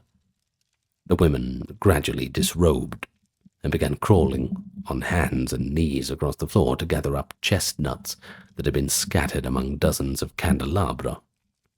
Now, Pope Alexander himself, along with Caesar and Lucrezia, reportedly looked on as spectators to this erotic game. To spur the male guests' enthusiasm, prizes of fine clothes and jewelry were offered to those who could perform sexually with the courtesans the greatest number of times in the course of the night. Burchard's diary dryly notes these details, clearly scandalized by what he was duty-bound to record. Well, this so-called chestnut banquet has since become legend, an orgy within the Vatican walls. And if there's one thing that you're not meant to have within the Vatican walls, it's an orgy. Traditionally, they don't do them in the Vatican. Well, maybe they do. I don't know. I don't live there. Anyway, some historians have questioned if it was truly as Burchard described, or whether it was embellished. But in any case, contemporary reaction left no doubt that Alexander's court was seen as shockingly corrupt. No other medieval pope, not even John the XII, had staged something so openly licentious in the heart of Christendom. It seemed to many that Rome had become a new Babylon. Critics of the church, like the fiery Dominican friar Girolamo Savonarola in Florence, rallied against Rome's harlot church and singled out Alexander as the very personification of sin. Savonarola, in fact, called for Alexander's overthrow. He was excommunicated and executed in 1498, but the denunciations rang on. But I'm afraid that's not where it ends for the Borgia clan. Their intrigues were not confined to sexual scandal. They were equally notorious for political murder and intrigue. Pope Alexander VI and Caesar Borgia eliminated several rivals via poison or violence. When Lucrezia's second husband, Alfonso of Aragon, outlived his political usefulness, he was strangled by assassins while recovering from a stabbing. This in 1500 in the Pope's own Castel Sant'Angelo fortress. Caesar Borgia himself was widely suspected of arranging the murder of his own brother, Juan, Duke of Gandia, in 1497. His body was found floating in the Tiber, with his throat slit and weighed down by stones. Obviously not many stones if he was floating. Anyway, Alexander VI was overcome with grief at Juan's death. But the culprit was never found. Suspicion inevitably pointed to the ruthless Caesar, who might have removed his older brother out of jealousy or succession disputes. The idea of a cardinal fratricidally killing a duke, both sons of the Pope, was the stuff of nightmares. And yet to many in Rome it seemed entirely plausible given the Borgia's reputation. The Pope himself did not shy from more direct corruption either. Alexander VI's need to fund Caesar's military campaigns and his own lavish projects led him to sell cardinalates to the highest bidders, openly exchanging sacred offices for cash, which, simony, that's pretty brazen. He also made strategic use of marriages, literally trading family members for alliances. For instance, when Caesar decided to renounce the clergy to become a secular prince, Alexander struck a deal with the French king. The deal was that Caesar would marry a French princess, and in return the Pope would annul the king's marriage. Such wheeling and dealing at the highest levels of European power was unprecedented and widely unpopular. Alexander's reign ended as scandalously as it lived. Well, in 1503, both Pope and Caesar suddenly fell ill after dining at the villa of a cardinal. Well, instantly rumours arose of poison.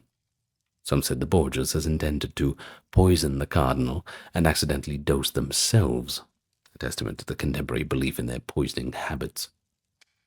Alexander died after a few days of agony, his corpse reportedly swelling, blackening, and smelling terrible. taken by enemies as a sign of divine wrath consuming the wicked. But modern historians suspect malaria, or another kind of fever, but at the time almost everyone assumed it was poison. Cesare Borgia survived, but was weakened. Within a few years, the Borgia family's grip on power was broken. The papacy, shaken and embarrassed, pivoted to more austere popes, and within a generation, the Protestant Reformation would seize upon the memory of Alexander as Exhibit A of Catholic corruption. Now, it's worth noting that not all late medieval Italian scandals were so bloody or salacious. Some of them were, well, financial. One significant example is the collapse of the Medici Bank in the late 15th century. The Medici of Florence, despite, aside from being political leaders, ran Europe's largest banking network, although those things seem to go hand in hand. Well, for much of the 15th century, they were astonishingly successful and wealthy. But in the 1490s, mismanagement and bad loans had weakened the bank. Large sums lent to rulers who defaulted certainly doesn't help. Fraudulent practices began to occur as the Medici tried to cover their losses. Lorenzo de' Medici himself covertly dipped into public funds under his control to prop up the finances of the bank. In one notorious move, the Medici appropriated money from a charitable fund that provided dowries to poor Florentine girls, essentially embezzling a charity to keep themselves solvent. They also raided the municipal treasury. Now, such actions were scandalous to the Florentine public when they eventually came to light. In 1494, as King Charles VIII of France invaded Italy and turmoil hit Florence, the Medici Bank finally collapsed under insolvency. Piero de' Medici was expelled from Florence by an angry citizenry, earning the name Piero the Unfortunate. The downfall of the Medici Bank was a classic financial scandal. Greed, risky speculation, and betrayal of trust of the public led to the ruin of their bank. Well, although perhaps less titillating than orgies or murders, the scandal certainly had repercussions. The Medici exile paved the way for Florence's brief experiment with a puritanical republic under Savonarola, and it destabilized one of the pillars of the Italian Renaissance economies. Well, it also served as a reminder that white-collar criminals, banking fraudsters, corruption in office, well, they were very much present in medieval Italy, alongside the more visceral scandals. And that's where we leave it for today. I hope you've enjoyed the scandals of medieval Italy. We'll get to a few more videos like this soon enough. If you enjoy them, that is. Tell me if you want more, and what you want to see. I enjoyed them anyway. They're a little bit, easier to digest, I think, than just one specific topic. Though we do like to keep it all balanced on the channel anyway. Deus vult. God wills it. The chant echoes out as frenzied men hear the speech of Pope Urban II and prepare to go all in on a crusade to retake the Holy Land.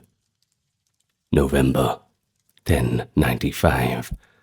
The heart of Christendom prepares to fight the Holy War. But why would they do that? Why exactly would tens of thousands of medieval Christians, all the way from the penniless peasant to the great lord, suddenly uproot their entire lives to fight in a foreign land they knew only of from Scripture? To the modern observer, the idea is a bit baffling, even fanatical. But to Christians of the late 11th century, the call to crusade felt not only justified but urgent and inevitable. In their eyes, you see, the whole enterprise simply had to happen. It was, as they believed after all, ordained by God. necessary to defend the faith and rescue their brethren. But it was much more than that. This was not simply a religious war.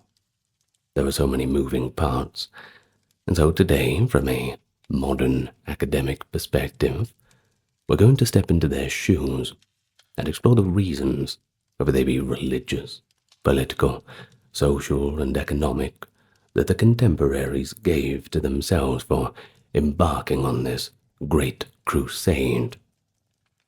No judgments, just observations. Detached academia, as usual. But first, just going to welcome you to the channel, as I always do out of habit and good manners. If you've not clicked that subscribe button yet, I would advise you to do so.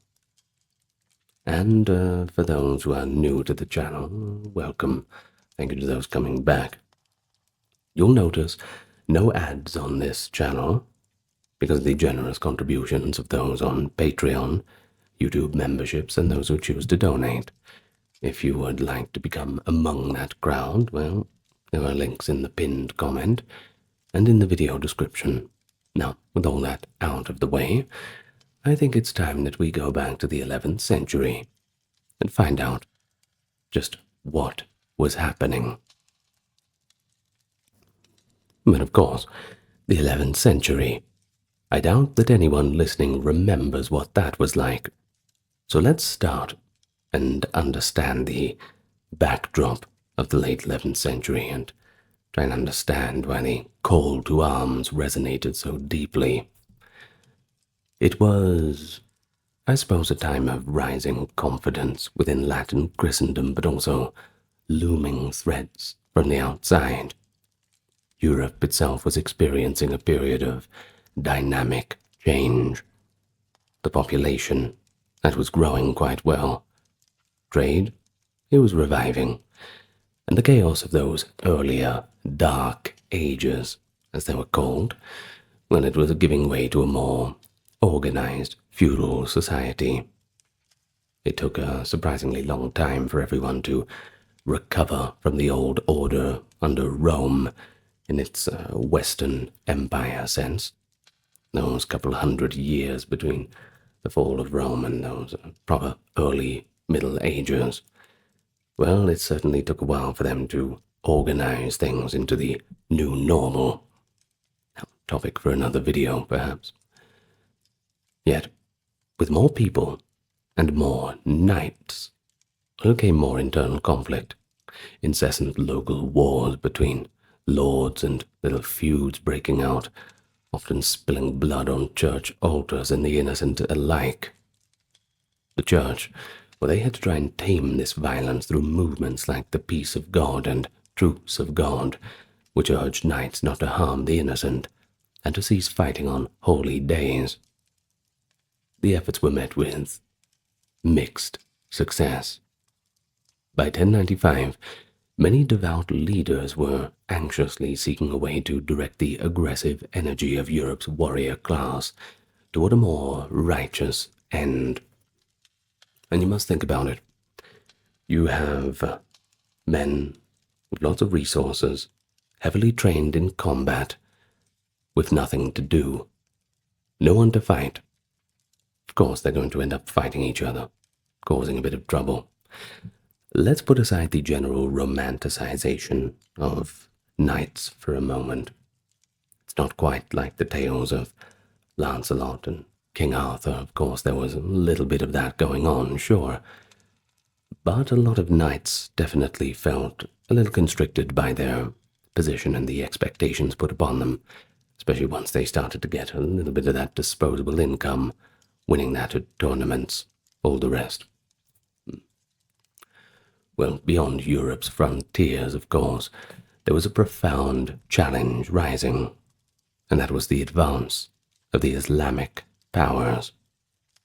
Now, the biggest power at the time was the Seljuk Turks, and they were closing in on the Christian lands.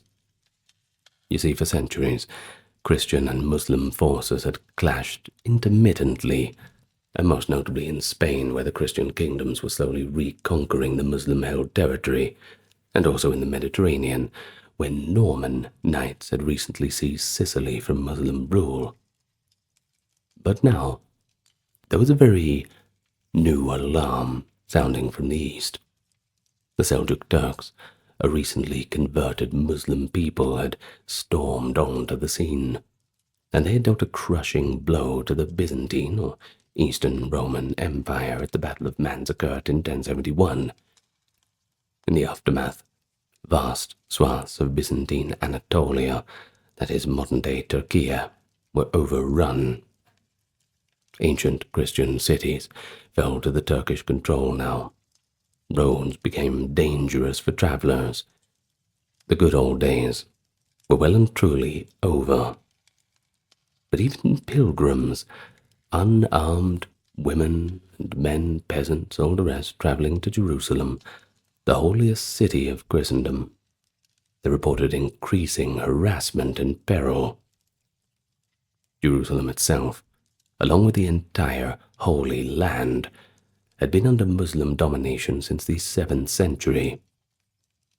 But the Christians had generally been tolerated to live and worship there under Islamic rulers, and pilgrimage had continued. All you need to do is pay the tax, the jizya, a lot of the time. Well, all of this began to change. In the year 1009, the volatile Fatimid Caliph al-Hakim had destroyed the Church of the Holy Sepulchre, the revered site of Jesus Christ's tomb, by the way, in a fit of intolerance. Of course, the Europeans, they did not take to this kindly. It sent an outrage shockwave throughout Europe. Although the church was later rebuilt, stories of its desecration lingered in Western memory. By the 1070s, the Seljuks wrested Jerusalem from the Fatimids. Rumors spread of new atrocities. Some returning pilgrims told lurid tales of Christian pilgrims being robbed, attacked, and even once they arrived at the holy places, simply being prevented from entering. What a disappointment. Well, whether exaggerated or true, the reports painted a picture of the holy city and Eastern Christians in dire need. Something had to be done. So, you can see that the roots of all of this go back almost 100 years. Well, even more than that. A few hundred years, really. It had been brewing for quite some time. Now, what about the Byzantine Empire? Because they're the real player in this. And they found themselves right on the frontier between the clash of Christendom and the Islamic kingdoms. They found themselves hard-pressed by the Turks, and by 1095, Emperor Alexios Komnenos had managed to stabilize his throne and even reclaim some territory. But he knew he could not restore all of the lost lands, at least not alone. Swallowing a good deal of pride, the emperor reached out to his fellow Christians in the West for help. And this was remarkable. You might think that the Eastern and Western Roman Empire, it's just a line they drew for convenience. But no, they had actually been estranged for about 40 years or so. The Great Schism of 1054 divided Orthodox and Catholic Christianity, and nothing breaks up friendships like disagreements in religious orthodoxy. But nonetheless, at the Council of Piacenza in March of 1095, Alexios's ambassadors delivered an urgent plea to Pope Urban II. They asked for a limited force of Western knights, mercenaries, basically, to assist Byzantium in pushing back the Turks. I suppose in their own polite way, the Eastern envoys painted a grim picture of Asia Minor laid waste and Christian churches violated by infidels, appealing to their common faith. Of course, they had different doctrines between the Catholic and the Orthodox, but they all agreed on one thing, that the Holy Land was holy, and anyone who touches the Holy Land makes not an attack on church, but an attack on God. Now Pope Urban, he listened with interest. He was a Frenchman by birth, and quite a reformist, deeply committed to strengthening the Church's moral and political authority. The timing of Alexios's request was quite fortuitous. Urban had recently reasserted his control over the papacy after a long struggle with the rival pope and the Holy Roman Emperor. Now that he saw his opportunity to unite the warring nobles of Western Europe under a sacred cause, while also mending fences with Byzantium and extending Rome's influence. What began as an appeal for a few hundred knights would soon swell into something far greater, a spiritual tidal wave that no one, perhaps not even Pope Urban himself, could fully anticipate. Thus, on the eve of the First Crusade, Latin Christendom stood at a crossroads, spiritually energized, but militarily fragmented, increasingly aware of threats to the fellow Christians abroad, and led by a papacy eager to assert leadership. So, I'm sure you can see how this stage is perfectly set for the enterprise that could channel religious devotion and knightly aggression into one grand venture. It was a one-stop shop. It could require a clarion call loud enough to rouse the heart of Europe, and Urban II was about to deliver exactly that. And so here we are, wheeling back to that scene in November 1095, Clermont, France. Urban II convened a great church council there, mainly to discuss reforms, but he had a kind of dramatic finale in mind. On the council's last day, the Pope stepped outside to address the masses. We are fortunate to have several near-contemporary accounts of what Urban said, though each chronicle is remembered a little bit differently. They're all pretty much the same. But the reports do agree on one thing, that Urban's speech was a tour de force that brought the crowd to a fever pitch. According to one chronicler, the Pope began by describing the plight of Eastern Christians and the barbarity of the enemy. He spoke of a horrible tale coming from Jerusalem and Constantinople.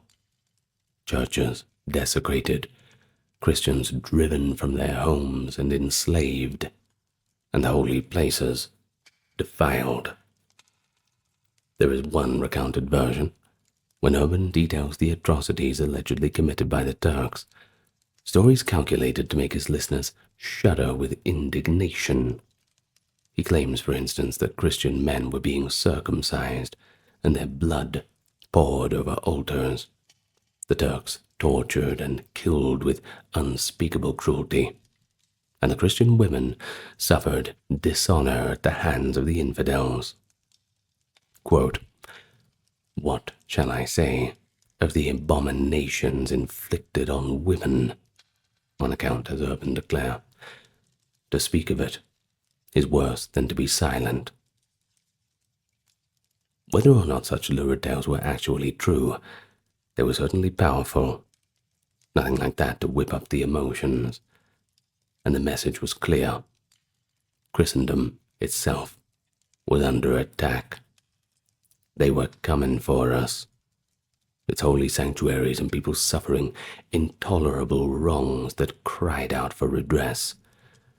Surely, that watching audience couldn't just sit there and let it happen. So Urban posed a challenge to the listeners. Who, if not you, will avenge this injustice? A quote from one of the texts. "On whom is the labor of avenging these wrongs and recovering this territory incumbent, if not upon you?" I suppose it was more than a call for revenge, really framed as a kind of sacred duty. Kind of like God was looking down and judging their responses. You better not give the wrong answer, The Pope reminded the largely French audience of their ancestors' glorious deeds, that heroic age of Charlemagne, when the Christian kings expanded Christ's realm by defeating pagan foes. Let the deeds of your ancestors incite you, Urban exhorted, invoking Charlemagne and the other old heroes of that age who had extended the borders of the faith. And so now he implied that it was simply their turn to take up that mantle, live up to the legacy. But most stirring of all was Urban's appeal to liberate Jerusalem, the biblical Holy Land. In the words recorded by the monk Robert of Reims, Urban painted a contrast between the war-torn, impoverished land of Europe and the richness of the distant promise. Quote from his speech, "This land which you inhabit is too narrow for your large population, nor does it abound in wealth. It barely furnishes food enough for its cultivators. Hence, you fight and devour one another." And he was right. He was 100% correct. It was a frank acknowledgment of Europe's internal strife. Then the Pope offered a remedy, of course. "Let your quarrels end," he said. "Let wars cease among you.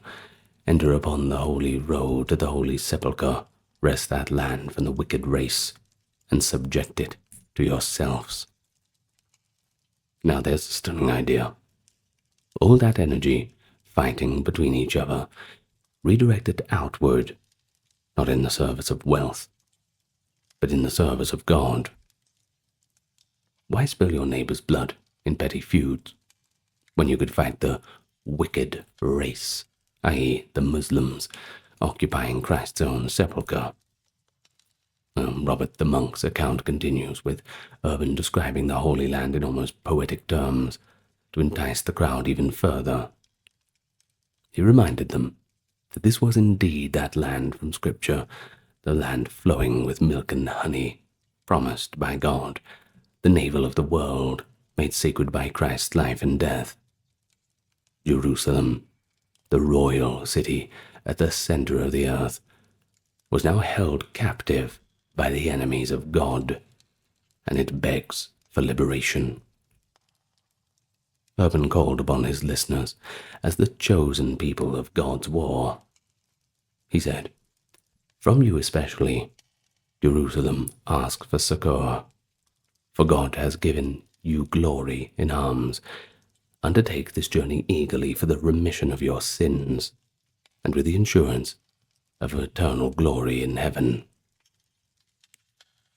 Well, it sounds like a pretty good deal, doesn't it? Remission of sins. I'm sure a few eyes darted back and forth, thinking, perhaps the sins I've committed will only be remitted if I do this.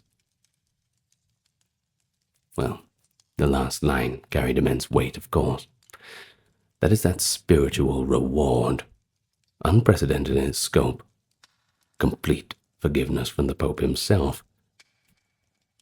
This was a formal indulgence, essentially a promise that fighting for the holy war for the sake of Christ would wipe away the penance one owed for past wrongdoing. To a society deeply concerned with salvation in the afterlife, that was quite the incentive. Now imagine knights who had lived by the sword, often incurring blood guilt or excommunication for their violence, now being told that if they turned their sword in a more productive way, face it to the infidel, their sins could be washed clean. Very little wonder that the crowd, upon hearing all these appeals, roared in agreement and devotion. It kind of reminds me of when Oprah gave everybody a car. I'm sure you remember the crowd reaction. Well, let's not compare Oprah to Pope Urban II, shall we? But I'm sure you see what I'm getting at. So they shouted, Deus vult, God wills it. Moved by the unanimity, of the response, Urban reportedly rejoiced and declared, Indeed, God has drawn this cry from you, Let it be your war cry in battle, for it comes from God. The Pope then urged all who were able-bodied and prepared for the task to take up the call. He specifically forbade the weak, elderly, or women from going, so as not to burden the army, and he encouraged those who could not fight to support the endeavor financially. Urban appointed as the spiritual leader of the expedition Bishop Adhemar of Lepoy. Now, who was that? Well, he was a respected, pious cleric from the area, and he volunteered right on the spot. Well, he then set the official departure for August of 1096. The crowd surged forward to pledge themselves to the journey, many receiving a cross-shaped cloth to stitch to their tunics. The origin of the term "to take the cross," the very mark of the crusader. Now, some people think that they were stitching them straight into their skin. I've heard a few people say this before, and it seems their citation for it is the introduction of the video game Dante's Inferno. Now, don't get me wrong, it was an absolute banger, but no one was bringing out fishing hooks and stitching it directly into their skin, at least as far as I know. If they were, please correct me. So, in a mix of fiery rhetoric and heartful piety, the First Crusade was on like Donkey Kong. Urban sermon deftly wove together all the key justifications that the Christians of the time found persuasive: defense of the fellow Christians and sacred sites, righteous vengeance against cruelty, and the channeling of violent impulses toward a holy purpose, the lure of spiritual and material rewards, and the sense of participating in God's grand design. It all sounds like a pretty win-win idea for those crusaders. But let's break down each of those motivations more fully, and we'll see what made the crusade feel not just appealing, but so necessary to so many people. Okay, so at its core, the First Crusade was kind of sold and definitely embraced as this act of profound faith. It was the physical manifestation of someone's faith in God through taking up the sword with God at your back and going off to some foreign land to just beat the living hell out of complete strangers. Well, it's one way to put it. But the men and women of 1096 called it a pilgrimage, really, or a journey to Jerusalem done for Christ's sake. The word crusade comes from crux, for cross. You see, that was coined quite a bit later. At the time, participants thought of themselves first and foremost as pilgrims, but this time carrying swords. Understanding this mindset's pretty critical, by the way. They didn't see themselves as conquerors or marauders, but rather penitents and soldiers of God on a holy mission. One powerful religious motivation was the desire to liberate that holy land, especially Jerusalem. Now, of course, this was not going to come without a bloody good fight. People knew that, but they weren't going at it with bloodthirst in mind. It wasn't about that. Anyway, in Christian thought, Jerusalem, well, it wasn't just another city. It was the holiest place on the entire planet, the site of Jesus' crucifixion and resurrection, the location of the Holy Sepulchre, and the spiritual center of the world. Many believe that Jerusalem, because of this, should rightfully be in Christian hands, a fitting homage to Christ. You think about it this way. What if Mecca was overtaken by Christians? The Muslims would launch their own crusade, I suppose, or rather a jihad.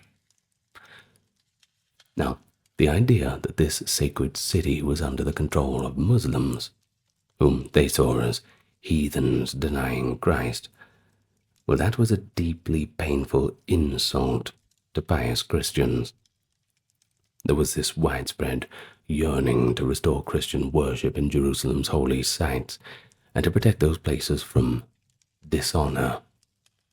This was often framed not as a war of conquest, but as a moral obligation to Christ himself. Now, as Urban II implored, quote, "Let the holy sepulchre of the Lord our Saviour, which is possessed by unclean nations, especially in situ." There it is again, the holy sepulchre, treated with ignominy by unbelievers. That was the North Star, the rallying symbol that stirred the medieval imagination. Now, pilgrimage to Jerusalem, that was already the ultimate spiritual adventure in the Middle Ages, the top holiday destination. Those who managed to visit the holy city, rather, not the holiday city, despite the distance and danger, were revered at home as having done something courageous and holy. By recasting the Crusade as an armed pilgrimage, Urban made an innovative leap. He took up a very familiar act of devotion, pilgrimage, and fused it with a concept of holy war. Up to this point, mainstream Christian teaching had been ambivalent about warfare. Fighting was usually only condoned as a regrettable necessity in self-defense. But here, what we had was a war that was proactively called for by the sacred leadership. It had to be framed carefully to be acceptable to the Christian conscience. The solution was to emphasize the penitential aspect of the journey. Crusaders were often described as doing penance for their very act of taking up the cross. Instead of walking barefoot and unarmed to atone for sin as a typical pilgrim might, these penitents would carry a sword and lance, now weapons, symbols of God's service. But the church itself assured participants that their toils would count as a meritorious sacrifice. All the fasting, hardship, and danger they would endure on the march to Jerusalem would be like a great living prayer. If they were unlucky and died in the attempt, they were often compared to martyrs, giving their life for the love of Christ. One chronicler, Gilbert of Nogent, wrote later that God was literally pressing men's souls to undertake the Crusades as a means of salvation. The idea of dying for one's faith, that's been pretty much always honored in Christianity. The word martyr and carries quite a deep significance, not just in Christianity either. But now fighting and perhaps dying to proclaim Christ's tomb could be seen in that exalted light. Martyrdom no longer just for those disciples, priests, and all the rest. Anyone could do it. But perhaps the most concrete religious incentive was the indulgence that Urban pronounced.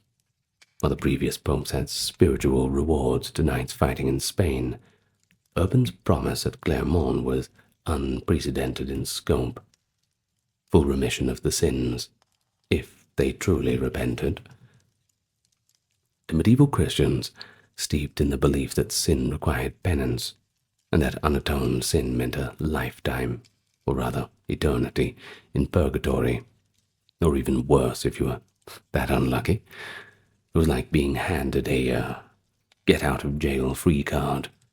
Pass go, collect $200. It really is hard to overstate how motivating this was. Many knights knew that they had bloody pasts. They had killed, pillaged, perhaps even violated the peace of God. But now the church told them, go and do this one thing, and the entire slate will be wiped clean by God's mercy. One eyewitness to Clermont wrote that Urban's call was a command of Christ, and those who heeded it could substitute the expedition for all penance. So in essence, the crusade was presented as a holy shortcut to grace. Think about it. If you could, I don't know, take one test, and then all of your student loan debt would be forgiven. I suppose these are kind of, we can frame them in our modern issues, I suppose. But in addition, religious culture at the time was imbued with the expectation of miracles and divine intervention. Many crusaders genuinely believed God would guide and protect them. This faith was reinforced as the expedition unfolded. In their chronicles, they credit God for every major victory. For example, when the Crusaders miraculously survived starvation and then captured the city of Antioch in 1098, they attributed to not their own skill, but God's favor. And of course, the discovering of a holy relic, that being the Holy Lance, said to be the spear that pierced the side of Christ. That, of course, boosted their morale quite a bit. Now, one leader, Count Raymond of Toulouse, insisted on carrying this relic into battle. Such events strengthened the conviction that the crusade was God's work. If hardships befell them, these were the tests of faith. If successes came, they were proof of divine blessing. And we even see a kind of apocalyptic zeal in play. Jerusalem held a place in the end-time prophecies for medieval Christians. If you're familiar with the book of Revelation and other texts, well, they hint at Jerusalem's role in this second coming of Christ. Some zealots likely believe that reclaiming Jerusalem would perhaps hasten the end of days and fulfill God's final plan for the world. While Urban II's recorded works focus on practical and pious reasons, the underlying religious sentiment among the masses, well, that certainly included hope of participating in a cosmic, divine story. Well, let's move on to a different set of justifications. Let's look at the ruling class of medieval Europe, this warrior aristocracy, knights and nobles living by the sword, both their calling and a curse. By the late 11th century, the Church had been grappling with the problem of knightly violence for generations. Knights, they were meant to protect the weak, uphold justice, but too often they preyed on the very people they should be defending. Feudal society was plagued by small-scale wars, disputes between lords, fights over inheritance, raids for plunder, or just vengeance. Common folk and churchmen alike suffered under this constant insecurity. The Peace of God movement, originating in France in the early 11th century, tried to forbid knights from harming non-combatants like peasants, clergy, women, and merchants. But the Truce of God went even further, and that prohibited warfare on certain days, and in Sundays, holy seasons, giving societies some kind of respite. These initiatives had a moral force, but enforcing them, that was another matter. You can make rules, sure, but rule breakers don't follow the rules. Many knights, they paid lip service to the peace and the truce, only to ignore them when ambition or anger flared up within them. The First Crusade, in the eyes of reformers like Urban II, well, that offered a brilliant solution. Turn their violent energies toward a righteous cause. Rather than unrealistically trying to make these trained warriors lay down their arms and be good little boys, the Crusade gave them a chance to use their fighting skills in a more noble manner. And so in one fell swoop, the concept of Christian knighthood was completely transformed. No longer would a knight be merely a brutal enforcer for his own gain. He could now become a soldier of Christ, as some writers proudly dubbed the Crusaders Miles Christi. Now this was indeed a radical rebranding. War, if fought for God's justice, could not be a sin, but rather a path to holiness. So contemporary accounts of Urban's sermon, they also highlight this appeal to knights, you see. One chronicle by Fulcher of Chartres, who was present at Clermont, by the way, recalls Urban urging these fighting men to cease their internal wars and instead fight against the infidel. Let those who have been robbers now become soldiers. That's a quote from Fulcher's version. Let those who have formerly fought against their brothers and relatives now fight, as is right, against barbarians. The Pope was effectively saying, stop all your petty squabbles. Let's team up for the ultimate noble battle. Fulcher also notes the promise, let those who have been serving as mercenaries for a small pay now obtain the eternal reward. And there's a poignant insight there. Many landless knights hired themselves out to scratch out a meager living, becoming little better than thugs for coin. And Urban, he offered them something grander, a chance to be part of a divinely sanctioned army, gain spiritual wages far beyond gold, an eternal retirement plan. The knightly class responded with enthusiasm. To be sure, their motives were a mix of idealism and self-interest. Medieval knights were concerned with honor, fame, and fealty. The Crusade promised honor on a colossal scale, the kind that would be celebrated in songs and chronicles. And indeed, we're still talking about it, so there's that. Now we know that many prominent nobles, of course, took the cross in 1096, including some of the most renowned lords of France and Norman Italy. So let's just quickly go through a quick character list, I suppose. And we'll mention a few of them just to illustrate their mindset. So first, we had Raymond IV, that is the Count of Toulouse. We have mentioned him, one of the richest and also the oldest nobles to go. He was deeply devout. Now in 1096 he was nearing 60 years of age, and he saw the crusade as a holy mission so important that he left his vast domains, even bringing his wife and family along, believe it or not. Chronicles note Raymond's piety. He reportedly wanted to die in the Holy Land and be buried there. Well, he didn't quite die on the march, but he never returned to Europe, staying to rule in the East, a sign of his long-term commitment to the cause. Then we have Godfrey of Bouillon, a duke from Lorraine. He also took up the cross quite early, but he had a quite complicated past. He had fought for the German emperor against the papacy in earlier years.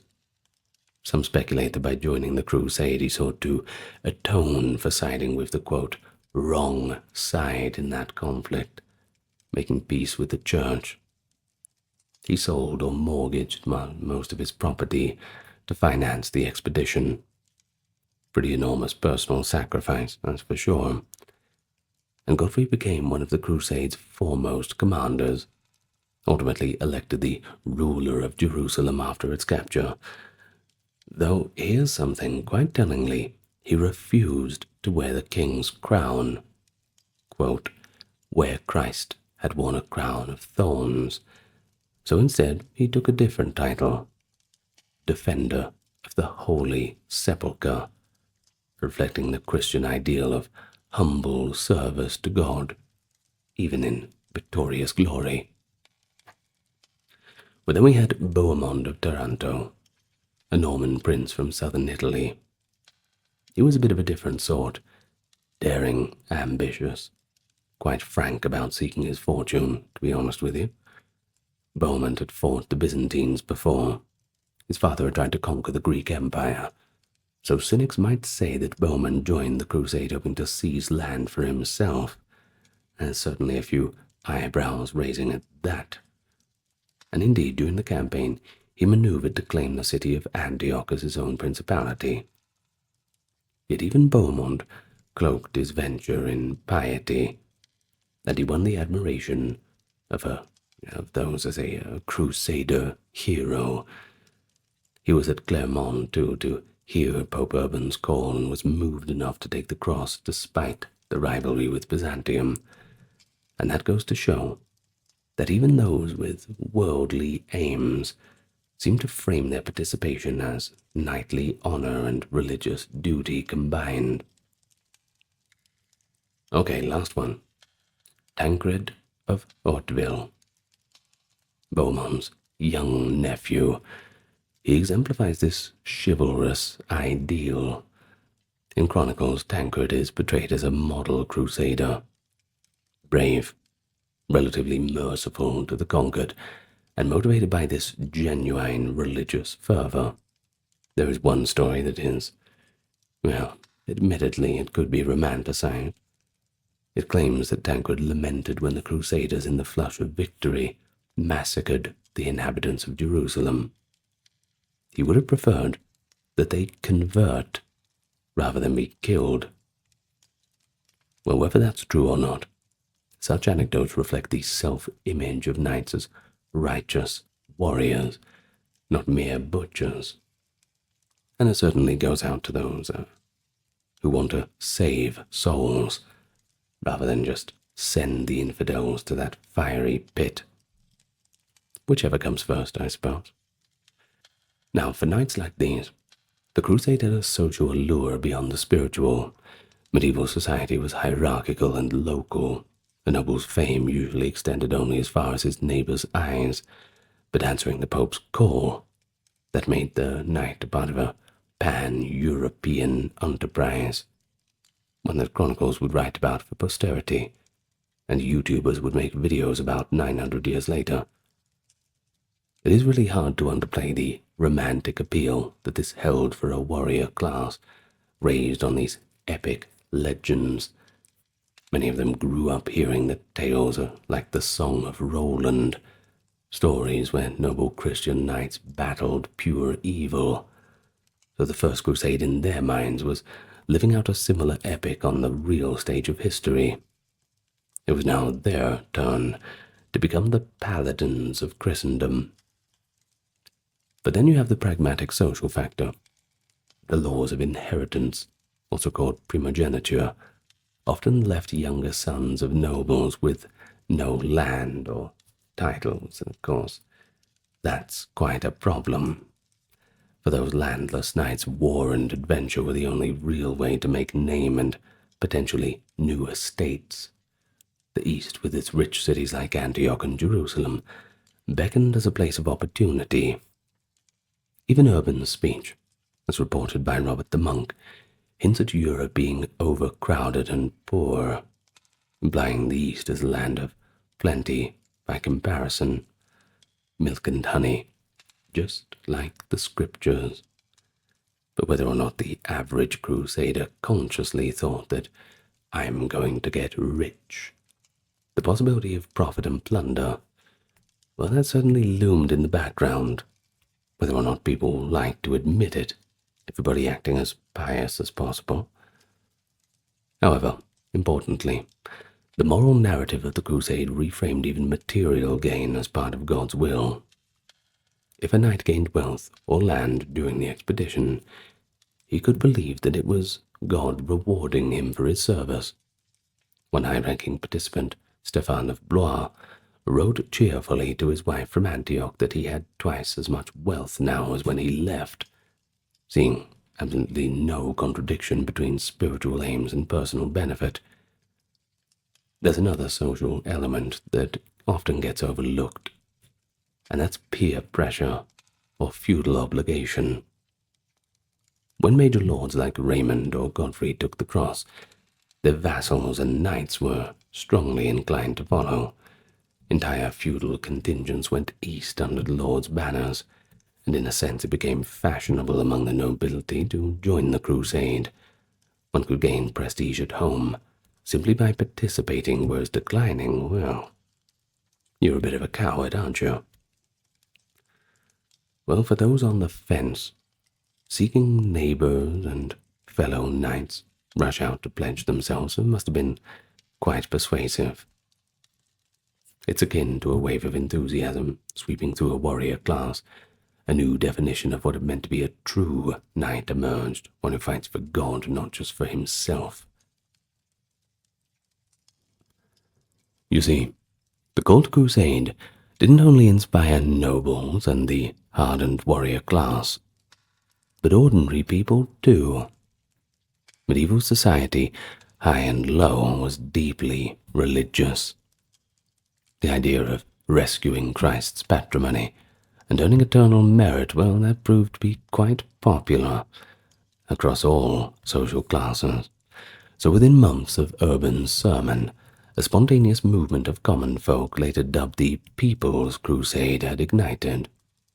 This outpouring, while quite less organized and ultimately tragic in outcome, it shows how compelling the vision was to the average man on the street in 1096. So one figure stands out in the grassroots crusading enthusiasm: Peter the Hermit. He was a charismatic preacher, often described as a gaunt, barefoot monk riding a donkey, who traveled through France and Germany preaching the crusade to anyone who would listen to him. By all accounts, he was apparently quite mesmerizing.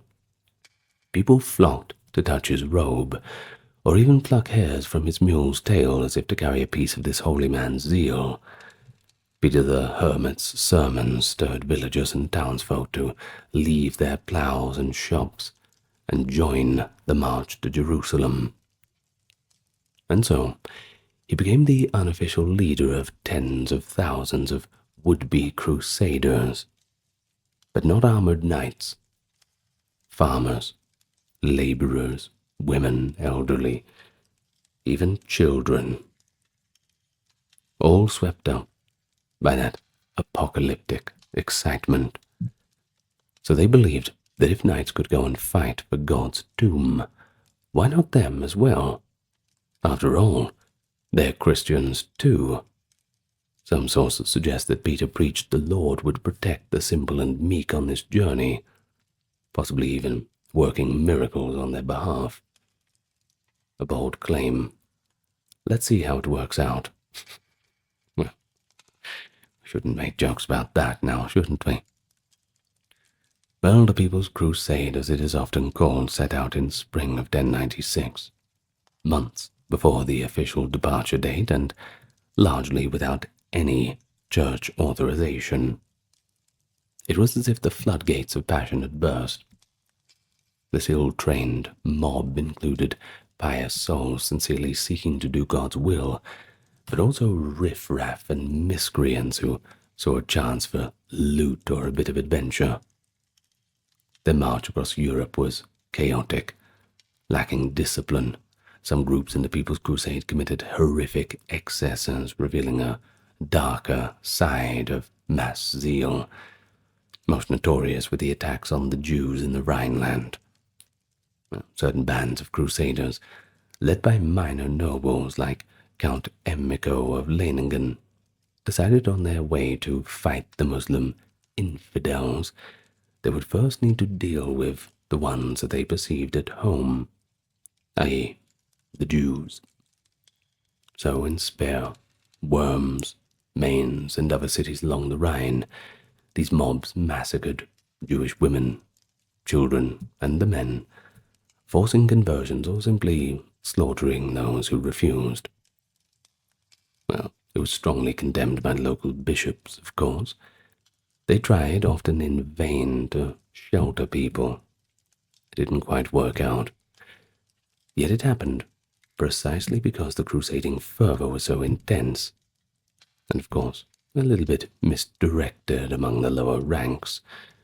These perpetrators twisted the Crusade's idea, the war for Christianity, into an excuse to murder people, and anyone who they saw as Christ killers or infidels were on the menu for that. For them, in this reasoning, the Crusade had to happen, not only in Jerusalem, but against any perceived enemy of Christ. And this is important. As a sobering note, while the main aim was freeing the Holy Land from Muslim rule, the entire atmosphere in general of holy war could ignite uncontrolled fanaticism. So, moving east, Peter the Hermit's masses and similar groups of peasants reached Byzantine territory in 1096, unruly and hungry. The Byzantine Emperor Alexios, astonished and somewhat dismayed at these ragtag hordes suddenly showing up out of nowhere, quickly ferried them across the Bosphorus into Asia Minor, mainly just to keep them away from Constantinople.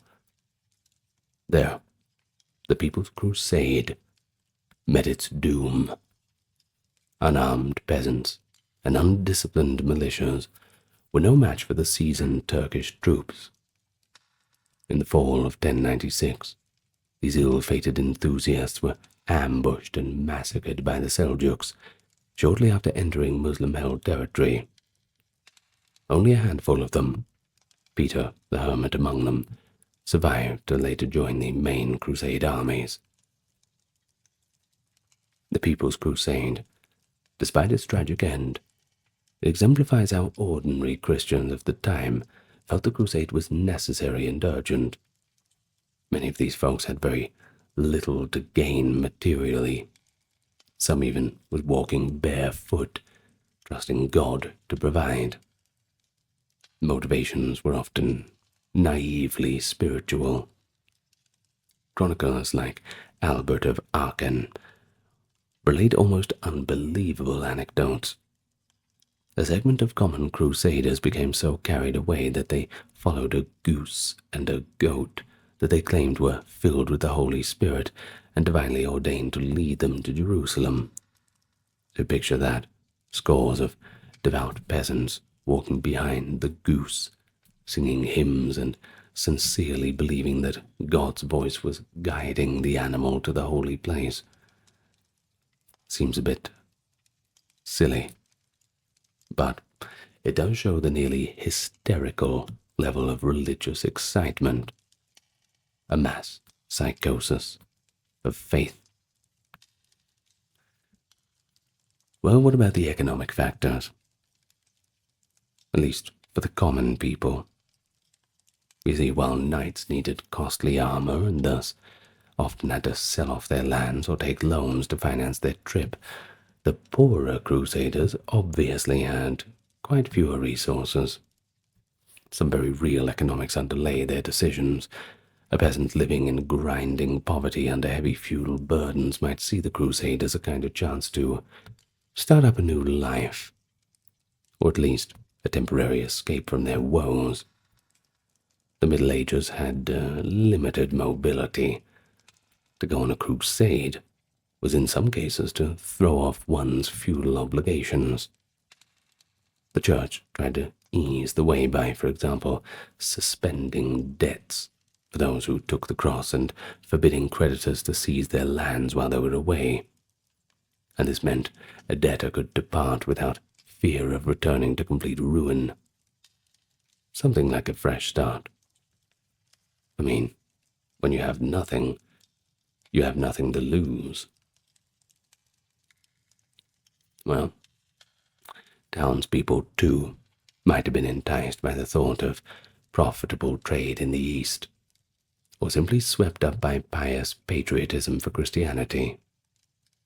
Urban had explicitly encouraged the rich to aid the poor in going, and indeed many nobles did sponsor and equip poorer neighbors or neighbors or vassals to join the march, and this created a sense of communal endeavor. Everybody, rich or poor, could share in the spiritual riches of the crusade. All of this mass enthusiasm was further stoked by a network of itinerant preachers, and that's beyond Peter the Hermit. All across France and Germany, clergymen took up Urban's cause, preaching in churches, public squares. They all spoke in the vernacular languages, so even the illiterate listeners could grasp the message, Now, do remember that back in those days, the Bible was not translated for the common people to read. You would go to a mass in Latin and just, well, ask questions to the preacher afterwards, I suppose. Well, miracles, too. They were reported as signs of God's divine favor.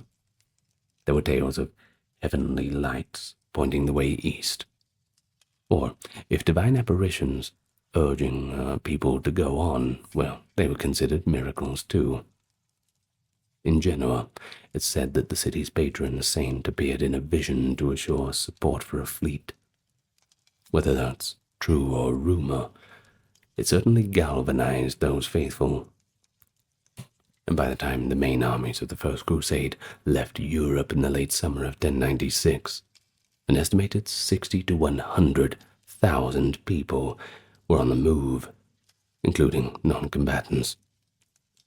Now, this was an unprecedented migration. It included women, some who went to support their husbands, priests, to provide spiritual guidance, and all manner of camp followers. The journey was extremely arduous, across the Balkans, through the harsh winter in Anatolia and beyond, but the motivating fire for many was the vision of the holy city and the conviction that they were part of God's grand plan. Now, it is worth emphasizing, too, that many truly experienced what they thought was divine intervention along the way.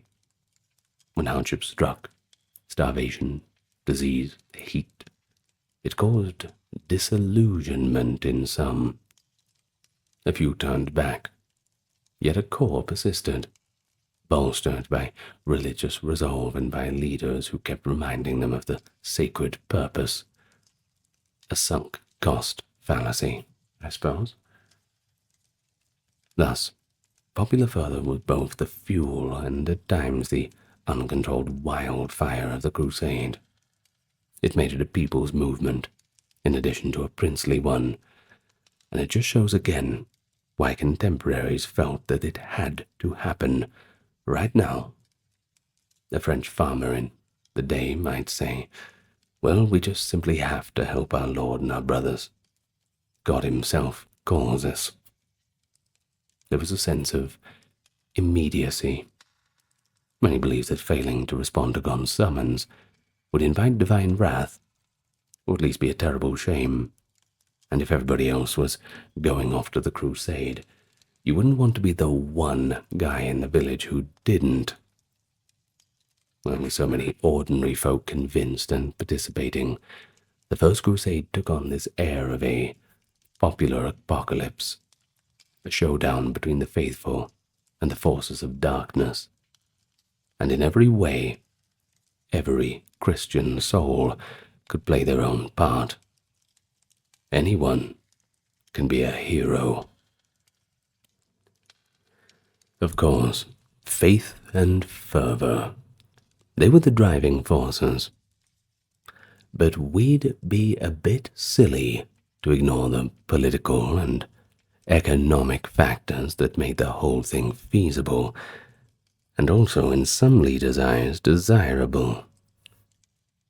Here's the thing, and I'll be honest with you. No matter what they tell you, you've always just got to follow the money. Someone benefits. Someone's making something. It doesn't mean that the whole ideal is null and void. But where there's money to be made, the people who want to make it all rush on in. Now, the late 11th century, that was a time in general of intense papal ambition and Christian statecraft, and the Crusaders served those ends, even as it wore the mantle of piety. So, let's consider all of that now. Look at how the political motives align sometimes a little uncomfortably with the more religious and pious narrative.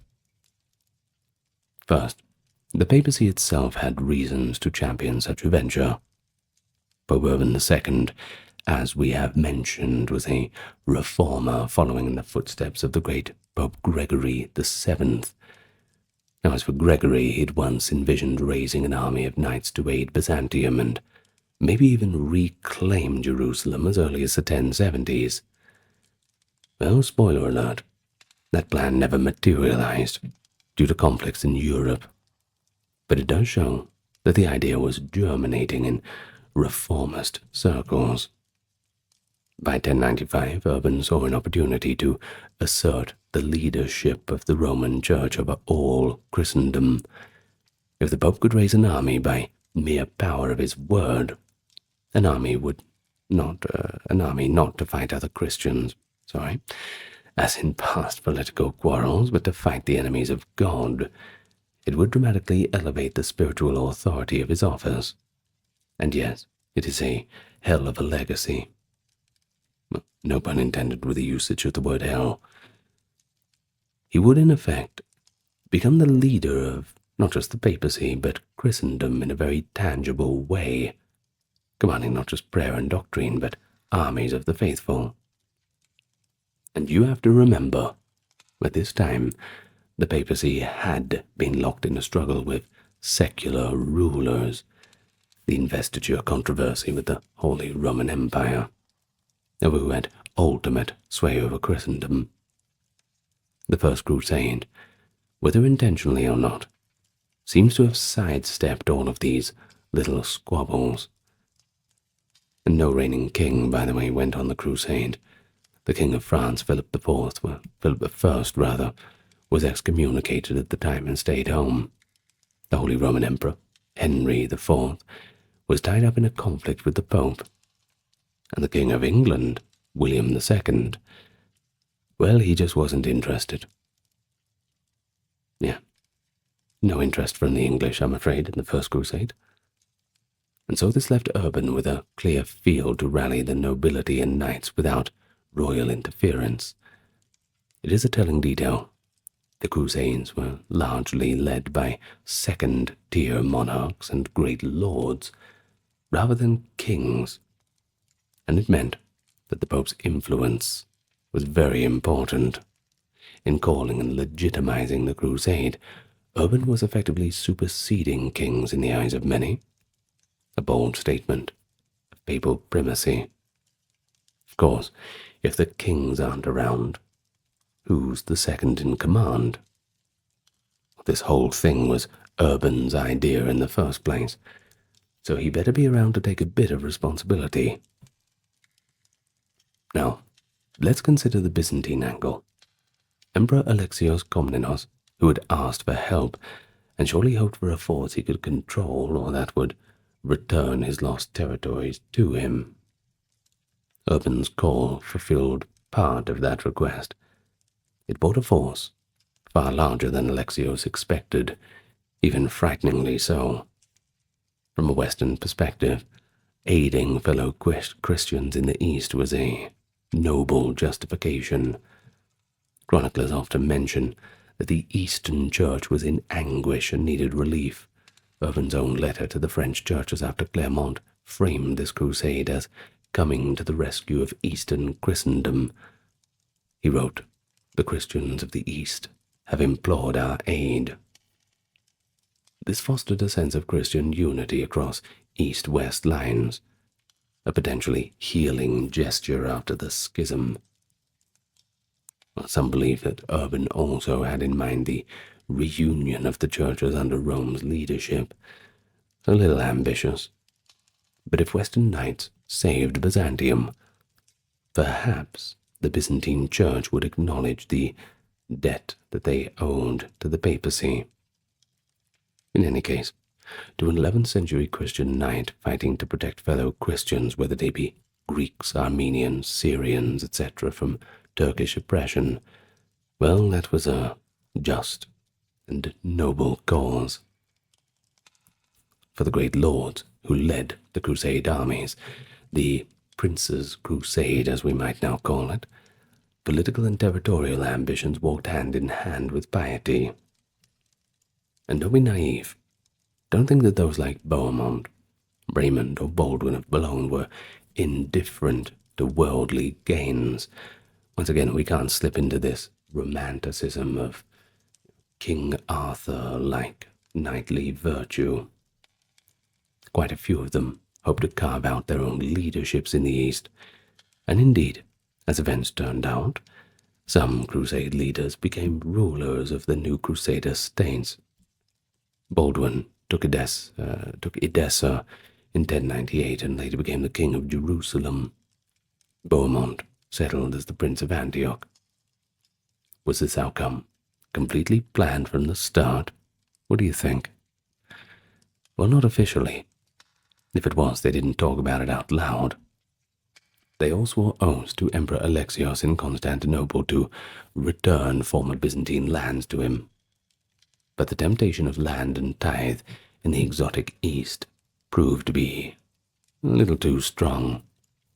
When Alexios did not or could not help at crucial moments, like during the siege of Antioch, Crusade leaders felt released from their promises. They often justified taking possession of cities in moral terms, either as fair reward for their bloodshed or because the Greeks, quote, abandoned the Crusaders, thus voiding any obligation they had to them. In the context of 1095 to 99, it's important to note that these princes could sincerely reconcile ambition with holy purpose. A knightly lord might rationalize, God wants us to have these lands to better defend Christendom on earth.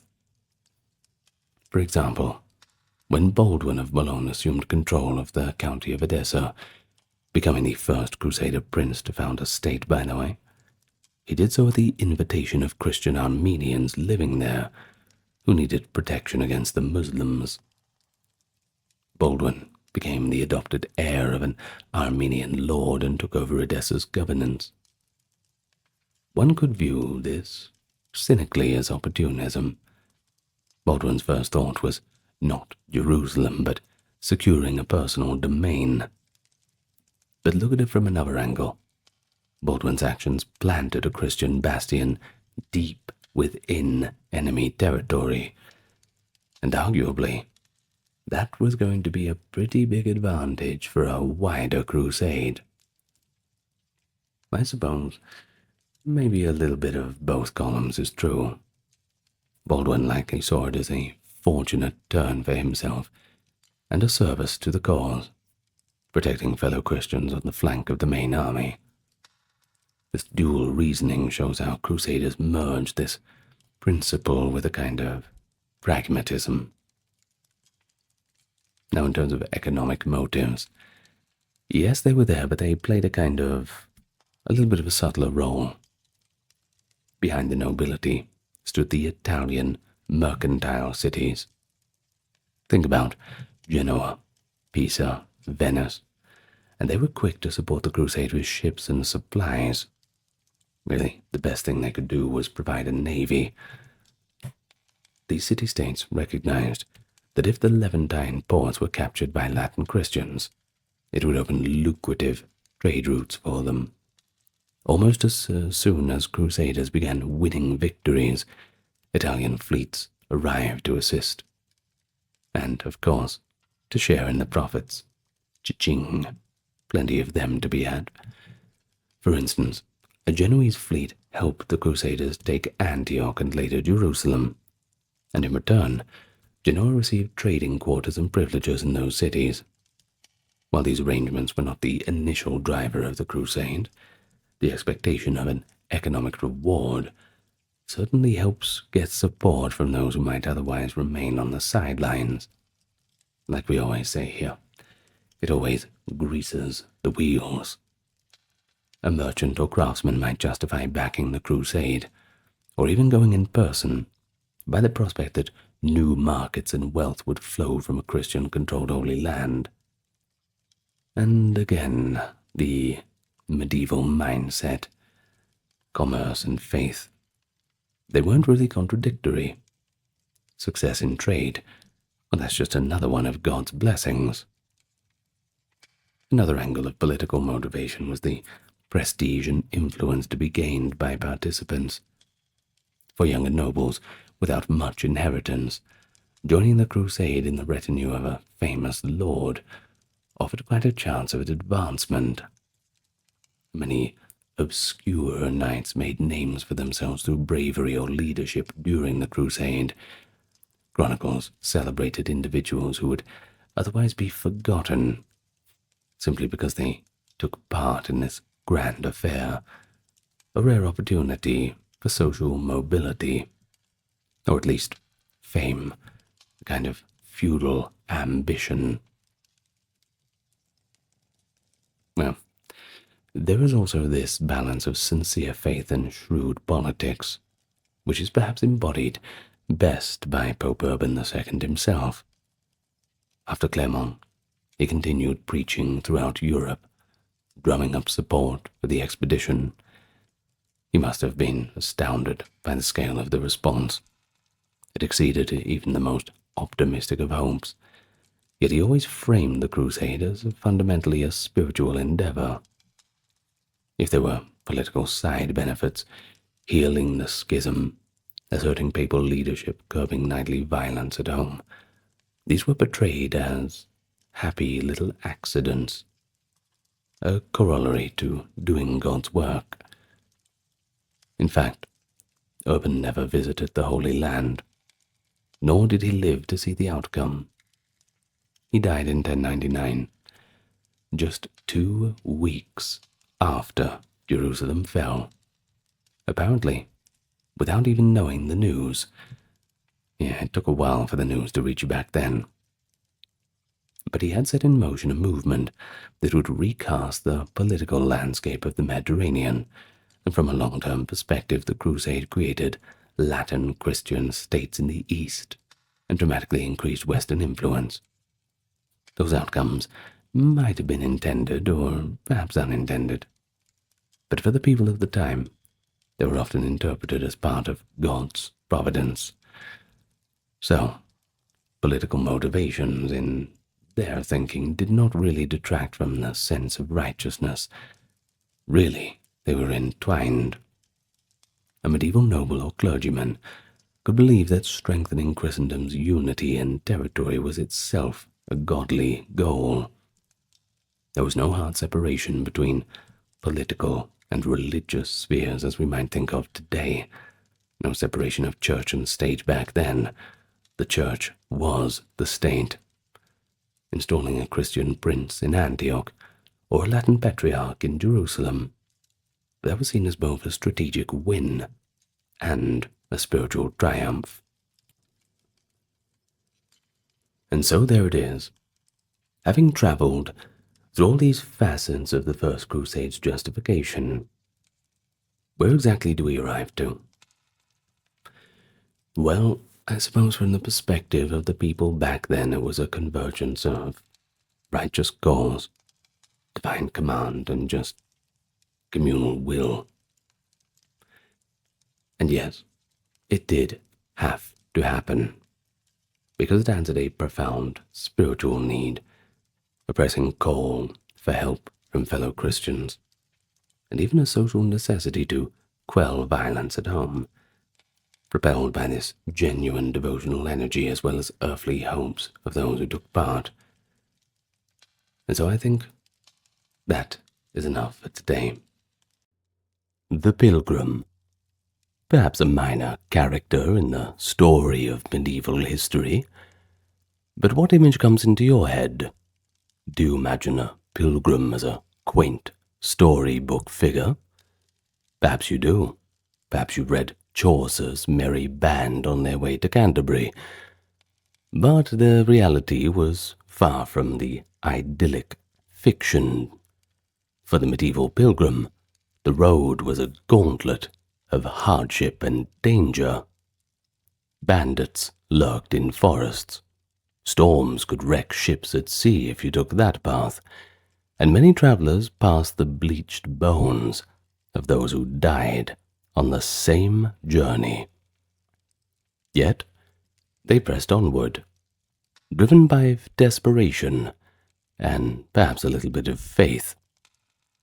But then there's the question, what could compel ordinary men, women, and sometimes children to risk such peril? Between the 11th and 13th centuries, the era of the Crusades, pilgrimages surged across Europe. From peasant cottages to princely courts, people of all stripes took up the pilgrim's staff and set out for those sacred destinations. Some walked to famous shrines in their own lands. Others chose to undertake the ultimate journey to Jerusalem in the Holy Land. These voyages spanned continents and often crossed into war-torn frontiers. But each pilgrimage was unique in its trials. But they all shared common ordeals, and so in this exploration today, we are going to trace the pilgrim's journey. And of course, we're going to draw on those old medieval accounts that have been so lovingly preserved and left for us, and a little bit of modern insight and archaeology. It's a story that doesn't get told very often. But lately it's all about regular people. So let us be the ones to listen to their story. Now first, of course, let me welcome you to the channel. I am the guy. We'll be spending the next hour together. But I can guarantee you the one thing that you will not get here is ads. Now, we're certainly on a crusade against them. We hate them as much as you do, so it wouldn't be right to have them in the video, so we've turned them all off. You won't get interrupted here, rest assured. But we are supported kindly by those on Patreon, YouTube memberships, the occasional donation, and those who visit the merch store.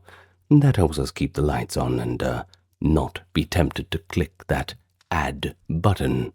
If you want to join that crowd, you'll find where you need to go in the video, channel, and description, and the pinned comment. Otherwise, do us a solid and just tell your friends about us. Next time you hear someone complaining about the state of the brain rot on this platform, just drop our name, and perhaps they can join the party too. In any case, like, comment, and subscribe, and let's do this. Off we go on the pilgrimage.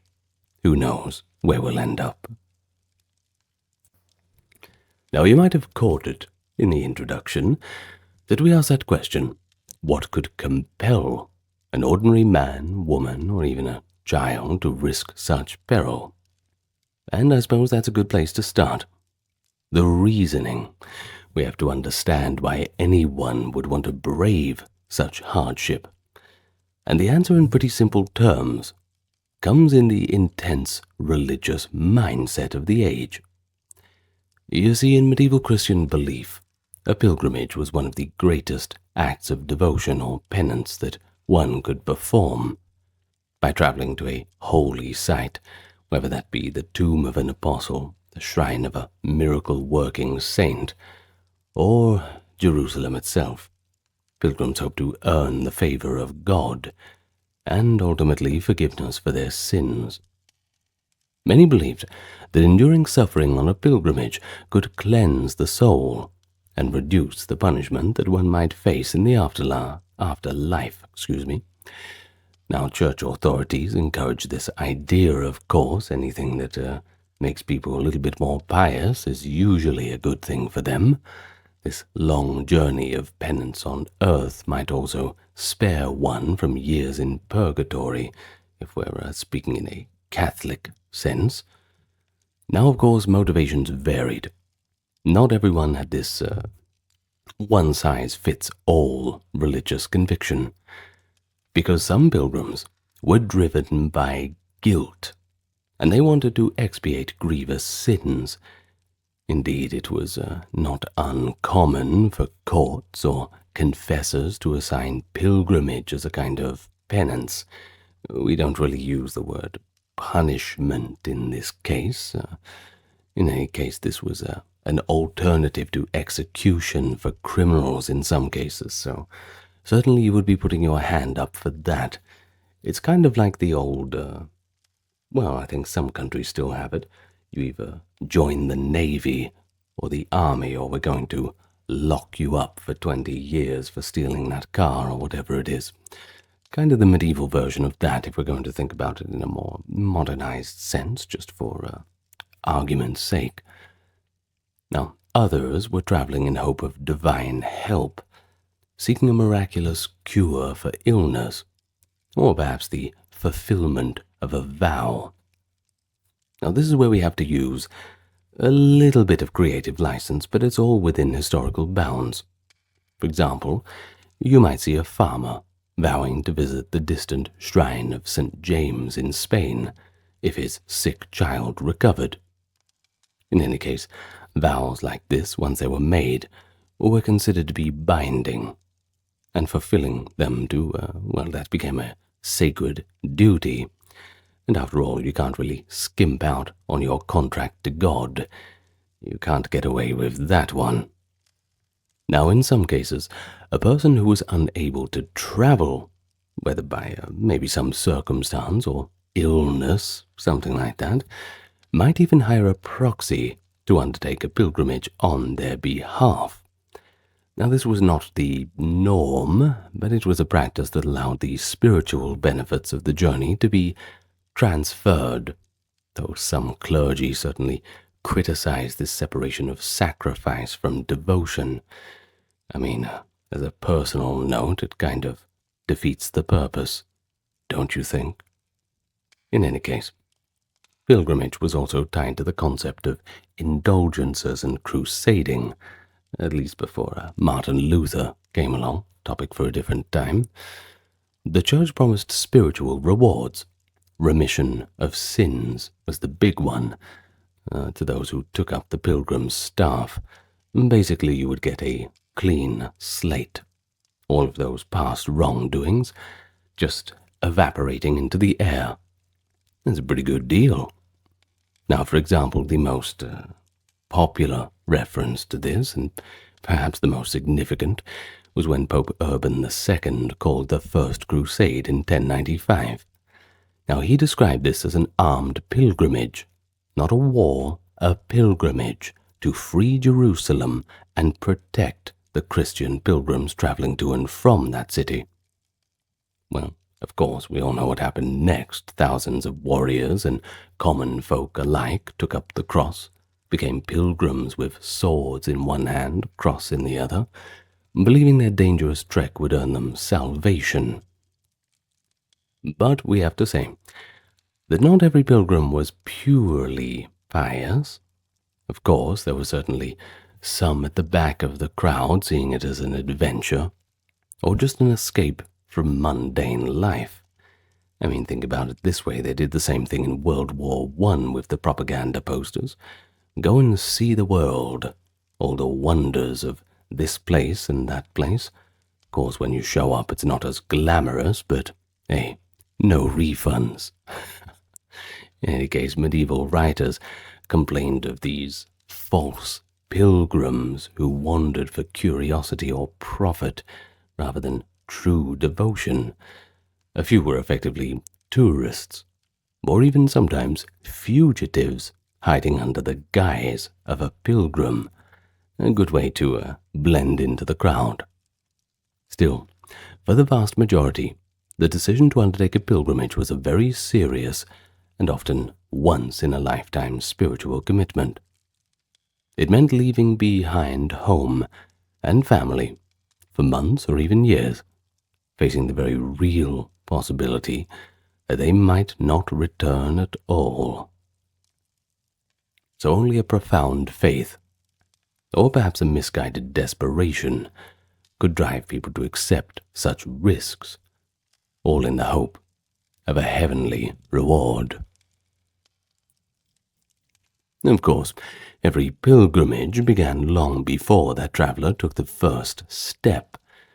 Preparation was a pretty serious business, both in practical and spiritual terms. Think about it this way.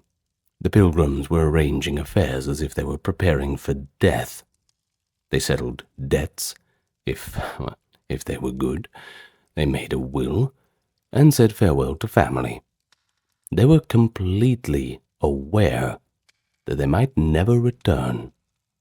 Of course, it was also expected that a pilgrim seek forgiveness and absolution before their departure. So many would confess their sins and reconcile with anyone that they had wronged in the past.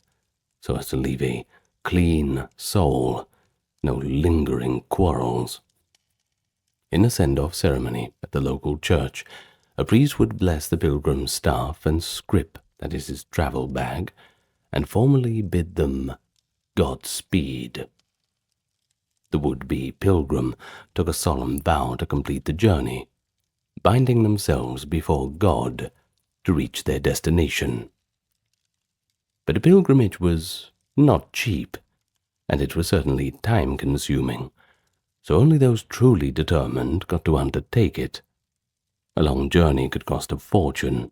You've got food, lodging, ship passage if you're taking the naval route, and offerings at shrines. It all adds up. Many pilgrims had to gather funds for years, or even sell property to finance the trip. Chronicles mention poor farmers selling their oxen or fields, and nobles mortgaging estates, all to afford the journey to Jerusalem, or perhaps another far-off shrine. But of course, Jerusalem was the gold standard of pilgrimages. Such sacrifices were of course made willingly. They were seen as the best investment you could make in the soul's salvation. But besides financial planning, there were administrative details. Travelers often needed permission to leave their home territory. A serf required the lord's leave, and a townsman had to settle any civic obligations. It became quite common for pilgrims to carry a letter of introduction, a kind of pilgrim passport issued by church authorities. This document, sealed by a bishop or abbot, attested that the bearer was a legitimate pilgrim traveling for pious reasons. It requested all who read it to offer the pilgrim hospitality and safe passage wherever they were. That doesn't mean they were always honored, but such letters could help a pilgrim find lodging at monasteries, or avoid arrest as a vagrant in foreign lands. Armed with spiritual resolve, a blessed staff, and whatever funds and permissions they could obtain, the medieval pilgrim was finally ready to face that long road. But of course a pilgrim would be pretty easy to recognize. They had their distinctive garb and equipment. Most wore a plain tunic, with a long travel cloak draped over it. The cloak, often hooded, served as shelter from rain, but also doubled as a blanket at night. A broad-brimmed hat was another common feature. Its wide brim kept the sun off and the rain away, and many pilgrims later adorned their hats with badges from shrines they visited.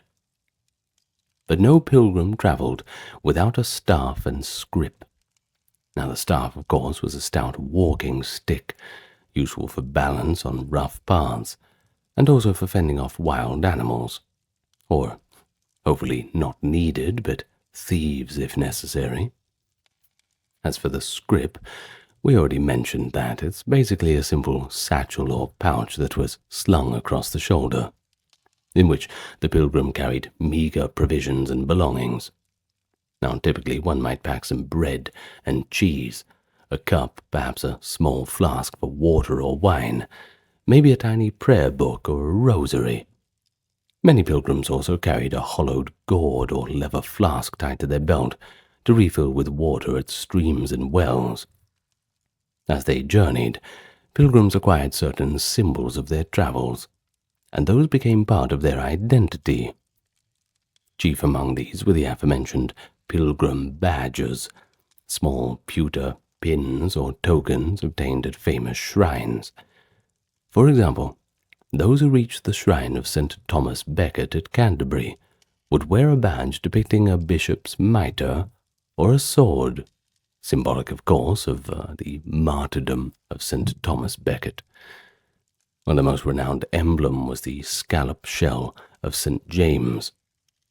Pilgrims to Santiago de Compostela in Spain often picked up a scallop shell by the Galician seaside, or received one at the cathedral as proof of completion.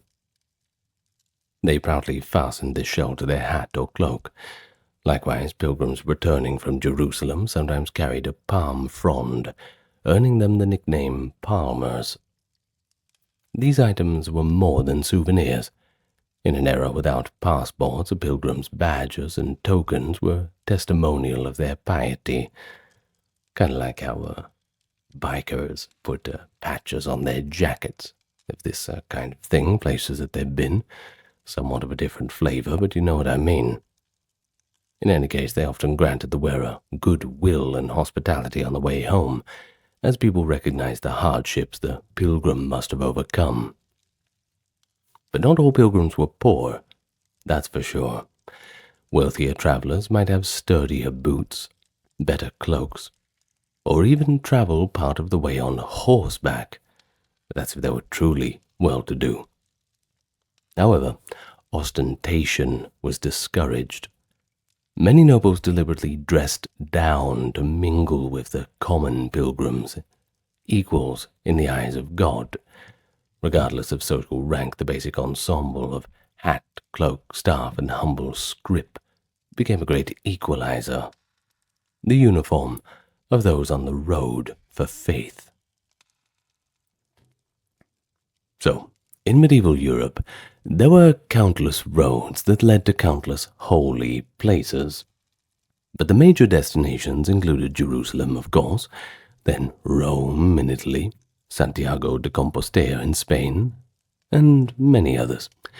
Now these sites drew pilgrims from across Christendom, creating a web of routes that spanned the continent. Pilgrims from England or Germany, for instance, might travel through France along the well-trodden paths converging towards Spain for the Camino de Santiago, or southward to the Alps on the Via Francigena to Rome. These pilgrims bound for Jerusalem often sailed to a Mediterranean port such as Venice or Marseille, and then took a ship to the Middle East, since, well, the overland trek through Asia Minor had become pretty perilous in the era of the Turkish conquests. Traveling such distances on foot, or even on horseback, was a monumental challenge. A voyage from northern Europe to Jerusalem, well, that could stretch over 3,000 miles. It could take many months, even years, to complete. Pilgrims trudged along the dirt roads, decayed Roman highways, mountain passes, and barren plains to reach their goals. They frequently banded together in groups for safety and companionship, forming an international fellowship on the move. They shared stories, prayers, and songs to keep their spirits up during the long days, and one can imagine that around an evening fire, pilgrims would trade tales of home or of miracles they had heard. Chaucer's later Canterbury Tales, though fictional, reflects this real tradition of storytelling among pilgrims. You should read it. It's pretty good. I know you want me to read it, but it's really, really long. Maybe one day, but that is not this day. In any case, on popular routes, a basic infrastructure developed over time to support the pilgrims. Monasteries and charitable hospices offered free or even cheap overnight shelter, along with a simple meal. You wouldn't get much, but you get what you're given. Certain dangerous mountain passes, like the Great St. Bernard in the Alps, or the Somport Pass in the Pyrenees, had hospices staffed by monks dedicated to rescuing and aiding travelers exhausted by the climb, or perhaps trapped by snow. But despite these supports, much of the journey was through unfamiliar and inhospitable territory. Pilgrims had to navigate dense forests, marshes, and high mountains with very little guidance. Roads often lacked any signposts, and maps, if you even had one, they'd be pretty rudimentary. Many relied on local guides, or simply followed the flow of fellow pilgrims. Losing the way, well, that was a constant risk, especially when paths forked or faded. Crossing political boundaries added complexity as well. A traveler might pass through dozens of different lordships or kingdoms, each with their own language, tolls, and laws, and you don't want to run afoul of them. The pilgrims suddenly found themselves among strangers, speaking Spanish, Provençal, German, or even Arabic. One 12th century guidebook, the Codex Calixtinus, even included a short list of common phrases in Basque to help French pilgrims beg for bread or water in that language as they passed through the Pyrenees. Some lords welcomed pilgrims and saw it as their duty to protect them, while others exploited them with heavy tolls or restrictions. Typically, a healthy pilgrim could cover perhaps 15 to 20 miles a day on foot, and that's if the conditions were good. There were long stretches with no towns, or only tiny villages, and you weren't going to get much bread out of them. In such places, pilgrims often slept under the open sky, or in a barn or church porch if they could find one. Reaching a major town or a recognized stopping point along the way was a cause for relief and celebration. Perhaps you might even get to a city with a famous relic or a hospitable abbey. Maybe a nice tavern, too. These immediate stops allowed travelers to rest, refuel, and sometimes receive medical care if they were ailing. Though in essence, the journey itself was as spiritually significant as the destination. Each mile traveled was considered an act of devotion and sacrifice. Medieval writers often refer to life as a pilgrimage. And for those on the road, that was true in a literal sense. They experienced firsthand the vastness of the world and the extremes of geography and weather, all for the sake of reaching that sacred destination.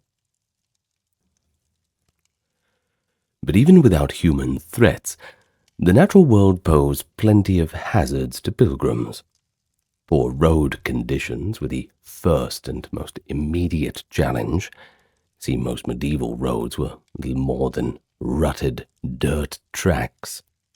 After rain, of course, they turned into quagmires of mud, and in winter they were pretty treacherous with all the ice. Travelers easily stumbled or fell, and a broken bone, far away from any help, could certainly be fatal. Pilgrims often had to ford rivers or cross fragile wooden bridges, tasks that could end in drowning if a crossing went wrong. Sudden floods sometimes swept away entire groups, attempting to wade a swollen stream. Exposure to the elements was also unavoidable. In the mountains, pilgrims risked hypothermia or avalanches. Many accounts tell of people freezing to death in alpine or Pyrenean snows, despite the efforts of monastic rescuers. Conversely, those crossing arid regions or the sunny plains suffered from heat and thirst. The intense summer sun of Spain or the Middle East could kill the unwary. One Crusade-era chronicler noted that more pilgrims died of thirst and heat exhaustion in the Syrian deserts than they did from enemy arrows. Water and food, even when available, carried their own dangers. Drinking from an unknown stream or pond could lead to debilitating diarrhea or other illnesses brought on from those germs that they didn't quite grasp at the time. A famous pilgrim guidebook warned of certain waters in northern Spain that were literally poisonous. It recounts that a river called the Rio Salado, 2 local men sat waiting with knives, ready to skin the horses of pilgrims who stopped to drink. They would assure travelers that the water was safe. But when the thirsty pilgrims let their mounts drink, the horses would collapse, and they would die from the toxic water. The men would then seize the hides. Well, this little detail shows how something as simple as quenching the horse's thirst could turn deadly on the road and ruin the entire trip. Hunger was another frequent companion. Pilgrims unable to carry much food relied on buying or begging along the way. But often they traveled through wilderness or famine-stricken areas that had nothing to eat of their own. Malnutrition weakened many of them, making them susceptible to illness. A lack of clean food and water meant that outbreaks of dysentery could sweep through a band of pilgrims, laying them low for days or just killing them all. Fatigue and injuries accumulated over the long trek were a problem too. Foot sores and blisters were ubiquitous. Without proper rest, a minor foot wound could become infected. Pilgrims often arrived at way stations limping and in pain. They might pause for a few days to recover, but lingering too long, that was costly. So many pressed on, despite their condition. The sheer uncertainty of travel was a hardship in itself. There were no reliable maps or travel advisories. A bridge washed out by a storm could force a huge detour. News of plague or war ahead might compel pilgrims to reroute by hundreds of miles. Every day required adaptation and endurance. And in facing these trials, mud, rain, heat, hunger, disease, the pilgrims believed they were earning spiritual merit. The hardships of the road were, in their eyes, just another form of holy penance, an imitation of the trials of the saints or Christ's own passion. The belief was often the only comfort on a miserable night under the open sky. But perhaps the greatest fear for pilgrims was indeed falling prey to robbers or outlaws along the way. Bandits haunted many lonely stretches of road and forest, knowing that pilgrims often carried coins or valuable tokens for offerings. Despite the church's decree that harming a pilgrim was a heinous crime, i.e. attackers might face excommunication or even execution if caught, lawbreakers don't really care about the laws. Shock horror. They still found pilgrims to be quite tempting targets. These brigands used a mix of stealth and violence. A band of armed thieves might lie in ambush behind rocks or trees, and then spring up upon a lone traveler, or stragglers at the rear end of the caravan.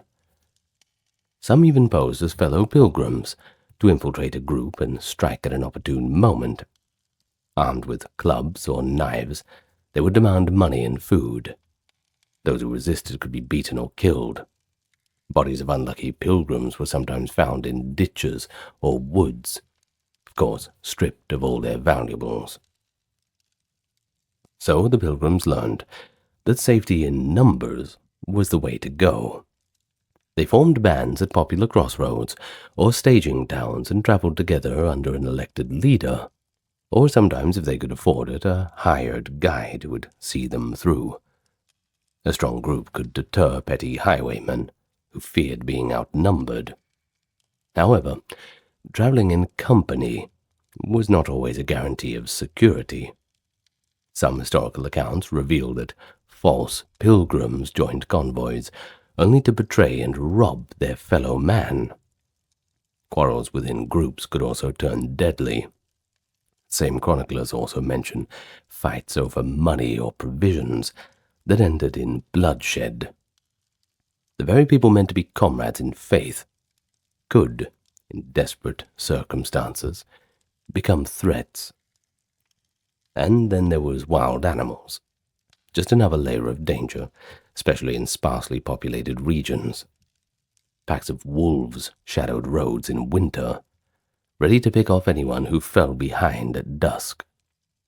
A lone pilgrim who became separated might be stalked by wolves or mauled by wild dogs or boars in the woods.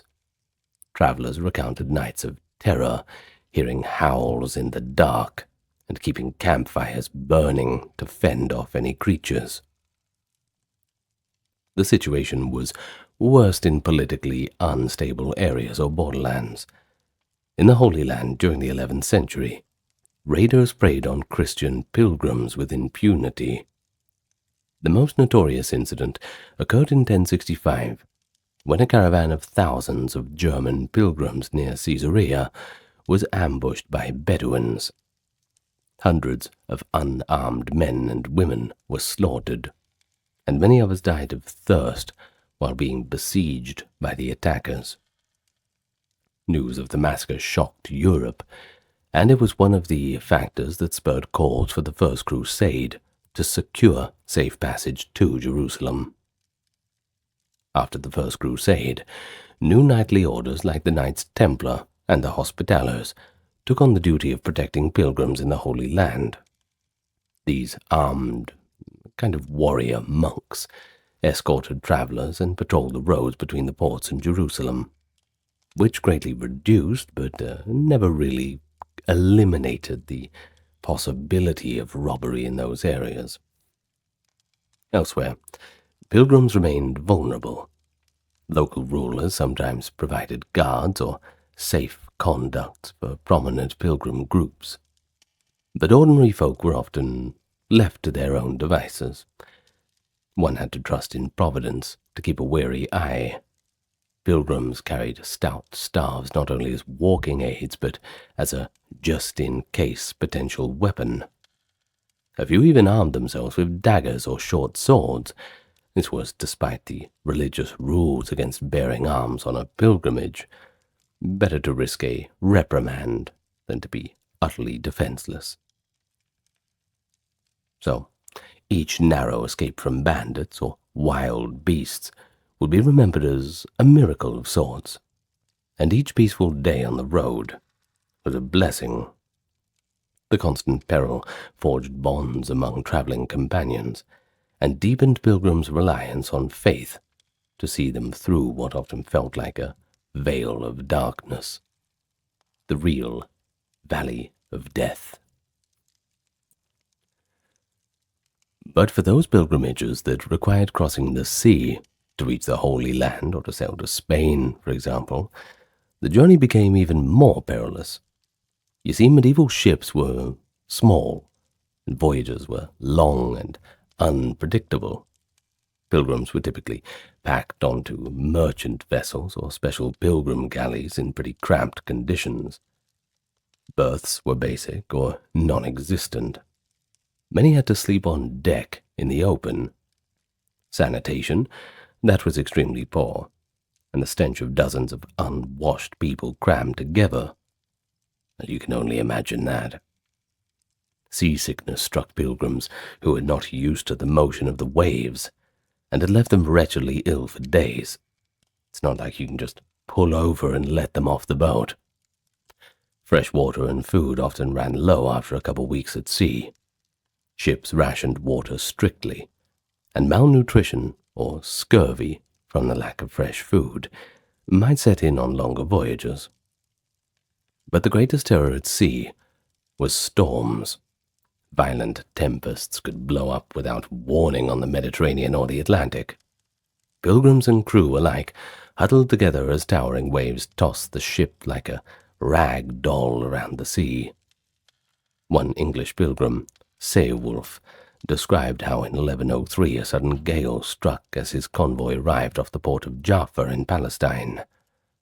Within hours, dozens of ships were driven onto the rocks and shattered. He watched in horror from the shore as the waves swallowed men and women, and over 1,000 of his fellow pilgrims drowned in a single day. Such disasters were not unheard of. Entire fleets lost to dreadful storms.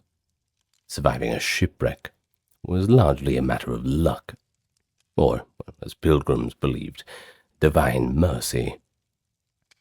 Those who made it to land after a wreck often kissed the ground in gratitude. Another menace on the seas was piracy. Wherever there were trading ships, there were thieves looking for plunder, and the pilgrim ships were no exception. Muslim corsairs from North Africa roamed the Mediterranean, and occasionally Christian pirates or privateers preyed on pilgrim vessels as well. A chronicle from 1453 records that a pirate fleet captured a ship carrying 300 pilgrims returning from the Holy Land. The pirates killed all the men, and the women were turned into slaves. In 1473, a group of Irish pilgrims bound home from Santiago de Compostela were seized by pirates near Cornwall. They were eventually released after a ransom, but such fortunate outcomes were quite rare. More commonly, kidnapped pilgrims ended up in the slave markets of foreign ports, if their families or communities could not pay the hefty sum for their freedom. To mitigate these dangers, some cities organized armed convoys, or scheduled group voyages under guard. Venice was famous for its pilgrim galleys, state-supervised ships that departed at set times for the Levant, each with experienced sailors and sometimes a naval escort to ward off the pirates. These measures improved the odds, but could not eliminate the unpredictability of sea travel. Pilgrims on board spent much of their time praying for calm weather and safe passage. It was common for terrified passengers to vow that if they survived a storm, they would undertake some act of penance or charity afterward.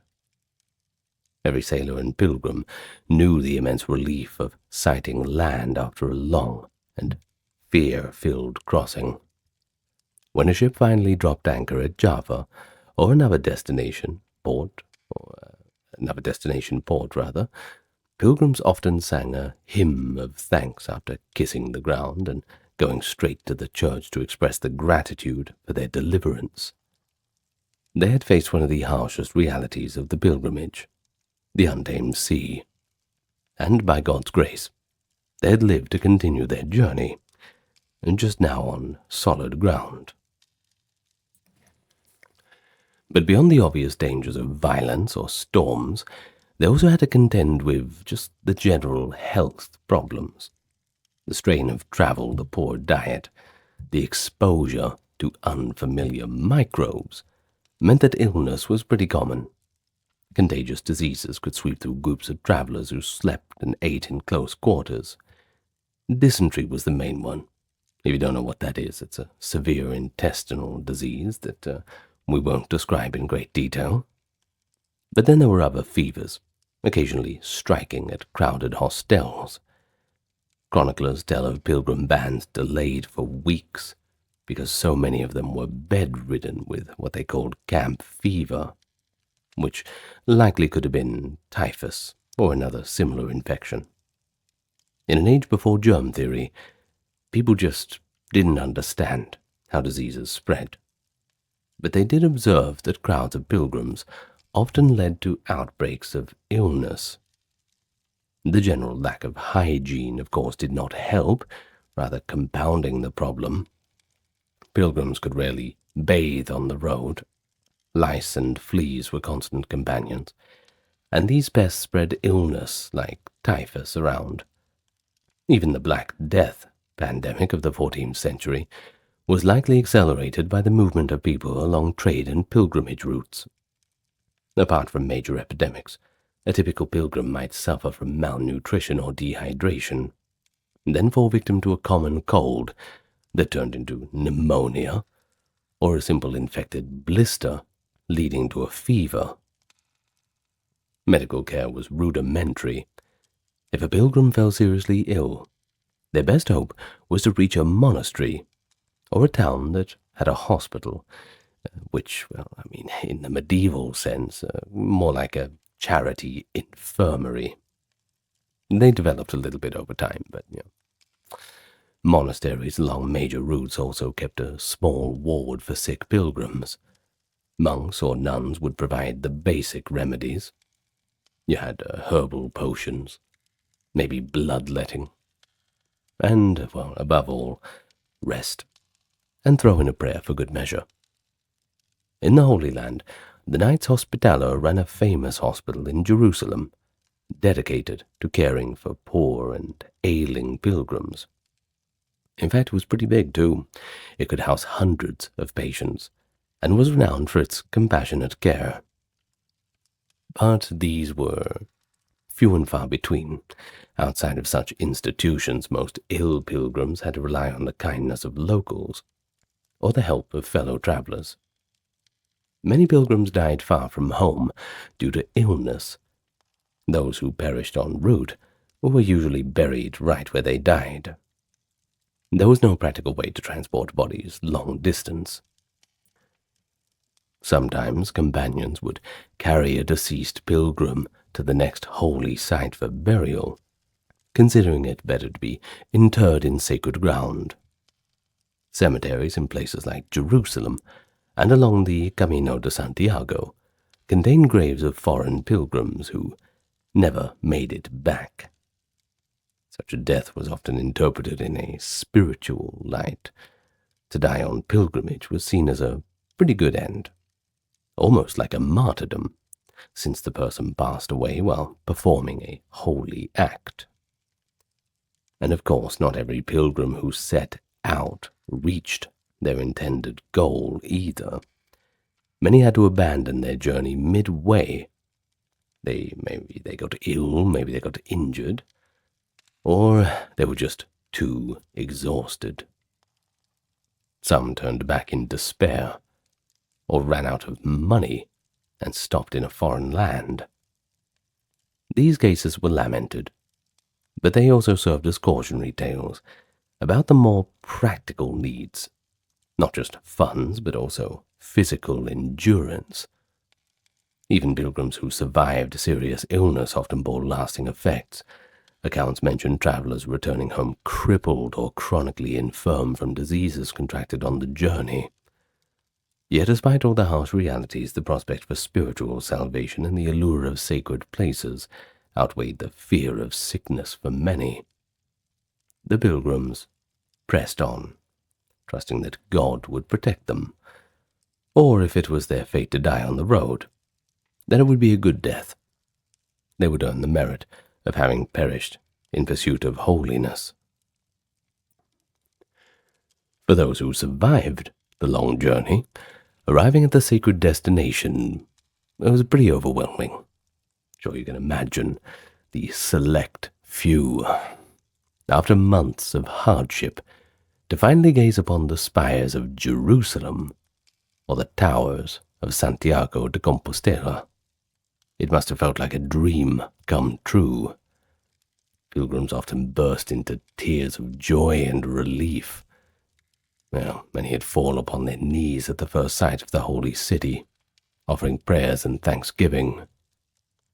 It was common for groups to begin singing hymns as they approached their goal. Contemporary accounts describe pilgrims chanting the Te Deum or other praises while walking the last miles to a shrine, and at the shrine itself, more special rituals awaited. In Compostela, for example, road-worn pilgrims entered the cathedral and embraced the statue of St. James above the high altar, then knelt at the apostles' tomb beneath. The clergy swung an enormous incense burner called the Bota Fumiero across the church, filling the air with sweet smoke, partly to symbolize purification, and partly, it is said, now it's just a rumor, it is said it was done to cover the smell of the unwashed crowd. I suppose it's a little bit more polite than just telling them to go clean themselves up. But where would they do that? Well, in Jerusalem, pilgrims would prostrate themselves at the sites of Christ's Passion. They touched the rock of Golgotha and the stone of anointing, and crawled into the narrow tomb where Christ was said to have risen. Many pilgrims, overcome with emotion, wept and prayed aloud. One famous English pilgrim, Marjorie Kemp, wrote that in 1417 she was so overcome upon first beholding Jerusalem that she wept and sobbed uncontrollably, to the point that the other pilgrims had to lead her by the hand. Pilgrims performed the final acts to fulfill their vows. They presented offerings at the altar, perhaps a candle or a hand-crafted token symbolizing their prayers. They often had clergy at the site stamp or sign a testimonial of completion.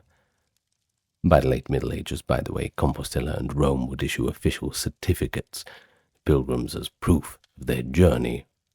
Certainly imagine people taking that home and hanging it up on the wall. Pilgrims also acquired final souvenirs, of course. The pilgrimage trade attracted profiteers as well. Around major shrines, a whole economy sprang up.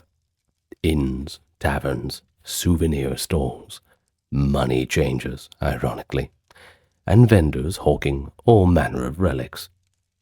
Pilgrims could buy a little flask of holy oil, a rosary said to touch a saint's tomb, or even a fragment of the true cross. Though scams were common, of course. There seems to be quite a few fragments of the true cross floating around. Must have been a very big cross, so dubious on that authenticity. Medieval moralists often warned travelers not to be too credulous of these peddlers, and to keep their pilgrimage more focused on prayer. Nonetheless, most pilgrims did acquire some treasured mementos of their journey, whether purchased or gifted. Finally, they received the official badge of that shrine to add to their collection. Having achieved their spiritual goal, pilgrims faced the prospect of the journey home. Interestingly, some found the return trek easier, buoyed by the elation of fulfillment. Of course, the way back always seems shorter.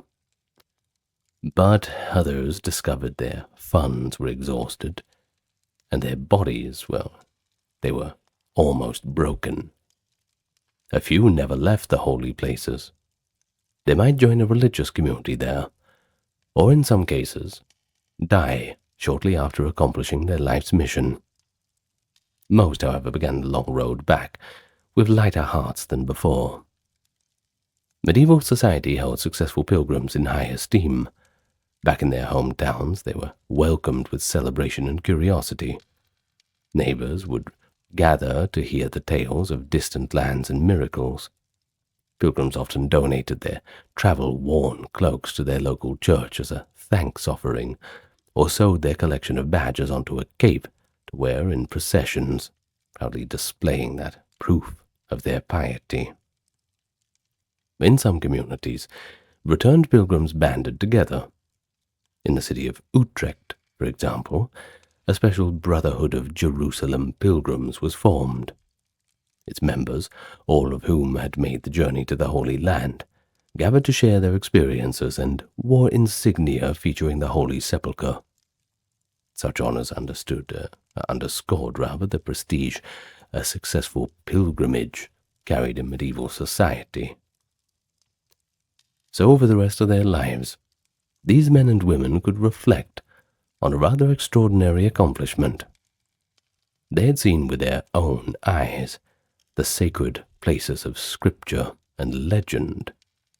In an era when most people never traveled beyond a few days' ride from home, a returned pilgrim was a bearer of wonder, a living link to the wider world and the divine.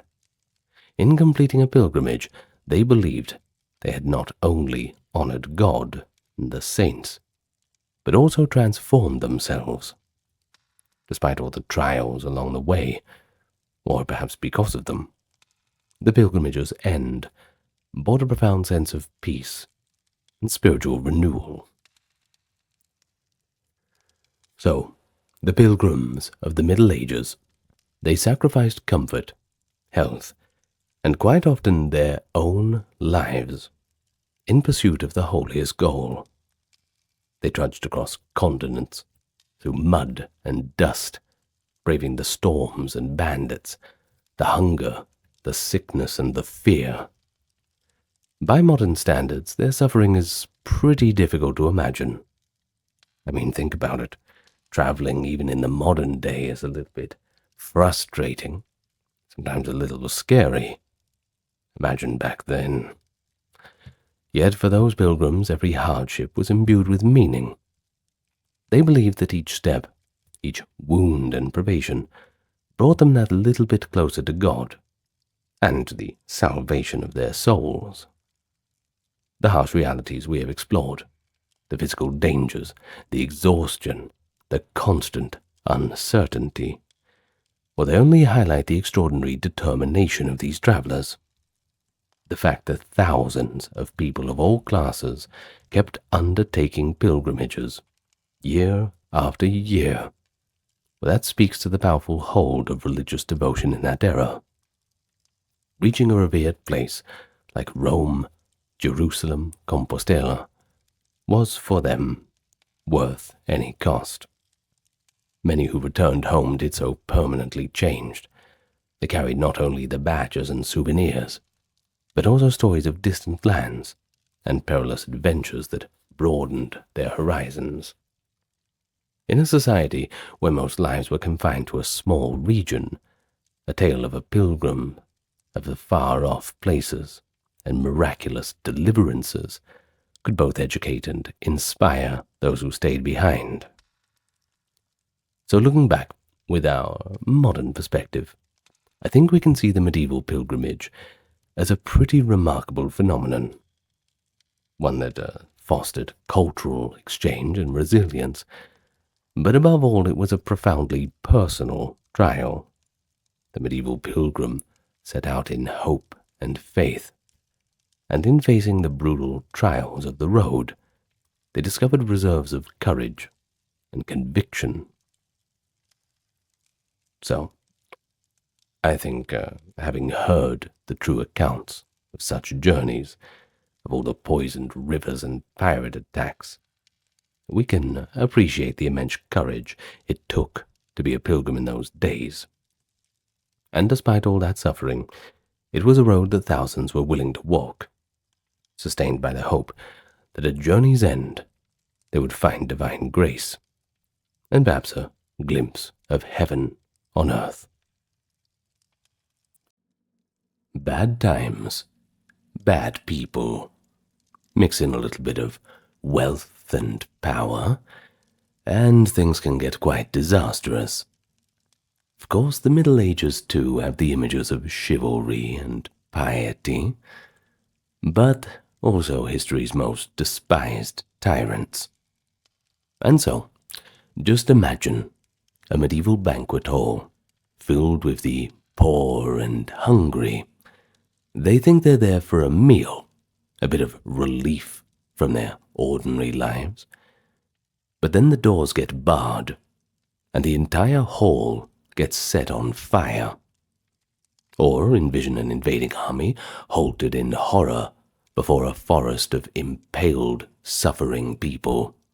Thousands of rotting corpses on stakes lining the landscape. No dark fairy tales here, just real history. Medieval chroniclers, poets, and later historians have singled out a handful of such secular rulers as the definition of what a tyrant is. In an age when rulers claimed divine mandate, these individuals were instead branded as monsters, even demonic. Their notorious deeds, murdering kin in cold blood, torturing and executing subjects en masse, or even massacring entire cities, shocked the people of their own time. And while a lot of the stories remain ghastly to this day, some of these stories we will encounter have been sanitized a little, cleaned up, and even some of the figures, like the one we mentioned first, the Impaler, well, nowadays there's a few different opinions about them, and those we need to take into account as well.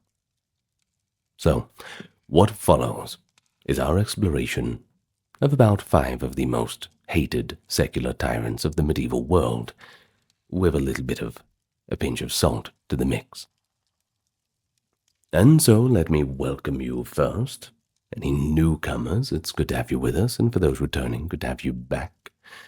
Once again, I will just begin with the customary thank you to those who are supporting via Patreon, the merch store, and the donations, as well as YouTube memberships.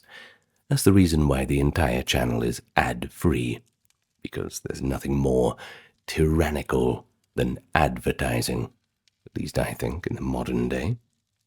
We hate it as much as you do, so we don't really have it here. If you want to become a part of that prestigious group of heroic individuals, you'll find the links in the pinned comment, video, and channel description. But otherwise, just enjoy your time here, and maybe tell a few of your friends. We are growing the channel at quite a good pace lately, and it's always nice to have some new subscribers come along for the journey. Now, with all that being said, we only say it once. We'll no need to harp on about it. Let's get to the individuals in question. And the first one that we're going to look at is King John of England. In fact, in the halls of hated English kings, not to get too modern, John I, who reigned from 1199 to 1216, stands pretty much unrivaled.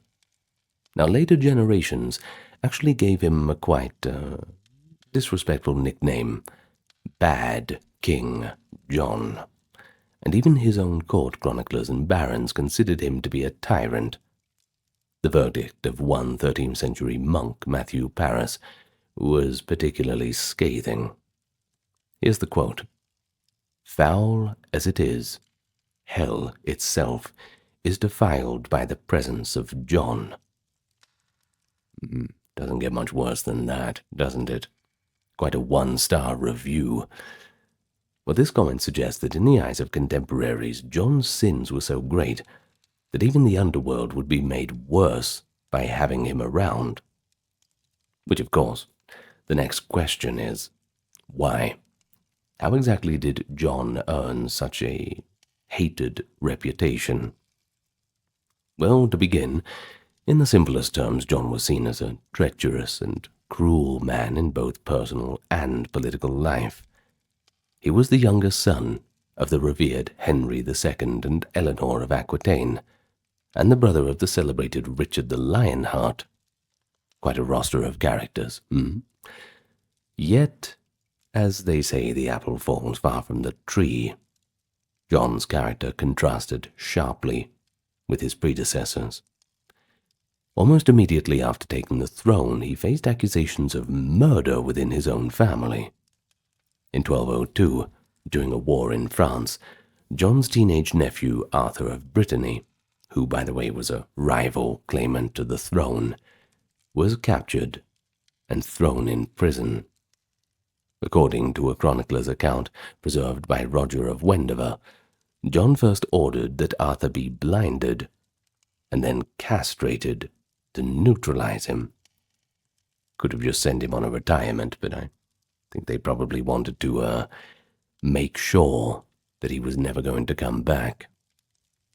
Poor old Arthur. Well, when the custodian, however, refused to harm the boy, not wanting to carry out such a grim deed, John allegedly took matters into his own hands. We got a contemporary report about it too. It claims that, quote, "When John was drunk and possessed by the devil, he slew Arthur with his own hand, and tying a heavy stone to the body, cast it into the Seine." That is the Seine River, of course, they're talking about. Now, whether or not John personally wielded the weapon, Arthur was well and truly gone, most likely murdered either by John or on John's orders at the most generous interpretation. The killing of an imprisoned close one of kin shocked Europe, and it helped cement John's sinister reputation quite early in his reign. In terms of popularity, he was not off to a good start. John's tyranny was also exercised against his subjects, especially anyone who opposed his will. He quarreled bitterly with the powerful barons of England, extorting them with heavy taxes and harsh punishments. Those noble families who defied him could expect merciless retaliation. A notorious example is the fate of the de Braose family. Lord William de Braose and his wife Matilda, also known as Maud, incurred the king's wrath over debts and a couple of insults too, which were in those days taken quite a bit more seriously. So William fled abroad. The problem was, John captured Matilda and her young son in 1210. They were then swiftly locked up in a royal dungeon, and they never came out. Chroniclers report that John had Matilda and her son deliberately starved to death while in captivity. Later legend even claimed that, driven mad by hunger, the mother began eating the flesh of her own dead son. It's a pretty grotesque detail. It might not be true, and if it is added in, it is probably done so just to emphasize John's cruelty, more of a reflection on the cruelty of the king than the mother, who was just driven mad by these terrible circumstances she was put in. So, in any case, the core fact remains that John chose starvation as a method of execution for a noblewoman and her child, an act so cold that once again it appalled contemporaries. And here's the thing. Mass starvation was, in fact, one of John's favored weapons against his enemies. Another detested crime, long overlooked but infamous at the time, was the starving to death of 22 knights in 1203 to 1204. These knights had been captured in Normandy during John's conflict with King Philip II of France. When some of John's French territories rebelled and demanded the prisoners' release, John had a different idea. He instead dispatched the knights to a secure castle, Corfe, in England, with secret orders. As one monastic annalist at Markham Abbey recorded, quote, 22 of the noblest and strongest in arms were starved to death in Corfe Castle, so that none of them escaped. John's deliberate choice to kill high-born prisoners through slow starvation broke all chivalric norms of his era. It was virtually unheard of for a medieval king to willfully execute noble captives. They were normally ransomed, or at least kept alive as bargaining chips. John's brutality in this case was so extreme that it ranked as one of the king's most detestable crimes, alongside the murders of Arthur and Matilda, of course. Even in an age of violence, such cruelty towards one's own social peers, well, that was seen as monstrous by anyone's reckoning. His oppressive rule spurred an alliance of angry barons to rebel, and eventually they compelled him to put pen to paper on the Magna Carta in 1215, a document that was meant to curb his abuses. You see, the very creation of the Magna Carta, essentially a long list of complaints and restrictions against the king, shows how widely John was seen as a tyrant by his own nobles. He reneged on the charter almost immediately, plunging England into a civil war.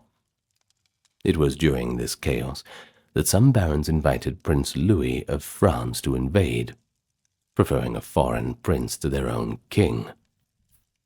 John's death in 1216 from illness, amidst rumors of poisoning, perhaps people were crossing their fingers that was the case, well, it was greeted by relief for many. Monks at Worcester, where he was buried, they did pray for his soul. But the legend recorded by Matthew Paris that hell was defiled by his spirit shows how irrevocably foul his reputation had become. Another chronicler commented, the only good thing he ever did for England was die.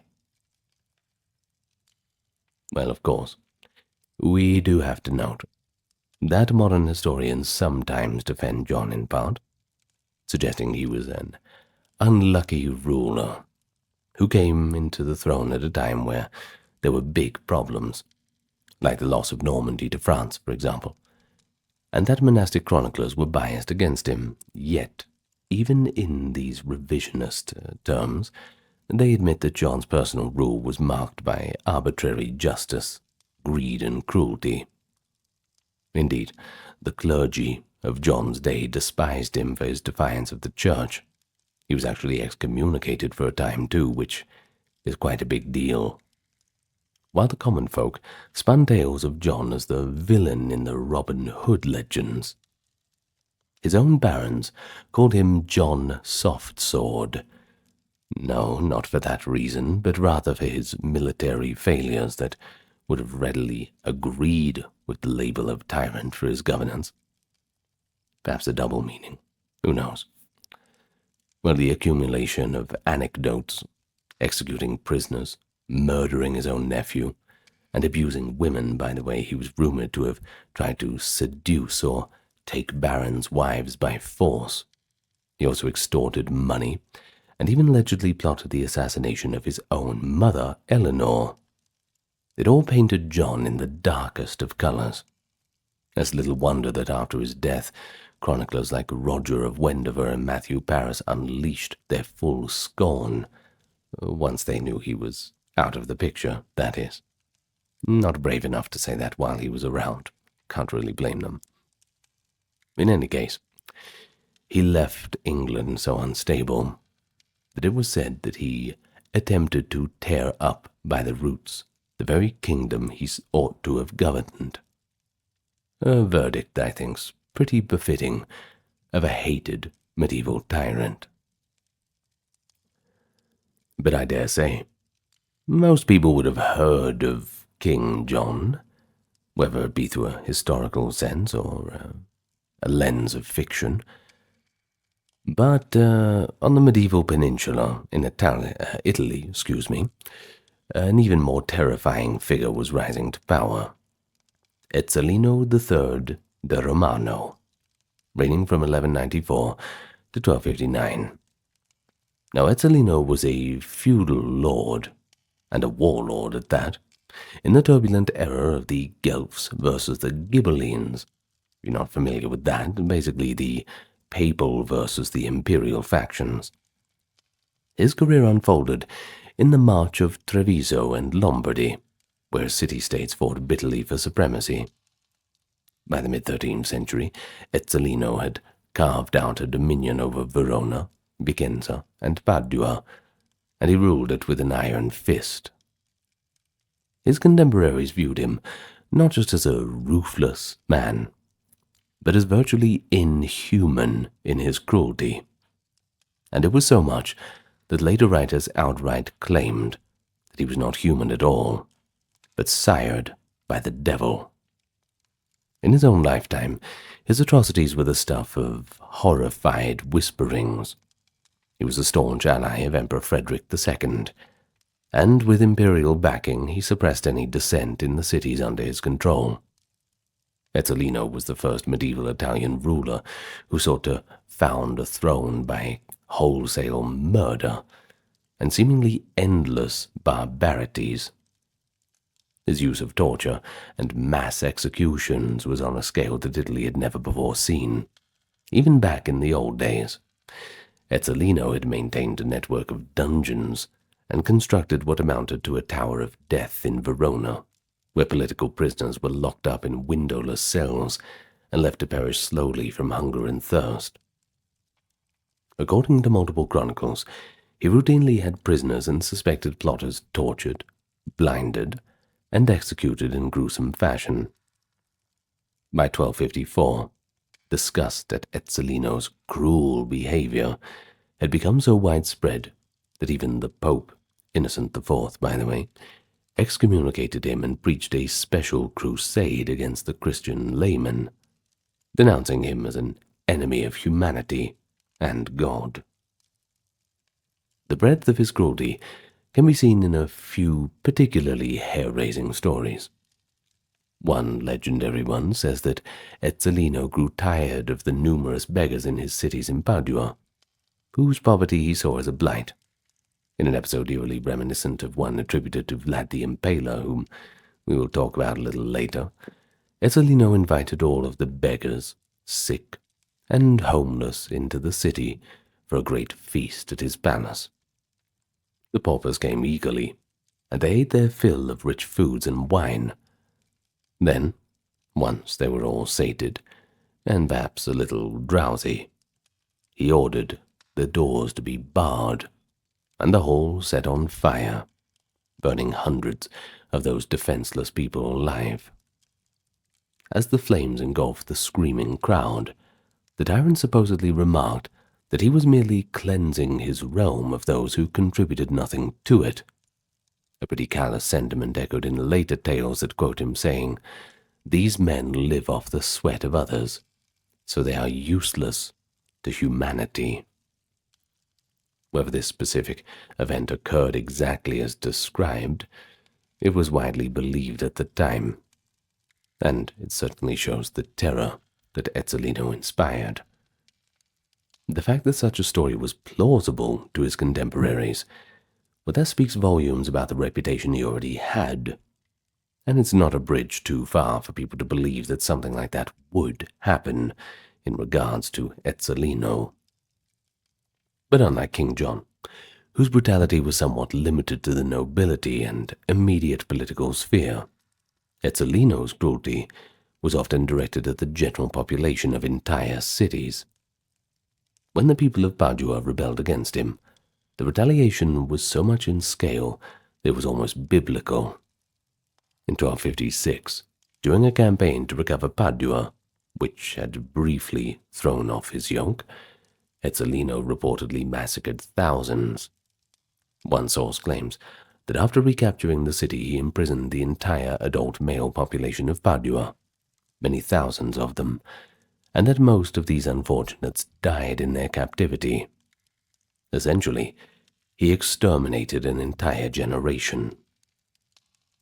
An early 20th century historian summarized it like this: "He laid whole provinces waste and murdered men by thousands in his Paduan prisons, creating horror throughout Italy." Another contemporary remarked that Etzalino dominated everyone through violence, cruelty, and torture, so much that his name became a byword for arbitrary, sadistic power. The reaction to Etzalino in his era was understandably quite intense. The church cast him not as a wayward monarch to be corrected, but as an outright monster to be destroyed. Pope Alexander IV continued to crusade against him, framing it as an almost holy war of good versus evil. And by 1259, a coalition of Italian forces finally defeated him in battle.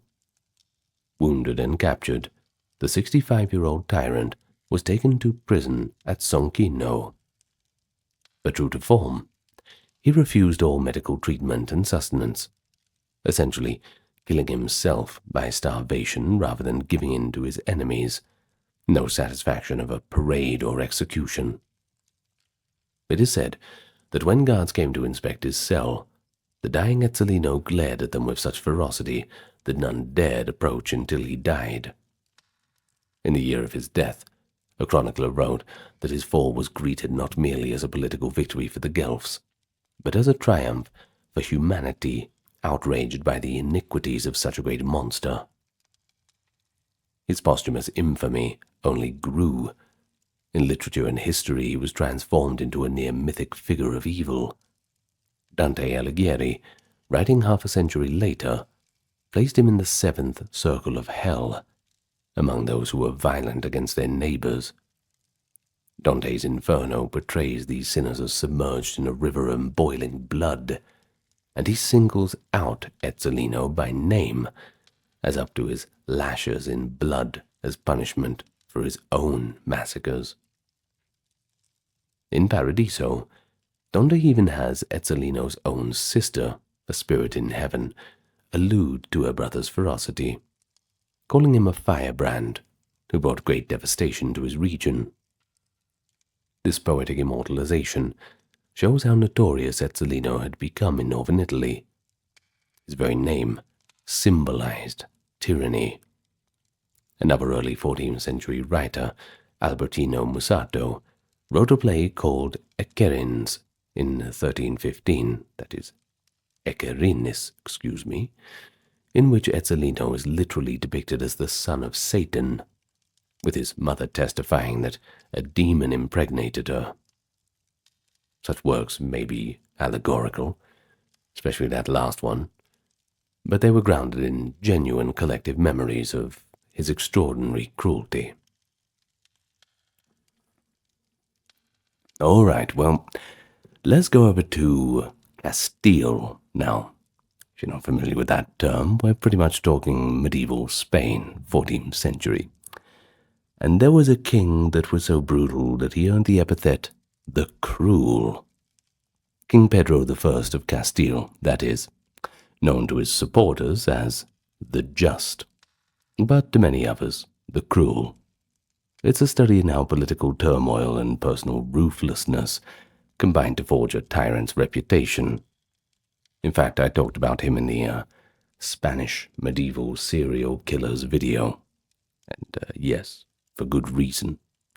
Don't want to give any spoilers. Well, he was a contemporary of the early phases of the 100 Years' War, and he became entangled in that conflict, but most infamous were his deeds committed at home. We've got fratricide, judicial murders, and a general reign of terror against the Castilian nobility. Well, let's start from the beginning. He inherited the throne of Castile in 1350 at the age of 16, upon his father, Alfonso the 11th's death. Well, almost immediately the kingdom was riven by factional strife. Not a good transition. Pedro's father had many illegitimate children, a bit too cheeky with the girls, and Pedro's half-brothers, led by Enrique of Trastamara, challenged his right to rule. Medieval chroniclers like Pedro Lopez de Ayala, who chronicled Pedro's reign for a few decades later, describe how the young king soon earned his fearsome reputation. One of Pedro's first acts was to take revenge on the family of his father's favorite mistress, Doña Leonor de Guzman, who, by the way, was Henry's mother, or Enrique. We can use both names interchangeably, I suppose. Now, Leonor had to be a sort of shadow queen while Pedro's father lived, and many nobles actually favored her children. The teenage Pedro, swayed by his own mother's advisers, ordered Leonor de Guzman arrested, and they executed her in 1351. Not a popular choice. It was quite a shocking act that effectively meant he was murdering his father's long-time lover. But really it sent a clear signal that King Pedro would eliminate any rivals without mercy.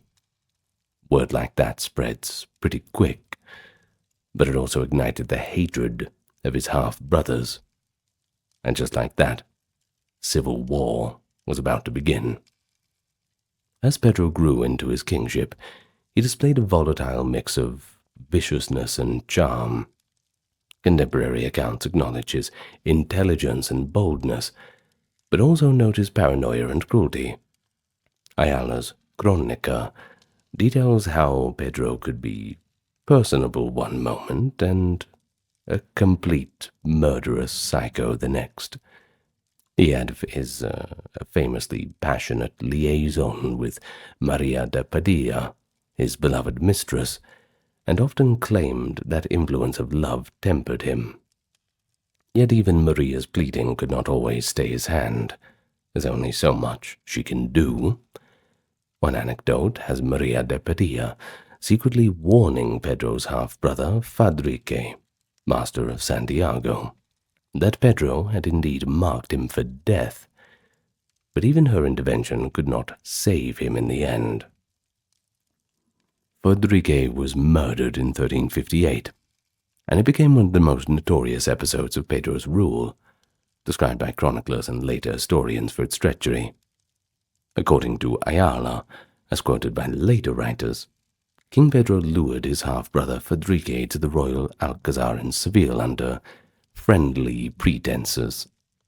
Fadrique arrived, unsuspectingly of all of this, greeted the king, and even spent time playing affectionately with the little daughters of Maria de Padilla in the castle nursery. But all the while, Pedro was setting a trap. He gradually dismissed Fadrique's armed attendants, and he closed off all the escape routes.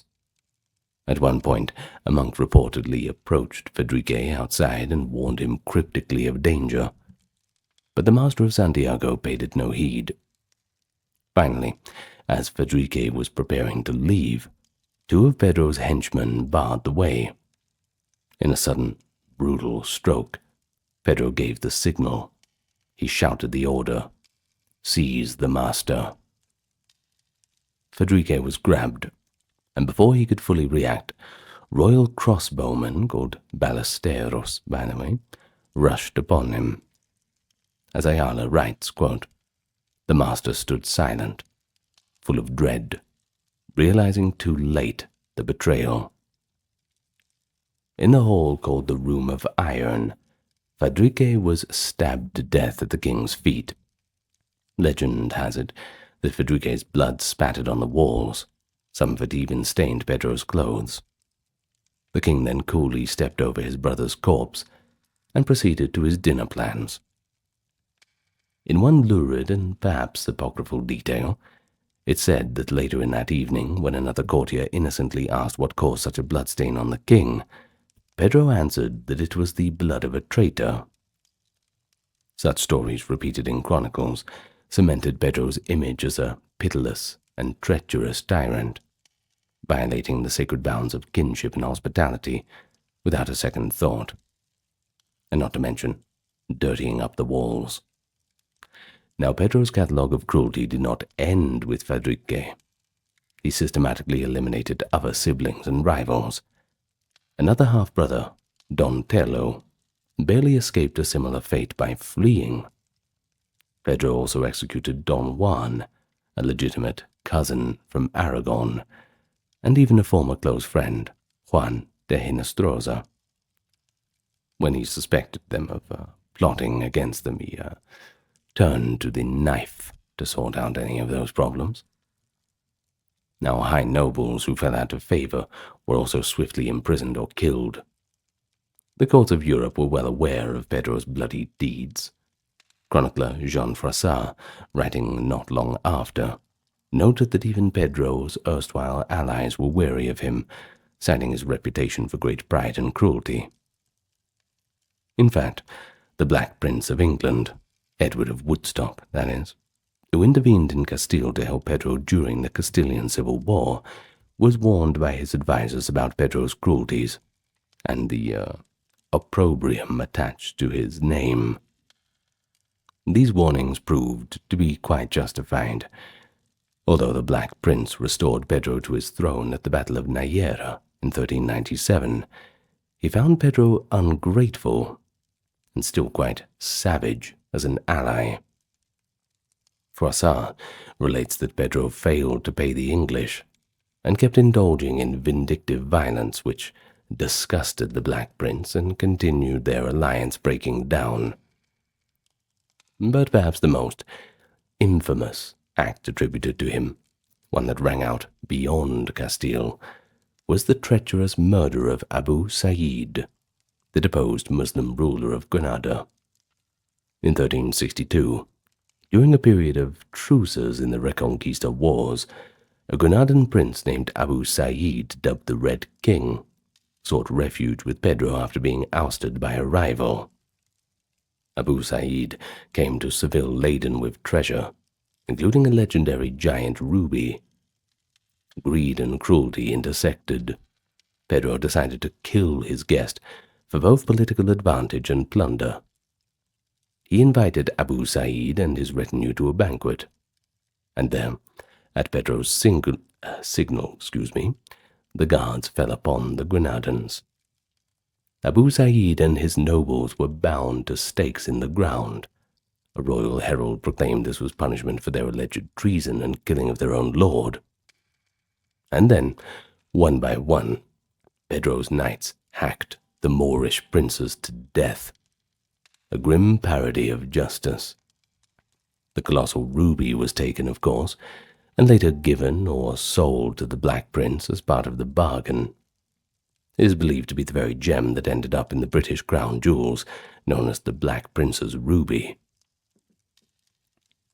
Well, by the late 1360s, his tyranny had alienated nearly all factions in Castile. While he had moments of effective rule, He was an energetic administrator and could show clemency when it suited him, but his paranoia and vengefulness ultimately prevailed.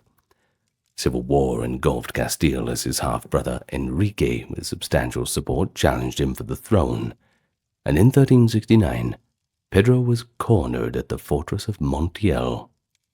According to Froissart and other sources, he died in a dramatic melee. Lured into Henry's tent by a double agent, Pedro was met face to face by his rebel brother. After an exchange of curses, apparently calling Pedro the son of a Jewess, referencing the mother's lineage as a converso, Pedro continued to insult Henry as a bastard as well. And this led to the two getting into quite a vicious grapple. But Henry was aided by a French knight, and he gained the upper hand, and he stabbed Pedro to death. With Pedro's corpse on the ground, the chroniclers say Henry II took the throne there and then, and most of Castile was pretty happy with the change.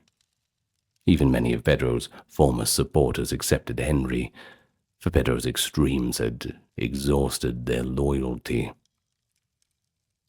In any case, his legacy is encapsulated by the very double-edged way his name is remembered. To some Spanish historians, especially later Romanticists, he was Don Pedro the Just, a king who defended royal authority against unruly nobles and did dispense justice. For instance, he protected the rights of commoners and the poor at times. It earned him a little bit of folk affection. But this was few and far between. Overwhelmingly, the verdict of history sides with the epithet of the cruel. Ayala's chronicle, though written under Henry II, hence hostile to Pedro, provides a litany of Pedro's violent acts that is pretty hard to dispute. Generations of Spaniards took these stories as truth. In the late 14th century, storytellers and balladeers composed the Romance of Don Pedro, a cycle of ballads painting Pedro as a tyrant undone by his own evil deeds. Even foreign writers like Geoffrey Chaucer alluded to the tragedy of Pedro of Spain slain by his brother, assuming that readers knew his cruel reputation. Or a little bit Shakespearean, isn't it? He firmly belongs in the list of the most hated tyrants, standing alongside the likes of John and Ezzolino in infamy. Well, of course, we can't have a video like this without mentioning Vlad III of Wallachia, better known by the epithets Vlad Tepes, Vlad the Impaler, Dracula. Vlad's inclusion is a bit unique, though, because one, his deeds border on legendary, inspiring Bram Stoker's vampire count, and two, he's kind of seen as, well, to a lot of Romanians, a bit of a hero these days. But we're going to talk more in contemporary terms. In any case, behind the later folklore we have from Bram Stoker lies the very real 15th century prince, whose methods of punishment shocked even the hardened sensibilities of those of the age. Vlad III ruled the small principality of Wallachia in modern Romania during a time of near constant war with the encroaching Ottoman Empire, and not to mention the internal noble strife, which was pretty constant and I'm sure you can imagine was not helping the situation. Now, in any case, there is this split legacy. You see, in Romanian history, he's sometimes admired for resisting the Turks and enforcing order. But the Ottoman Turkish historians and a few European sources of the time, well, they're not as kind. He appears to be an incarnation of cruelty. The consensus among those who knew of him was that Vlad was delighting in inflicting terror of all kinds, and the preferred execution method, of course, was impalement, so gruesome that it earned him that eternal epithet and that spot in the annals of horror. His infamous cruelty was well documented in contemporary letters and later pamphlets. In a letter of February 1462, written in the middle of his war against Sultan Mehmed II, Vlad himself boasts of the scale of his killings. Reporting to a Hungarian ally, he writes pretty matter-of-factly, quote, "I have killed peasants, men and women, old and young. We killed 23,884 Turks, without counting those whom we burned in their homes or the Turks whose heads that were cut off by our soldiers." End quote. Pretty precise number. In any case, the tally was provided by Vlad to impress his Christian allies. It gives a sense of the body count he racked up. And notice something, too, that Vlad enumerates victims down to the last person, 23,884. A pretty specific pride in mass slaughter, kind of like he was making a collection. Well, he also casually notes the methods. Some were burned alive, others were decapitated, as people are generally powerless without their heads. And, of course, that is on top of the tens of thousands who were impaled. If it was me, I would probably be choosing the decapitation. At least that's quick. But fingers crossed we'll never be in that situation. Well, indeed, later in that campaign, when Mehmed II's large Ottoman army invaded Vlad's territory, they were met with a scene straight out of a nightmare. As the Turks advanced to Vlad's capital, Targovishte, they found, according to the Greek historian Laonikos, an expansive field transformed into a field of stakes. And, well, about 20,000 captive Turks of all ages, men, women, and apparently even infants, had been impaled in rows stretching for miles. One chronicler described it, quote, "Babies were impaled on the same stakes as their mothers, rotting corpses sprawled with birds nesting in their entrails." Now that's horrifying, that's for sure. Regardless of wars, leave the kids out of it. Now as for Sultan Mehmed, who was one of history's conquerors not known for his squeamishness, he was allegedly dumbstruck by the ghastly sight, and decided that it was probably time to go home, rather than face an enemy who could do such things. And so, the Forest of the Impaled, as it became known, became Vlad's most infamous atrocity, a gruesome propaganda of terror that worked exactly as intended, in this case, to save his throne by frightening a superior army away. But what exactly is impalement? Well, you might have a bit of an idea, but for those who don't, to impale a victim, a wooden stake, sometimes sharpened or sometimes deliberately dull, is driven through the body, either vertically, often inserted into the lower body and exiting near the neck or head, or horizontally through the torso. The executioners in Vlad's service were reportedly skilled at avoiding immediate fatal blows, meaning that the victims could languish in agony on the stakes for hours or days high above the ground. One Ottoman witness noted that some of Vlad's impaled victims were actually still alive. Quote, "Their horrid screams audible, while others had expired, their corpses slowly rotting."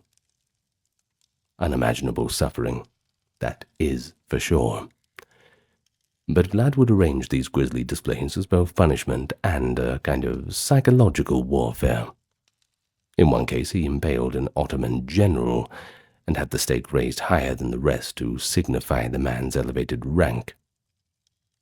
The cruelty of Vlad extended beyond wartime atrocities against the Ottomans, too. He was equally brutal towards his own people, especially the nobility, the boyars, whom he distrusted. Early in his reign, Vlad invited the boyars of his realm to an Easter feast in 1497, under the pretext of celebration, and once they were gathered, the trap was sprung. He accused them of disloyalty. He had hundreds of these noblemen and their families seized. and what followed was a purge. The Chronicle of Vlad recounts that Vlad impaled the bulk of the boyars on the spot, sparing only the stronger young men and women whom he forced into servitude to build his mountainous fortress. The sight of some 500 noblemen and women impaled in his palace courtyard sent a clear message that feudal opposition to Vlad would mean a hideous and disturbing death. Now, this episode, the massacre of the boyars, is often cited in Romanian history as a harsh, if effective, measure to break the power of corrupt nobility. But think about it in human terms. I know we shouldn't get too sentimental, but it is wholesale butchery of an entire elite class. And, well, in Europe at the time, this was virtually without parallel. The common folk and foreigners also fell victim too. Saxon merchants from Transylvania, who had commercial quarrels with Vlad, wrote accounts of his cruelty, likely embellishing a few things, but somewhat based on real incidents. The German pamphlets printed in the 1480s include tales such as Vlad nailing the turbans of Turkish envoys to their heads because they had refused to remove them in his presence. Kind of a grim irony, making them wear them forever. And there was also the anecdotes of him cutting off the breasts of women and forcing their husbands to eat them. Cruelty just for cruelty's sake. Of course, there is that story, too, of Vlad inviting the poor and sick of all of his land to a grand banquet in the city of Târgoviște, and after they feasted well, he had apparently asked, quote, "Do you want to be without cares, lacking nothing in this world?" Of course, the guests cheered at that idea. It sounds pretty good, doesn't it? Well, it was technically true. They were without cares after the hall was boarded up and set on fire, and they were all burned alive. In fact, they couldn't feel anything after that was over and done with. Once again, grim ironies. Now, he commented that he did this to end their miseries, and also to rid his realm of the burdensome poor. Maybe there's a bit of dark humor that Vlad had in those days. In any case, the anecdote mirrors the one attributed to Etzalino centuries earlier, and while it may have been a bit of a trope, it was widely believed as characteristic of Vlad's rule. In any case, stories like that earned Vlad an unshakable notoriety. Within his lifetime, news of the Impaler Lord spread through the Ottoman Empire, and mothers would scare unruly children by telling them the Impaler's gonna get you if you misbehaved, which, geez, Mum, you could have went with something a bit gentler than that, but all right. Well, how did Vlad justify all of this, How did he get away with it? Well, part of it was the brutal context of Europe at the time, especially 15th century Eastern Europe. Rough place, by anyone's standard. And Wallachia was a small principality squeezed between two hungry neighbors, the Ottomans pressing from the south, the Hungarian kingdoms from the west. The meat in a very bloody sandwich. Treachery and violence were commonplace in Balkan politics too. Vlad himself had spent years as a hostage to the Turks, and he saw his own family members assassinated. But he had developed a grim philosophy. Terror could secure his rule and fend off enemies. He cultivated a reputation for a kind of draconian justice, and one oft-cited example, Vlad allegedly placed a gilded cup in the public fountain of the capital. The cup, valuable and tempting, was free for travelers to use for drinking. Yet under Vlad's reign, not a single person dared to steal it. So fearful they were of his punishment, and the cup, it is said, remained completely unmolested throughout his rule. Well, maybe that's made up too. Who knows? But it does show the order through fear philosophy that Vlad achieved. And indeed, some chronicles noted that Wallachia had less theft and crime under Vlad, simply because people knew that even minor infractions could result in impalement or other horrific tortures. Perhaps it's best to just go back to farming. But here's where things get a little bit complicated with Vlad. Contemporary opinions vary sharply. It all depends on the perspective. The Pope and Christian allies at times praised Vlad for his staunch resistance against the heathen Turks. He was seen as a bulwark of Christendom on the Danube. But even these praises came tinged with unease about his methods. Of course, on the other side, the Ottoman chroniclers and many Transylvanian Saxon accounts depict Vlad as virtually a satanic figure, an inhuman butcher who exceeded all norms of warfare. One Byzantine chronicler, after describing Vlad's atrocities, wrote that he was, quote, inhuman in his cruelty, and God eventually delivered Wallachia from him. Pretty telling that after Vlad's eventual death in 1476, he was either killed in battle or assassination, we're not quite sure, the Ottomans took his severed head to Constantinople as proof, and displayed it on a stake. Poetic justice, perhaps, a symbol to assure the world that the impaler was truly gone. But in the centuries later, it all turned into a dark legend.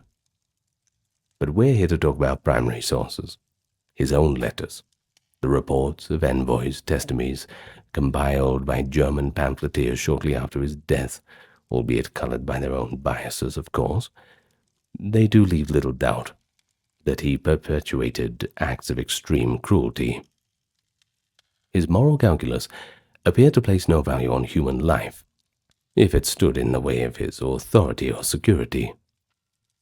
He has been called by some modern writers a sadist in the clinical sense, given the apparent glee, or at least cold-bloodedness, with which he devised ever more morbid punishments: impalement, burning, mutilation, skinning. A famous woodcut from 1499 shows Vlad dining calmly among impaled bodies, purportedly based on the Nuremberg pamphlet's description of him taking meals amongst his victims at Brasov and dipping his bread in their blood. I don't know if I believe the latter part. That seems a little bit cartoon villain sort of thing, but I suppose maybe there's a little bit of truth that comes from somewhere. Perhaps it's exaggerated propaganda, but it does show how Europe remembered him. In any case, he lives on in folklore as Count Dracula, and to the Romanians a real character, albeit they see it in a different way.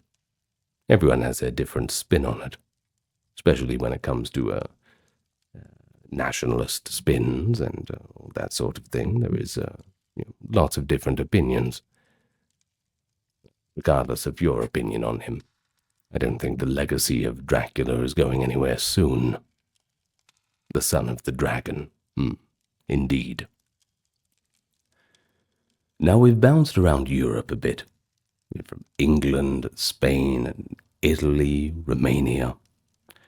Let's go a little bit further afield, and it spans a broader stage than any single kingdom.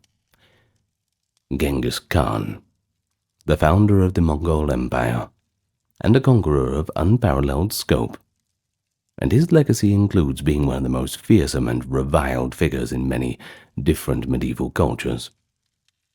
While Genghis Khan is often celebrated in Mongolia as a national hero and an astute leader, after all, they built that huge statue of him. It's really something to behold. The peoples on the receiving end of his conquest were not so kind. They viewed him as an agent of apocalyptic destruction. Unlike the other tyrants we discussed, Genghis did not rule a settled Christian Rome, and he wasn't called a tyrant in the European feudal sense.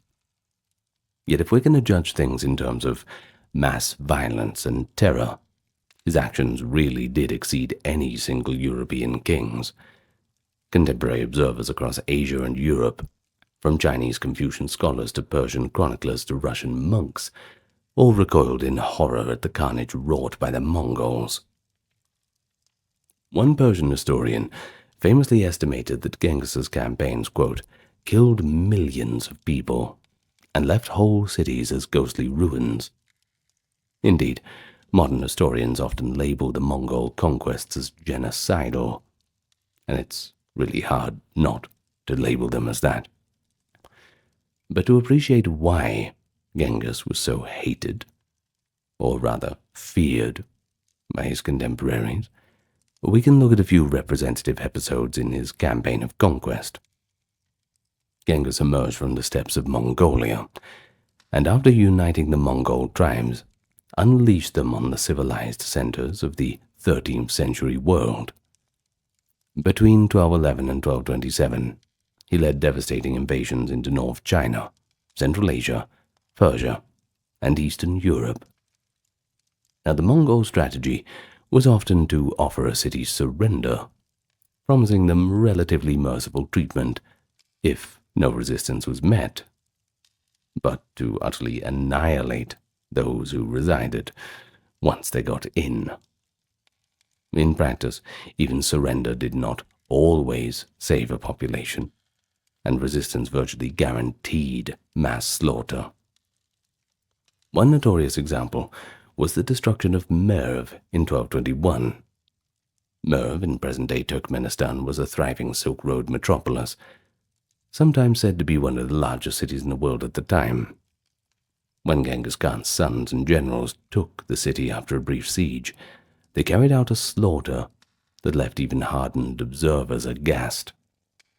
Medieval sources record that Genghis himself sat on a golden throne outside the city to watch it all as if it were entertainment. The population was driven out and systematically killed. According to Juvayni, a Persian chronicler writing a few decades later, the Mongols counted the dead by requiring each soldier to execute a certain quota. Khan apparently ordered each of his soldiers to kill at least 300 people. One source put the death toll at 700,000, while Juvayni soberly estimated 1.3 million. So many that he wrote, quote, "It was a memorable day for shrieking and weeping and wailing, as the very air filled with the cries of the doomed." The numbers are likely exaggerated. Medieval chroniclers often inflate figures like that. Perhaps it's carrying on the old Herodotus tradition, but they convey the perceived scale. Essentially, the entire city was emptied of life. The Mongols piled pyramids of skulls to commemorate the victory. But this was not an isolated incident. City after city across Central Asia, also known as Khwarezmia, met a similar fate. Bukhara, Samarkand, Urgench, Nishapur. Many others were ravaged.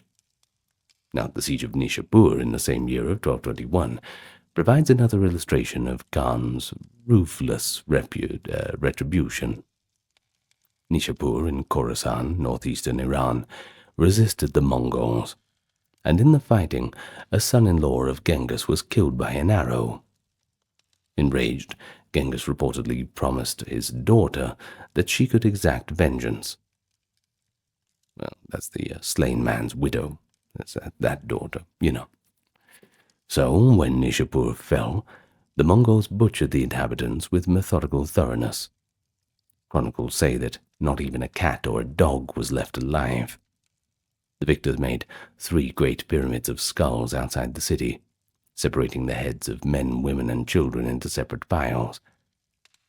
A gruesome accounting of genocide. It is recorded that 170,000 people were killed at Nishapur. Again, likely an inflated figure, but still a total annihilation.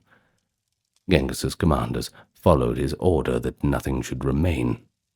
They even hunted down animals and smashed buildings to ensure the city was utterly obliterated. This level of deliberate extermination left a mark on the cultural memory. Decades later, travelers would pass ruins in Central Asia and still see the bones littering the ground. A reminder of Mongol passage. But the shock of the Mongol conquests led many to see Genghis Khan as divine punishment or a sign of the apocalypse.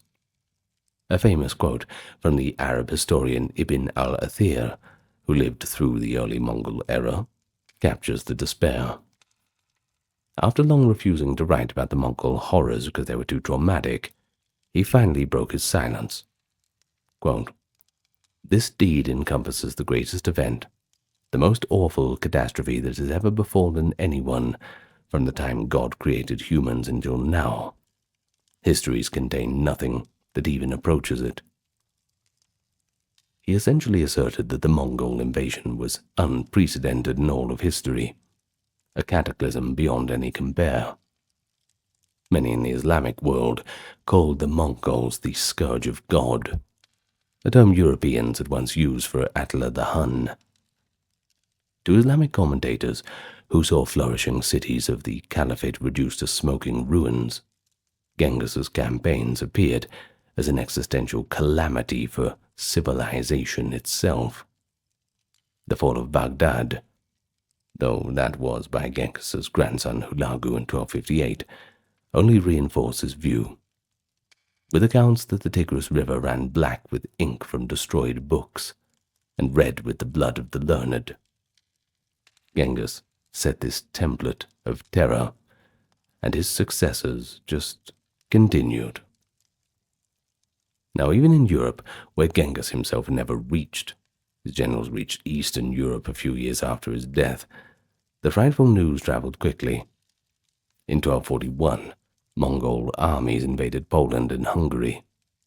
Chroniclers like Matthew Paris in England reported these events with horror, calling the invaders detestable Tatars from hell. There was a play on words circulating too. The Mongols were called Tatars, which in Latin sounded like people from Tartarus. Tartarus, of course, being hell in Latin.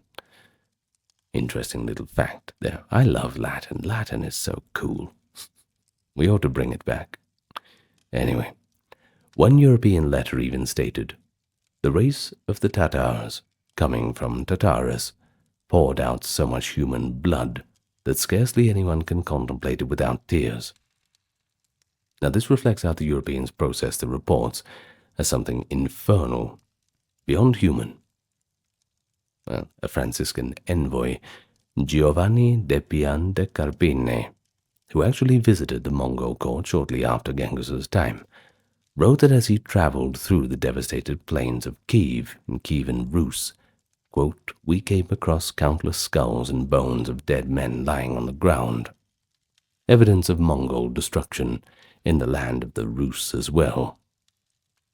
But from the perspective of China, Genghis was likewise remembered as a brutal conqueror, though later the Mongols did form the Yuan dynasty, and that's a story for another time.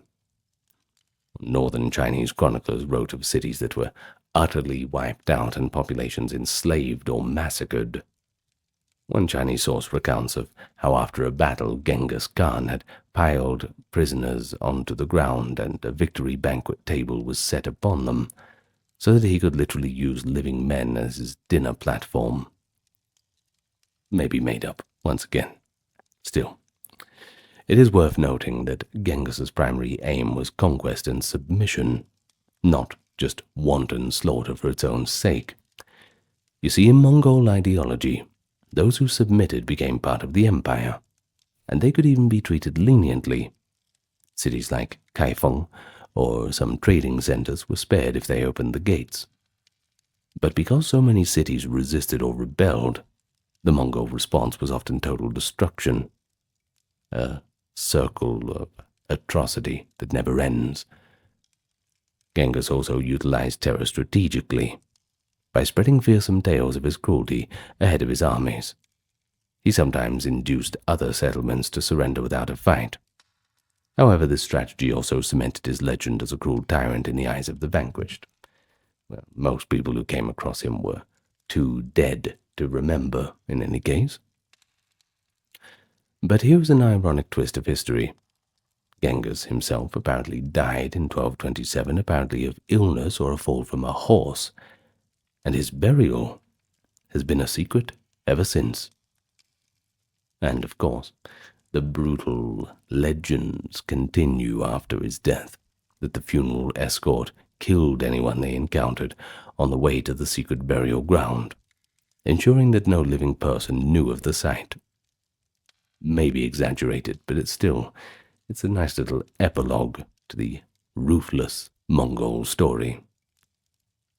And so, for generations after, subjugated peoples long remembered Genghis Khan with a shudder at the name. In the Middle East, mothers would hush crying children by invoking his name, another boogeyman, kind of like their version of the Impaler. In Russia, the period of Mongol rule, known as the Mongol Yoke, left a scar on the national psyche, and Genghis was the distant originator of that trauma. In Persia, writers like Juvayni and the later Ibn Khaldun analyzed the Mongol conquest as a brutal whirlwind that destroyed ancient cultures, albeit sometimes acknowledging that a new order eventually arose from those ashes, but still growing pains. But emotionally, the tone of most contemporaneous accounts is one of horror and lamentation. There was even one Armenian chronicle that put it this way, quote, "The multitude of those that were slaughtered by the Tartars is as the multitude of stars in the sky. Who can count them? Neither pen nor tongue can describe the greatness of the calamity." And I like that last sentence. Neither pen nor tongue can describe the greatness of the calamity. No song or tale can explain all the grief. Thus, while Genghis might not fit the classic mold of a tyrant, ruling over unwilling subjects since he was often on the move campaigning, his impact on medieval peoples rivals or exceeds that of any stationary tyrant. He was hated and feared as a destroyer of worlds, a reputation that arguably only Attila before him and Tamerlane after him have approached in pre-modern times. An Islamic historian from a century later perhaps summarized it the best. Let no one be surprised at the loss of so many lives at the hands of the Mongols, for they are the flail of God's wrath. Indeed, the scourge sent upon mankind, a name synonymous with merciless slaughter. Even if he did not relish cruelty in a personal way like Vlad the Impaler, the scale and the cold-blooded nature of the Mongol devastation under his command rightfully placed Genghis Khan among the most feared, and thus the most hated figures of the age. And of course, once again, the Mongols might tell you a different story, and you'll find plenty of Mongol restaurants in China or Mongolia itself, with a nice little portrait of Genghis Khan up on the wall. A strange kind of national pride. But who are we to judge that? A wind-swept Nordic shore, 1,000 years ago. A longship rests on a pyre, a fallen chieftain laid out within it, surrounded by treasures and the bodies of sacrificed animals. As torches ignite the ship, flames leap toward the sky. The scene is a popular image of a Viking funeral, one of the most captivating rituals of the Viking Age. But how accurate is it? And what did Viking funerals truly involve? Well, it's far from mere legend. The real funerary practices of the Vikings were rich, complex, and deeply tied to their beliefs about life, death, and honor. It's a tradition that we are here to discuss today. I think you'll find a few surprises along our journey. But first, let me welcome you to the channel. How about you hit the subscribe button if you haven't already, and leave me a comment as to where you're listening from. Always interesting to see the geographical breadth of the channel. Now, I will just issue the normal thank you to those supporting on Patreon, YouTube memberships, the occasional donation in the merch store. You are the reason why the entire channel is ad-free and can continue to remain so. If you want to become a part of that group, well, look in the pinned comment, video and channel description, and you'll find where you need to go if you want to go there. Anyway, enough said about that. Let's get nice and relaxed, and we can begin our exploration into Viking funerals. Now, of course, at the worst interpretation, the Vikings are just a bunch of bloodthirsty savages. That is the worst interpretation, but in reality, they were steeped in a rich mythology, and of course a warrior ethos that shaped the way how they viewed death.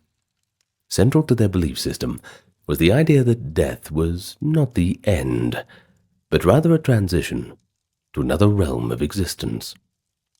Warriors who fell bravely in battle might be chosen by the god Odin to reside in Valhalla, the Hall of the Slain, where they would feast and fight until the final battle, Ragnarok.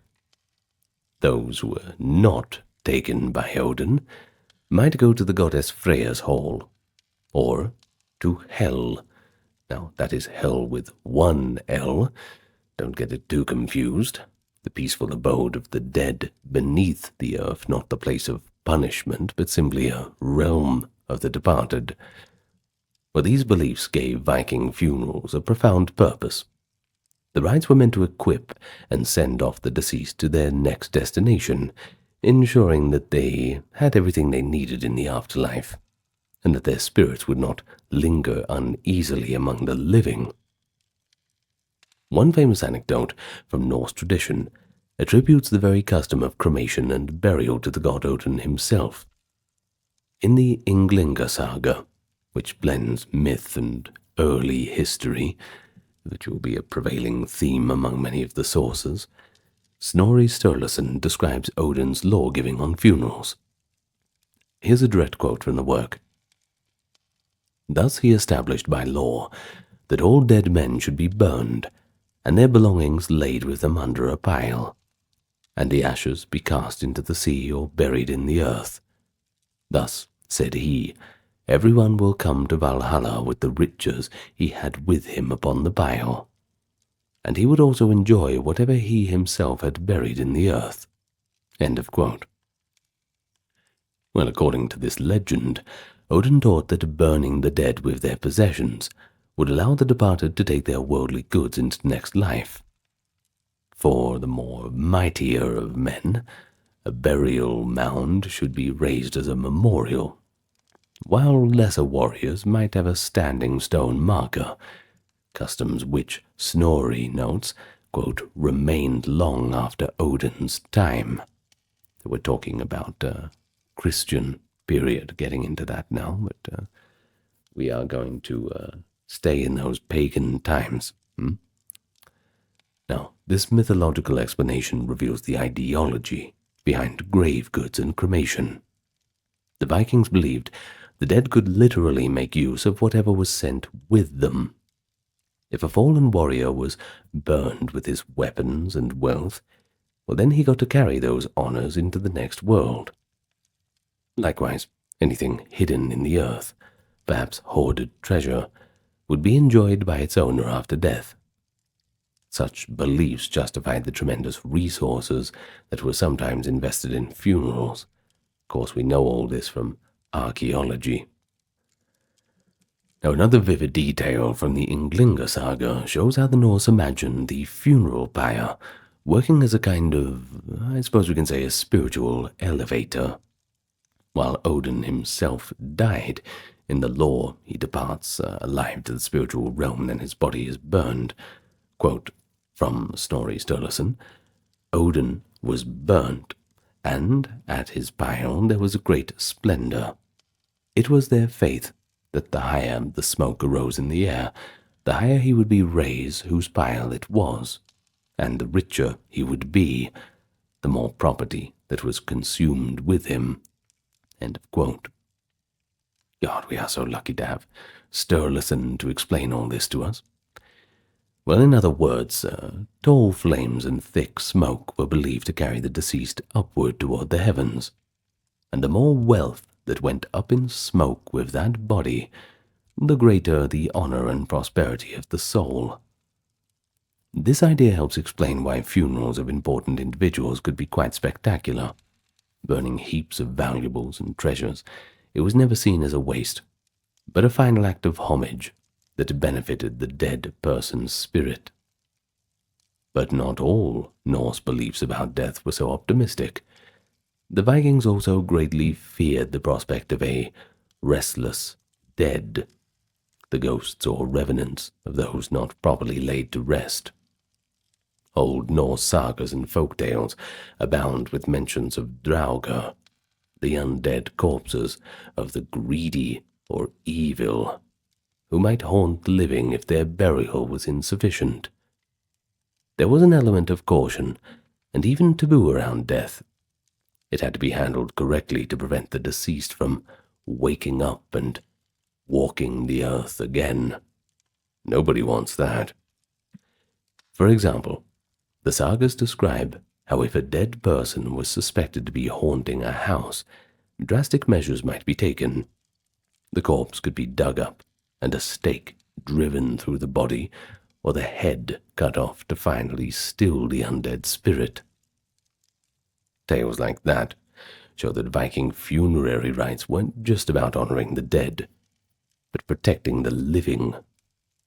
A proper funeral with due rites performed helped the soul be at peace and not return to cause mischief, especially in the case of slaves or low-status individuals.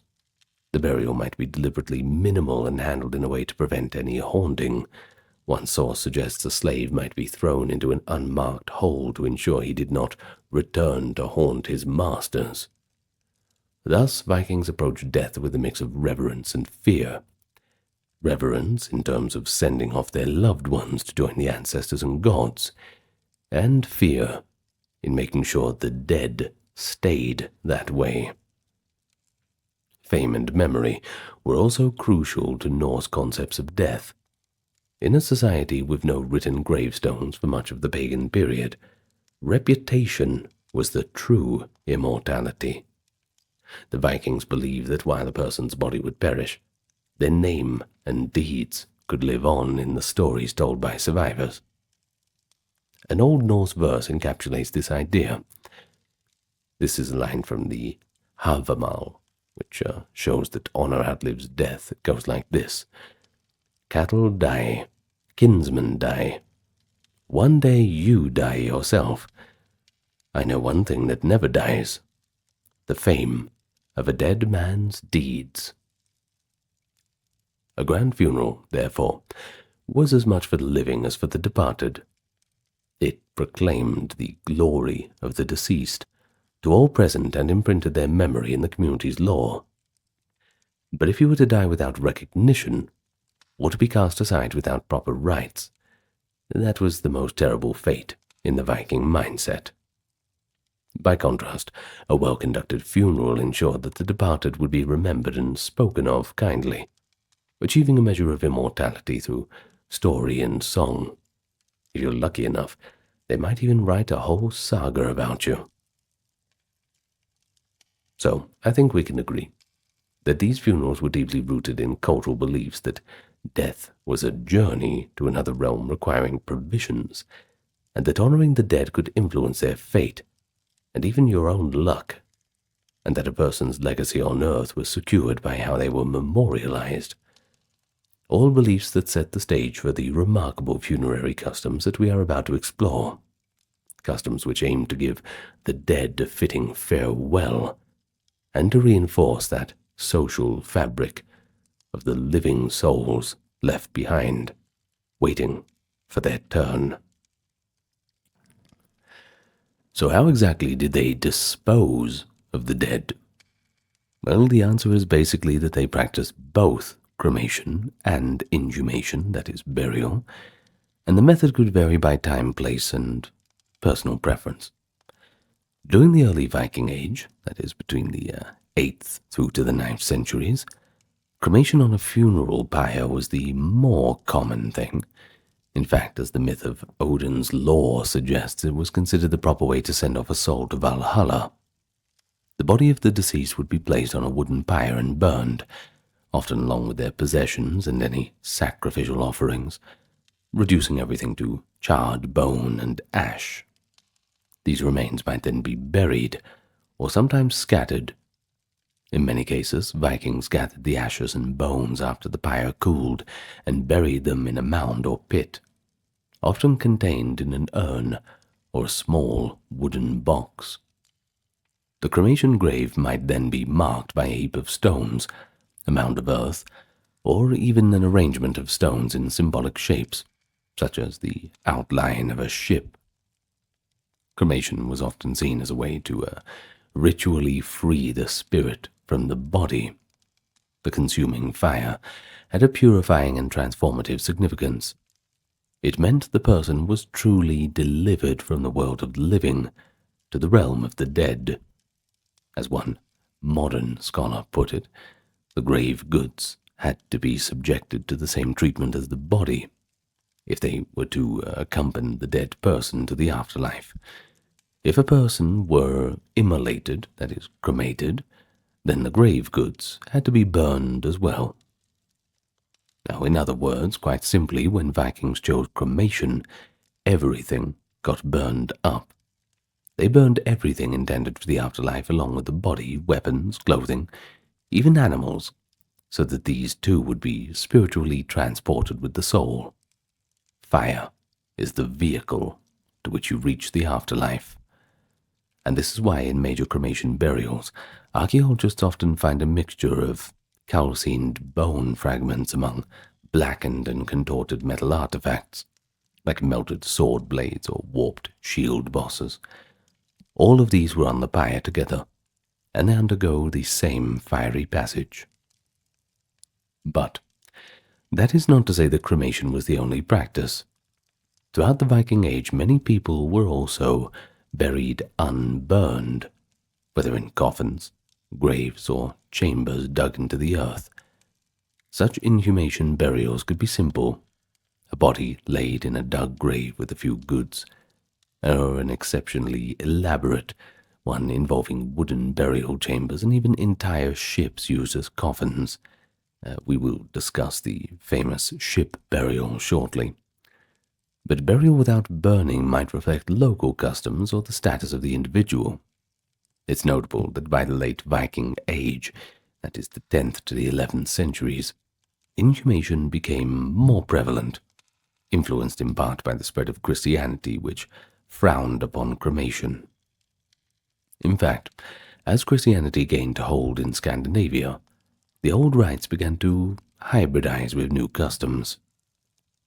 Archaeologists have found transitional graves from the 900s, where, for example, a body is buried in Christian style, but still accompanied by grave goods or a ritually slaughtered animal. A little bit of a mix of Christian and pagan practice.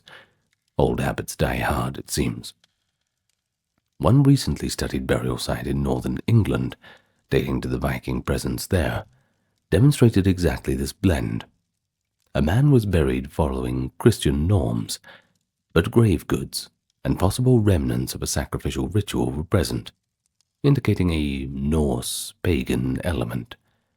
Such finds show how over time cremation gave way to burial as the dominant rite, especially once conversion to Christianity took hold around the 10th century. By the 11th, most Scandinavians were being buried in churchyards without grave goods, marking the end of the classic Viking funeral era. But during the height of the Viking Age, both cremation and burial were common, and either one of them was acceptable. But what determined whether a person was cremated or buried intact? That could depend on regional tradition, also the deceased family's preferences, and not to mention the circumstances of death. In some Norse societies, cremation was more preferable for most people, with the notable exception of certain aristocratic burials where an unburned body in a monumental grave was seen as a more impressive memorial. There is evidence, too, that in early periods, burning was nearly universal for the Norse, so much that later Scandinavian writers referred to ancient times as the Age of Burning. Snorri Sturluson, writing in the 13th century, indeed divides mythical history into ages based on funeral customs. First, that Age of Burning, where all notable dead were burned, and then later the Age of Mounds, where bodies were buried under barrows. This schematic may reflect a memory of real shifts. Archaeology in Scandinavia shows that during the late Iron Age, there was a move from predominantly cremation burials to more inhumations in certain areas, and then back again to the widespread cremation during the early Viking Age, and finally a swing again to inhumation with the new Christian influence. But the reality was never so neatly divided. It is true, however, that diversity in burial practices is a hallmark of Viking Age mortuary archaeology. In major Viking burial grounds, such as those at Birka in Sweden or Hedeby in Denmark, researchers have found a mix of cremation bits and unburned skeletons in coffins or chambers side by side. Now this suggests that Vikings did not see one method as inherently exclusive of the other. Both were valid ways to honor the dead. It's important to note, too, that cremation in the Viking way did not always involve a full-sized ship going up in flames, contrary to popular imagination. In fact, there's a lot of popular imagination that goes along with the Vikings. We'll try to give credence to the things that have a little bit of backing. While literary accounts and modern movies certainly love depicting a longship being set ablaze and pushed out to sea, this was likely an uncommon spectacle. More often, a funeral pyre would be built on land, maybe on a beach, a hillside, or a designated sacred clearing, using a stack of wood. In some instances, a small boat could serve as a bier for the body. Ibn Fatlan, the Arab observer of the Viking Rus, noted that when a poor man died among them, he is cremated in a small boat built by his fellows. Now this implies that even those who weren't wealthy might receive a token boat cremation, but it would be a pretty modest affair. We're not talking a longship. We're more so looking at a rowboat or a simple wooden skiff used as the pyre base. Such a practice symbolically used the boat as the vehicle to the afterlife. Even if it wasn't a magnificent warship, it was still something. For the truly wealthy, though, we have archaeological examples of cremation taking place within a boat on land. At some sites, charred boat rivets and burnt wood in burial contexts show that a wooden vessel was indeed part of the pyre. In these cases, the boat and body burned together, and then the remains were buried on the site, often under a burial mound. Thus, the iconic Viking ship funeral did happen, sure, but usually the burning of the ship did not sail off into the sunset. It was a stationary pyre. The sea burial, where a burning longship is floated out on the water, is attested mainly in Norse legend. For example, the mythic funeral of the hero Balder involved his ship being set aflame and launched into the sea. And think about it in practical terms, a send-off like that would have been extraordinarily expensive, not to mention logistically tricky. And indeed, no definitive archaeological evidence of a ship burnt at sea has been found. That being said, it was burned, so it's something difficult to find. The real Viking elites were often buried in their ships on land, rather than immolated at sea. And we will explore those ship burials next, as they do represent some of the most spectacular discoveries from the Viking Age. It is perhaps the most famous aspect of Viking funerals, certainly one of the most archaeologically striking, the use of ships in burials. The image of a Viking chieftain laid to rest in a great longship, surrounded by treasure. Now that's pretty cool, right? If we go off the academic record. Ship burials were indeed a real practice. though typically reserved for the elite. You see, in Viking society, ships were potent symbols of status, wealth, and a journey to the afterlife. A ship was the grandest vehicle that one could have. That was both in life and death, and as such, being buried in a ship was quite a high honor. So, there were two main ways that ships figured into Viking funerals. The first was as burial vessels on land. The deceased's body, sometimes with one or more other people and many goods, would be placed inside a ship or a boat, and the whole vessel then buried under a mound or earthworks. The ship essentially became an enormous coffin and tomb. Several spectacular finds illustrate this as well. For example, in Norway, the excavation of a Osberg ship burial in 1904 revealed a 22-meter-long wooden Viking ship that had been hauled to a burial site inland and covered by a mound, 22 meters being about 70 feet from the general calculation. Well, inside it, archaeologists found remains of two women, one around 80 years old, possibly a very high status, and a younger woman in her 50s, along with an astonishing array of grave goods. Although grave robbers had stolen any gold or silver, what remained was a treasury trove of everyday and ceremonial items. 3 ornate wooden sleighs, a finely carved 4-wheeled cart, multiple beds, wooden chests full of textiles, tapestries, clothing, and household utensils. The ship also contained the bones of 15 horses, 6 dogs, 2 cows, clearly sacrificed to accompany the women into the afterlife. But the sheer wealth of goods and animals in this tomb, not to mention the labor required to inter a full longship, marks it as, well, perhaps the most important Viking funeral-related discovery ever. It is believed one of the women was a person of great importance, maybe a queen, maybe a high priestess, and the other might have been an attendant, possibly even sacrificed for the burial, though the forensic evidence is unclear whether the second woman died at the same time or was already dead. And the Osberg burial, dating to about 834, showcases how Viking royalty was sent off in grand style. Their ship was literally their grave, filled with everything thought necessary for a comfortable voyage to the afterlife. Another famous Norwegian example is the Gokstad ship burial from around 900 CE. In that mound, a roughly 24-meter-long ship was found with the remains of a male, about 40 to 50 years old, who had been buried with rich grave goods including weapons, a gaming board, tent equipment, and the bones of several horses, dogs, and peacocks. The man in the Gokstad burial may have been a local king or chieftain.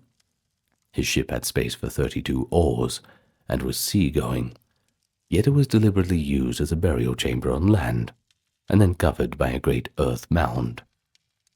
These ship graves show a significant point. In the Viking mind, a ship was not only a vehicle in life, but more of a ceremonial vessel to the land of the dead, and by burying someone in a ship, the survivors were perhaps symbolically ensuring that the deceased had this safe passage, as if they were sailing one last time. The second way ships featured in funerals is through the cremation ceremonies involving boats. We touched upon it a bit earlier. Now, in these cases, the ship might serve as a container for a pyre.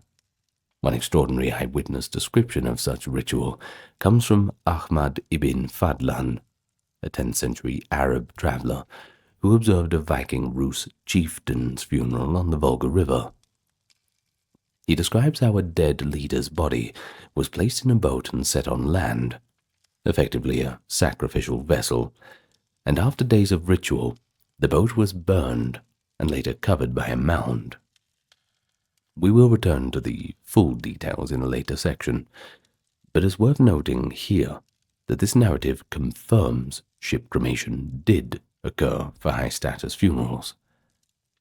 The ship was drawn onto shore, loaded with the corpse and an abundance of offerings, and then ignited, Afterwards, a barrow of earth was raised over the charred remains. Thus, in some cases, the ship ended up buried anyway, but only after serving as a grand funeral pyre. Of course, goes without saying that not every important Viking received a full-sized ship. Sometimes a smaller boat or even just a stone outline in the shape of a ship was used for a more symbolic effect. Across Scandinavia, archaeologists have found many grave sites where rocks were arranged in an oblong outline resembling the keel and ribs of a boat, and these are called stone ship settings. At the large cemetery of Lindum Høy in Denmark, for instance, dozens of burials from the Viking Age are marked by patterns of stones, some triangular or circular, and many in elongated shapes suggesting ships. Such stone ships could be small, just a few meters long. Others could be quite large. They likely denoted the graves of people for whom the community wanted to convey a sense of maritime identity or honor, even if an actual wooden ship was not used. In effect, the symbolic ship of stones invokes the same idea. The grave is a ship sailing into the afterlife, with the stones as its eternal outline on land. Ship burials were not exclusive to Scandinavia proper, though. Viking warriors and settlers who traveled abroad sometimes carried these customs with them. In the British Isles, which the Vikings colonized, we have evidence of boat burials. For example, a notable 10th century boat burial was excavated in Scotland in 2011, containing a Norse warrior, his weapons, and equipment, buried in a 5-meter or 15-foot wooden boat. The practice is a broader Germanic one as well. Before the Viking Age, the Anglo-Saxons famously buried a king, perhaps Raedwald of East Anglia, in a ship at Sutton Hoo, England, in the early 7th century. Although that predates the Vikings, it shows a shared cultural idea, ships as the ultimate container for a high-status burial. The Vikings in the 9th and 10th centuries were carrying on and elaborating this tradition. But it should be emphasized that burning a ship at sea, the quintessential Hollywood Viking funeral, was likely quite rare. There are hints of it in literature, as mentioned. In Norse mythology, Baldur's great ship is set ablaze and pushed out to sea during his funeral, requiring the strength of a giantess to launch. Some legendary sagas also tell of sea burials, but these are poetic and heroic embellishments. The logistical reality and the cost of sending a valuable longship into the water and burning it completely would have been prohibitive in most real scenarios. Instead, Vikings achieved the same ritual goals by burning the ship on land or burying it intact. The barrow or burial mound that covered a ship grave remained as a permanent memorial on the landscape, something a ship sent off to sea could not really accomplish. In fact, Viking burial mounds were often intended to be visible symbols of lineage and power, which we will discuss more in another section, but we'll keep the burial on land ensured as a lasting monument. Of course, perhaps one of the most distinctive features from an archaeological point of view is the inclusion of the grave goods, the belongings and offerings placed with the dead. Now, these could range from everyday personal items to highly valuable treasures, and they often reflected the social role of the deceased, their occupation, and also their wealth. The guiding idea, as we have seen, was that these goods would accompany the person into the afterlife, either literally in a spiritual sense or symbolically as marks of honor. Accordingly, grave goods in Viking burials are richly varied, but there are some common patterns based on gender and status. Let me give you a bit of an example. When we talk about free men, they were usually provided with their weapons and tools of war. A typical male burial might include a sword, an axe, a spear, a shield, maybe a bow with a couple of arrows. The presence of weapons signified not only that a man could defend himself in the next world, but also served as a testament to his warrior identity or free status in the old world. Now, in many male graves, archaeologists find weapons that have been deliberately broken or bent, a ritual of killing of the weapon, perhaps to release its spirit for the dead to use, or to prevent the weapon's power from being misused by the living. And then we have women's graves. They often contain jewelry, brooches, necklaces, beads, and the accoutrements of household management or textile work. Elaborately ornamented oval brooches used to fasten apron dresses are almost a signature item of female burials in Scandinavia. Additionally, women were sometimes buried with tools like weaving batons, spindle whorls, or cooking utensils, objects related to their domestic roles and skill. The presence of keys in some high-status women's graves is particularly symbolic. You see, in Norse society, the mistress of a household carried the keys to chests and food storage. So burying a woman with the keys signified her authority over the home in both life and presumably in death. One exceptional example is the Osberg ship burial, which, as we have noted, likely held a woman of very high status. Among her many grave goods were textile tools, and even a fine woven tapestry depicting a ceremonial procession. Perhaps this tapestry was something she worked on or valued, and it may have had religious significance. But in general, the sumptuous goods given to the Osberg women, including that tapestry, beautifully carved sledges, a decorated cart, luxurious fabrics, etc., indicate a status on par with royalty or priesthood. It's little wonder, then, that Osberg is considered by archaeologists as an opulent find beyond compare, at least when we talk about Viking Age graves. A demonstration that at least one Viking-era woman was sent off with goods befitting a queen. But who knows what we'll find in the future. I'm sure there's plenty more, just waiting to be found. Specialists like artisans or tradespeople might be buried with the tools of their trade.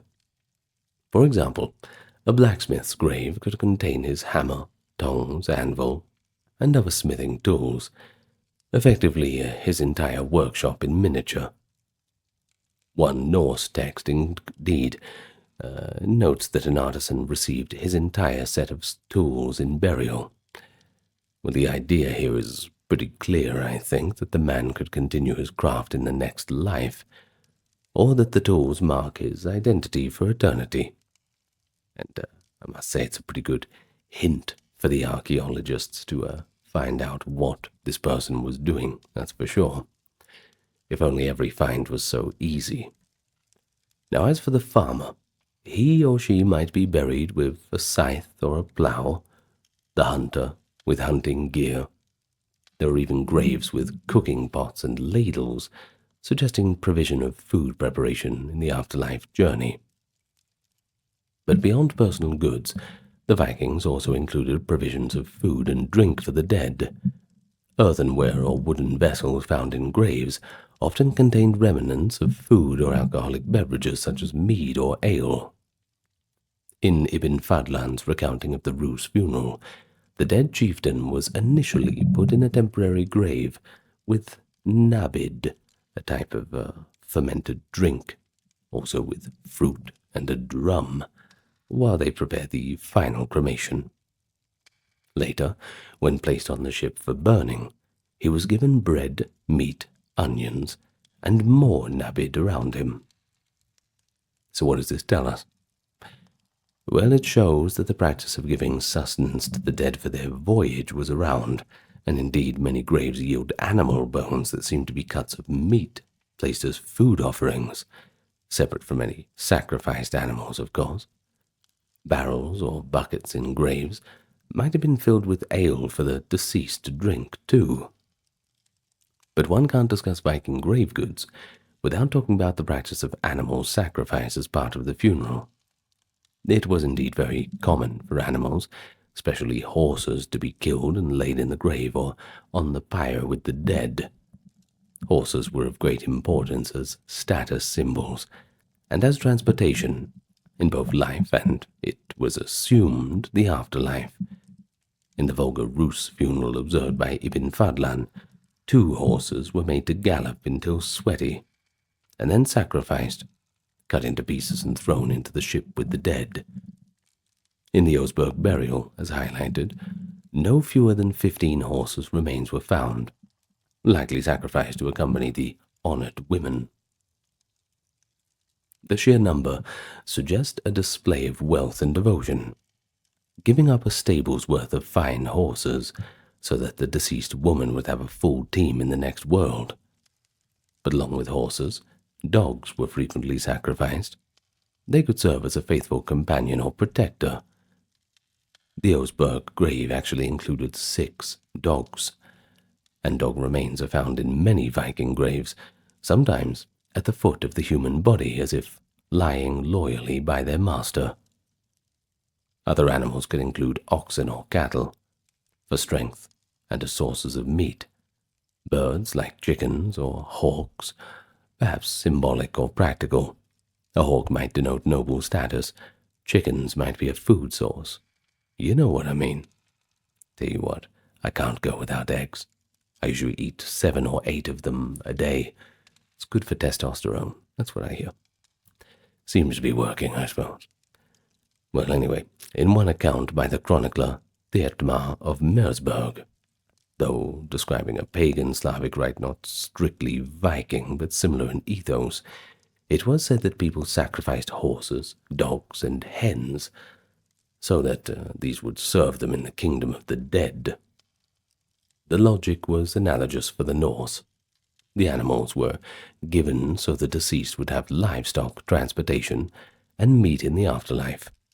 While such sacrifices might strike us as cruel or lavish, to the Viking mourners they were acts of devotion and necessity, sending off the departed with the proper entourage and supplies. It'd be rude not to do that, right? But most sobering of all is the evidence of humans sacrificed during some Viking funerals. The idea that a trusted servant, slave, or even a family member might follow the deceased in death to continue serving them or to keep them company in the next life. This practice, while certainly not the norm, is attested in both literature and archaeology. The most famous description comes again from Ibn Fadlan's 922 AD account among the Rus Vikings. When a chieftain died, his household asked, "Who among you will die with him?" And one of his slave girls volunteered. So over the next few days, the girl was treated like a revered sacrifice. She was given stupid amounts of intoxicating drink and participated in ritual acts. On the day of the funeral, after many ceremonies, she was led on to the ship, where she had final sexual activity with the chieftain's men, and was then ritually killed, strangled by 2 men, while an old woman, aptly called the Angel of Death, stabbed her with a dagger. The girl's body was placed beside her master on the ship, and they burned together. Ibn Fadlan's graphic account leaves no doubt that this was a human sacrifice specifically for the funeral, intended to send a servant, to attend the dead chieftain in the afterlife. But such a ritual is quite horrific, don't you think? To us, maybe, but to the participants, it was highly sanctified. And don't forget, the slave girl was willing, at least by the account, even joyful in the belief that she would join her lord in paradise, as evidenced by her statements during the rite. Apparently she claimed to see her master beckoning her to a green and beautiful place. This particular example occurred among the Norse who had settled in what is now Russia, and scholars debate how widespread the practice was in Scandinavia proper. It might not have been common in the Scandinavian homelands, or may have been limited to certain contexts. However, there are hints elsewhere. The Arab geographer Ibn Rusta also noted that the Rus, or Norse slave women, were sometimes burned with their masters. In the Icelandic Njál saga, there is a mention that a great chief's funeral, some of his retinue were to be sacrificed, though in the saga, a Christian convert comes along to prevent this. Archaeologically, indisputable evidence of human sacrifice in graves is rare, really rare, but the traces that we do have are quite intriguing. The Osberg ship's second woman has prompted a few theories. Was she a devoted servant, sacrificed for the principal lady? In fact, her age, 50, makes that less likely. You see, if she was a sacrifice, you might expect that she'd be a younger attendant. Another case, at a Viking ceremony of Birka in Sweden, one grave contained a warrior and the remains of another individual at his feet. The positioning suggested the second person might have been placed as a sacrifice, or a very low-status burial alongside this warrior. There are also instances in Danish bog finds and the Salme ship burials of Estonia of multiple human remains that could indicate sacrificial killings. But often, these can be explained by other violent events like battles. So while not every noble burial had a retainer killed, the concept of sacrificial followers, that was certainly a part of Viking funerary ideology. A notion likely inherited from older Germanic customs. It calls to mind the retinues buried with the Bronze Age and Iron Age chieftains in other parts of Europe, but that is a tale for another time. But even apart from outright sacrifice, the treatment of slaves and thralls in death was marked different from that of free people.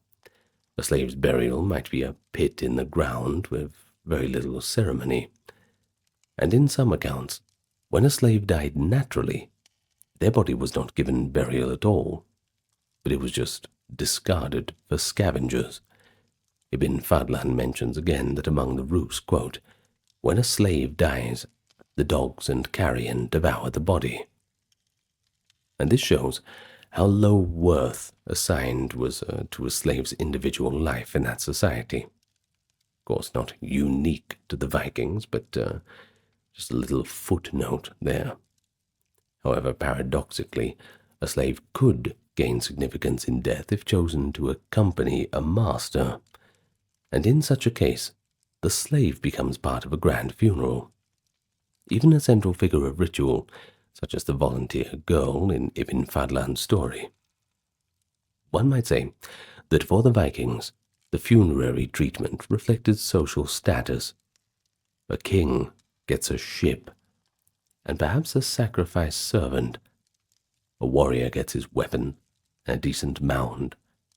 A thrall gets very little, unless he or she is being given as part of someone else's send-off. I suppose you've got to take what you can get. Now, moving on from all that, the physical acts of burning or burying a body, that was just one part, the Viking funeral. It didn't start there, and it didn't end there. What was equally important were the rituals and ceremonies that surrounded the event, the rites of farewell that helped the community process the death and honor the departed. Now, these rituals could be quite complex and drawn out over many days, and while there was some continuity, there wasn't really a one-size-fits-all, especially when we're talking about geographical differences between Rus Vikings and Scandinavian Vikings and Vikings in places like, Dublin or northern England, things like this. In any case, through both archaeological evidence and written accounts, we know that Viking funerals were often highly theatrical and performative, involving processions, incantations, feasting, and sometimes dramatic sacrificial acts. One of the first steps in any funeral would be the preparation of the corpse. The Vikings, like many cultures, likely washed the body and dressed it in special clothing for burial. Snorri Sturluson notes a curious detail in the prose Edda. There was a custom to trim the fingernails of the dead. Now, this is it's probably one of the most interesting things that I've found, probably a little bit more macabre. You see, it sounds a little bit mundane, but it had a mythological rationale. Snorri explains that the ship Naglfar, which will carry the giants at Ragnarok, the end of the world, is foretold to be made from the untrimmed nails of dead men. Thus, by cutting the nails of the deceased, the Norse ensured that those nails couldn't contribute to Naglfar's construction, thereby slightly delaying doomsday. Now, while this belief is mythic, unless we find a giant ship made of human fingernails, which I hope we don't, it does point to an actual practice.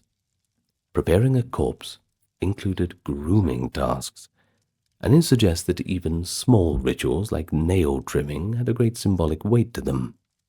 Certainly the dead would be clothed in their finest garments, or in new garments made for the occasion.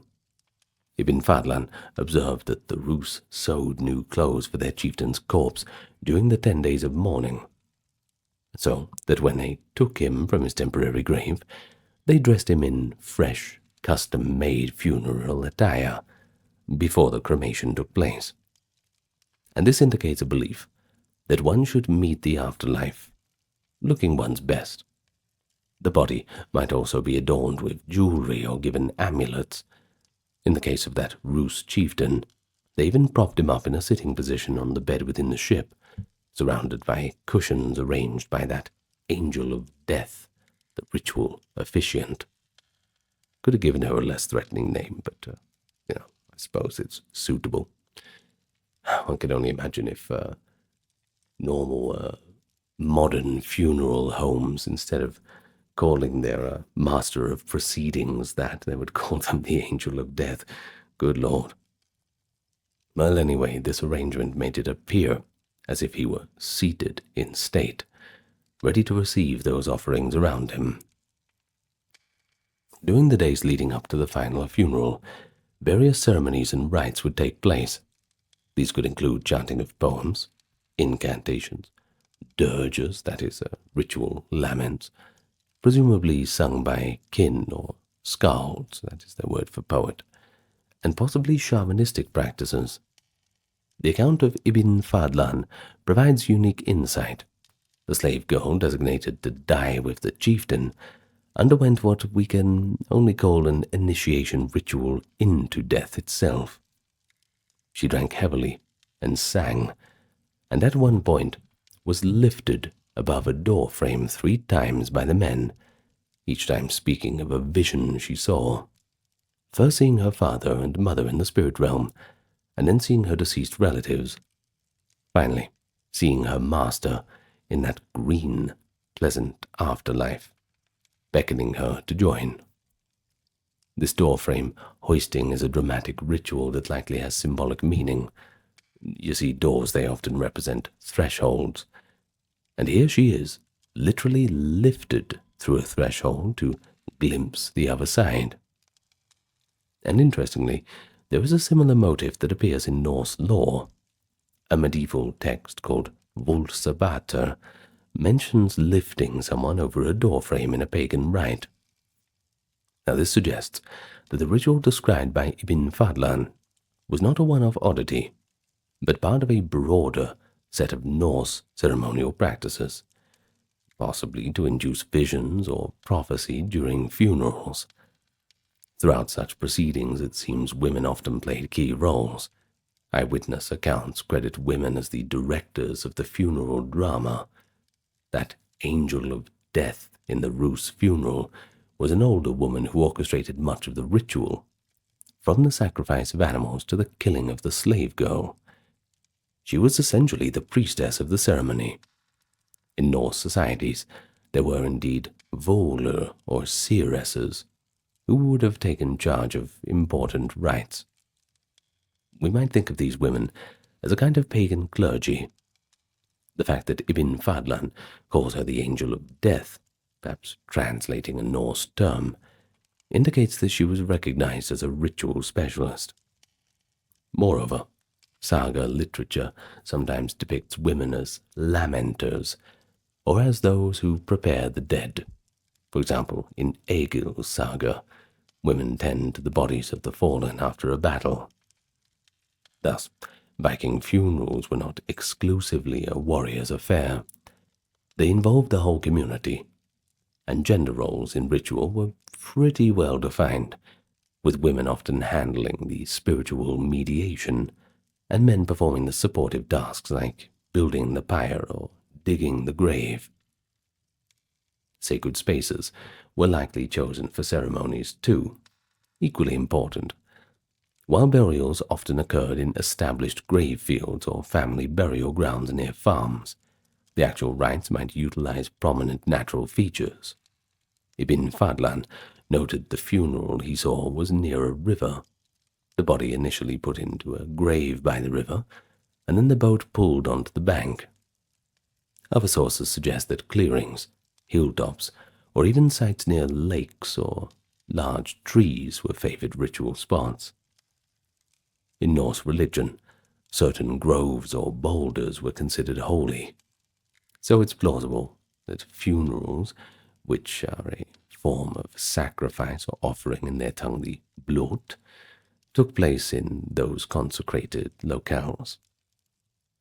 Some high-status funerals might have been semi-public events for many attendees, from neighboring districts almost akin to a festival for the dead. Now, one cannot forget the role of feasting and alcohol either. The funeral was not a somber farewell, not in a strict sense. It was more of a critical social gathering.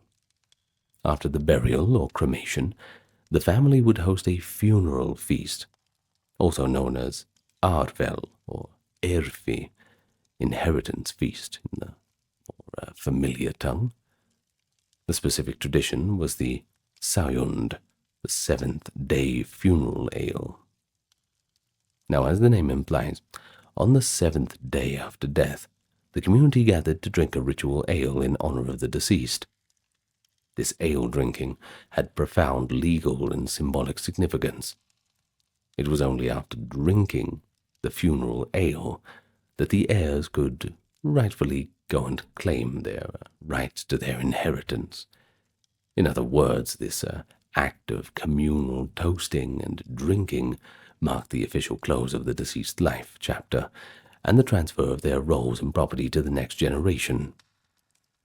At this feast, the high seat, the ceremonial seat of the head of the household, would be occupied by the heir for the first time, signifying the passing of authority. This tradition shows that a funeral was not a private goodbye, but rather a public handover, a way to reassure the community that life would continue with new leadership or structure. The sagas and historical sources mention funeral feasts as important social events. Failing to hold a proper feast could be seen as disrespectful, could even cause disputes about legitimacy or inheritance. And, well, then you've got a real problem on your hands. In any case, the mood at the funerals likely swung between sorrowful to celebratory.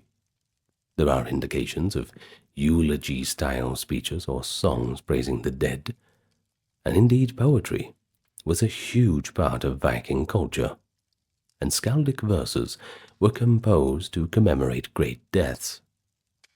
For instance, upon the death of King Hakon the Good, the skald Eyvind composed a poem describing the king's reception into Valhalla, essentially a eulogy in verse.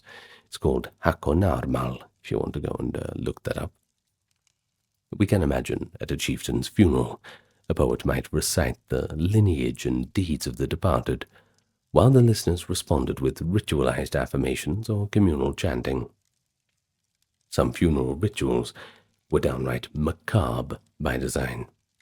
Ibn Fadlan's narrative includes the detail that when the slave girl was being killed inside the tent on the ship, the Vikings made a racket by beating their shields with sticks so her screams would not be heard outside. This suggests a custom of masking or driving away evil spirits at the moment of death. The noise could confuse the spirit of the dying or ward off malevolent forces, but it also added to the dramatic crescendo of the ceremony. Similarly, after the pyre was lit, there might be shouts of praise, or even the clash of weapons by the assembled warriors, saluting their fallen leader one last time. The saga of Hakon the Good describes... Hang on, where am I? Oh, sorry, I lost where I was reading. Let me start that again. The saga of Hakon the Good describes that as he died in battle, he was actually going to Odin, and later poets imagined him welcomed with clashing and feasting in Valhalla.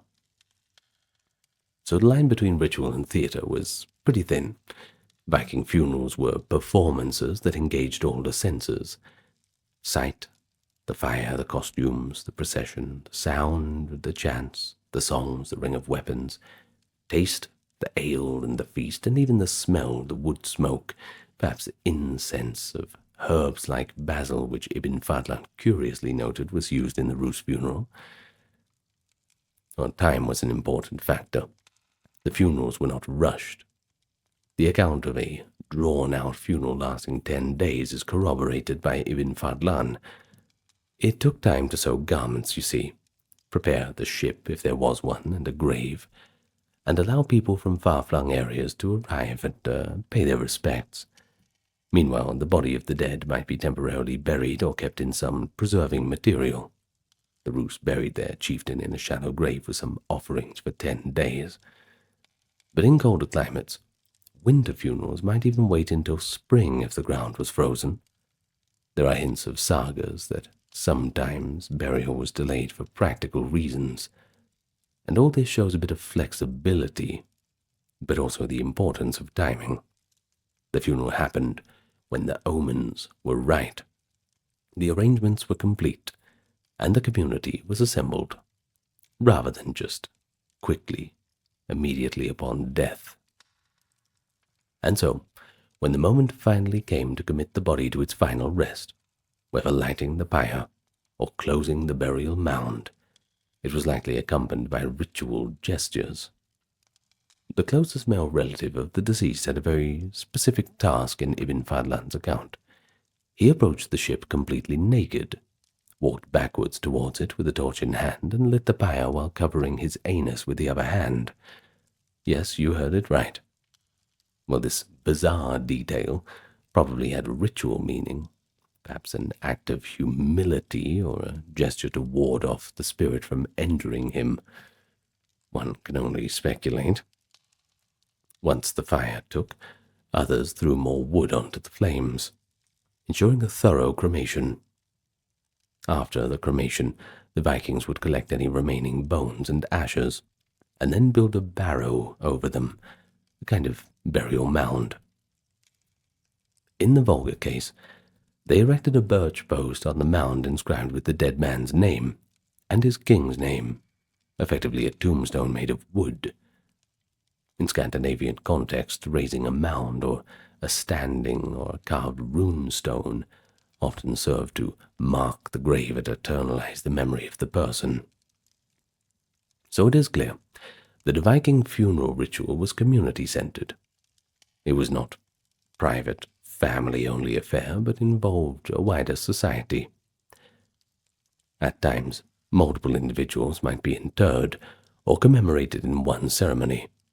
For example, if several died in battle around the same time, you see. The saga literature even tells of great funerals where multiple ship burials were made together for a group of warriors. The funeral thus reinforced group bonds, transferring the loyalty owed to the deceased to their successor, hence the inheritance feast. And so in a way the funeral was the last act of the deceased's social life, and the first act of the survivor's new social order. And finally, After all of the rituals were done, the pyre burnt out, or the grave sealed, the feast completed, life had to return to normal. People had to move on. The Norse, practical as ever, had rituals to help with that transition. They would sometimes hold a house cleaning ritual to spiritually cleanse the homestead after a death. One hint of this is that after Baldur's cremation in mythology, the gods sweep the hearth and move on, though they are grieving. The living had to literally pick up the pieces, redistributing the remaining property, caring for any dependents of the deceased, and perhaps moving the high seat.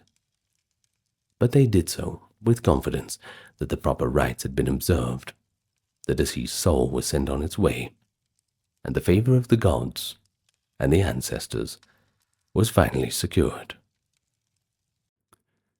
How long does it take to reclaim a lost kingdom?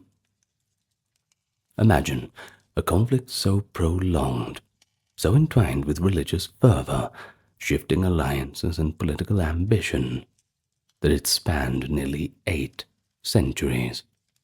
In fact, it is the longest sustained military campaign in European history. The Reconquista, the Christian reconquest of the Iberian Peninsula, lasting from the dramatic Muslim conquest of Visigothic Spain in 711 until the symbolic surrender of Granada in 1492.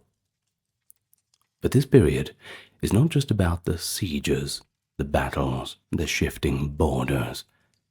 It was also an extraordinary epic of cultural interaction, profound transformation, and ideological struggle. And within all of this, the modern identity of Spain was shaped. Armies marched, fought, died. Dynasties rose and fell. Legends like El Cid emerged, and the mighty Caliphate of Cordoba flourished and fragmented. But beneath these events lay a lot deeper currents: religious zeal, the fervor for the Crusades, and pragmatic diplomacy, all coming together to make this a truly unforgettable saga.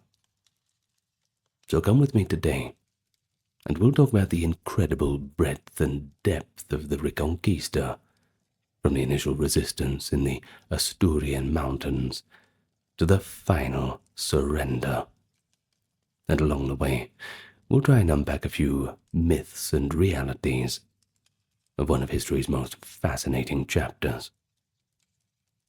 But where are my manners? Welcome to the channel. Good to see you all. If you are returning, good to see you again. If you are new to the channel, then I invite you to hit the subscribe button and leave your thoughts in the comments. Also, this video is completely ad-free, thanks to the generous support of the YouTube members, Patreon members, and those who chose to donate. If you would like to join the prestigious club, well, you'll find where to go in the pinned comment and the description of the video. But let's all get nice and relaxed now, and we can begin at the fall of Visigothic Spain. It is the early 8th century, and the medieval Iberian world was completely upended. In 711, an army of the Umayyad Caliphate crossed from North Africa and defeated the Visigothic king Roderick, a moment immortalized as the fall of the Visigothic kingdom. Muslim forces, led by commanders like Tariq ibn Ziyad and Musa ibn Nusayr, swiftly overran most of the Iberian Peninsula. The Visigoths barely stood a chance. Within mere 7 years, by 718, nearly the entire peninsula was under Muslim control, with only a few small mountainous corners in the north remaining unconquered. This rapid conquest was facilitated not only by the invaders' military skill, but also by the internal strife among the Visigothic nobility. Infighting never helps. Well, some locals chose accommodation over resistance. For example, the Christian Lord Theodemir negotiated the Treaty of 713, securing peace and autonomy in exchange for tribute. Under this pact, Theodemir's people were promised safety, their property and churches left unharmed, and ultimately freedom of worship. All they had to do was pay the annual tribute: gold, grain, wine, and oil. And so we can see, by such terms, show that the initial Muslim rule, later known as Al-Andalus, often governed through pragmatic tolerance and local arrangements, rather than sheer repression. But even as most of Iberia fell under Umayyad rule, pockets of Christian resistance coalesced in the northern highlands. In the rugged Asturias region, a former Visigothic noble named Pelagius also by some reckoning, famously refused to submit to the new rulers. According to later chronicles, when a Muslim force accompanied by an apostate bishop tracked Peleo to a mountain cave at Covadonga, the Asturian leader defiantly declared that he would never align with the Arabs, invoking a striking metaphor.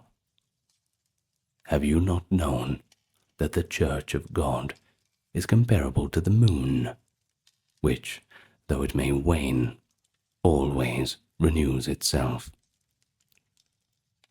The tiny band of Peleo, sheltered in the cave of Covadonga, managed to ambush and rout the superior Muslim force around 722.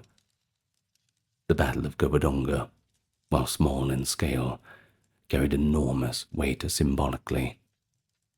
You see, it guaranteed the survival of a Christian foothold in northern Spain, and was later hailed as the miraculous beginning of the Reconquista. Now, let's think about it. 722. So we're claiming that the reconquest of Spain by the Christians began 11 years after it fell.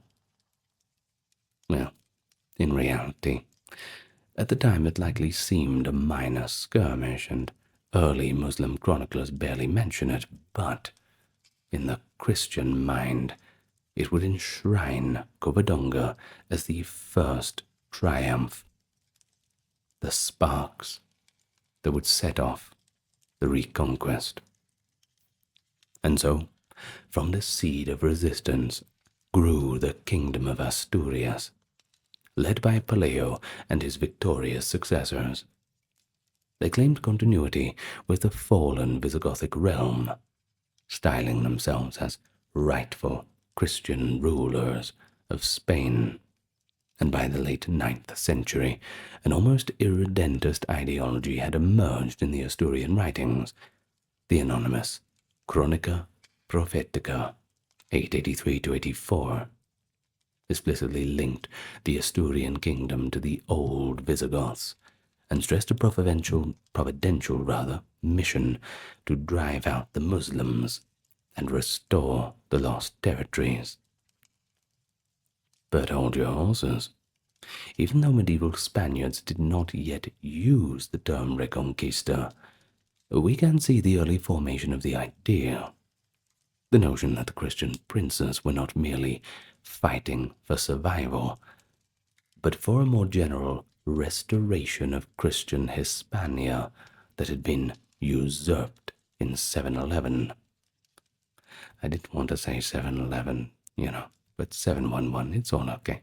Anyway, still, this was a retrospective justification.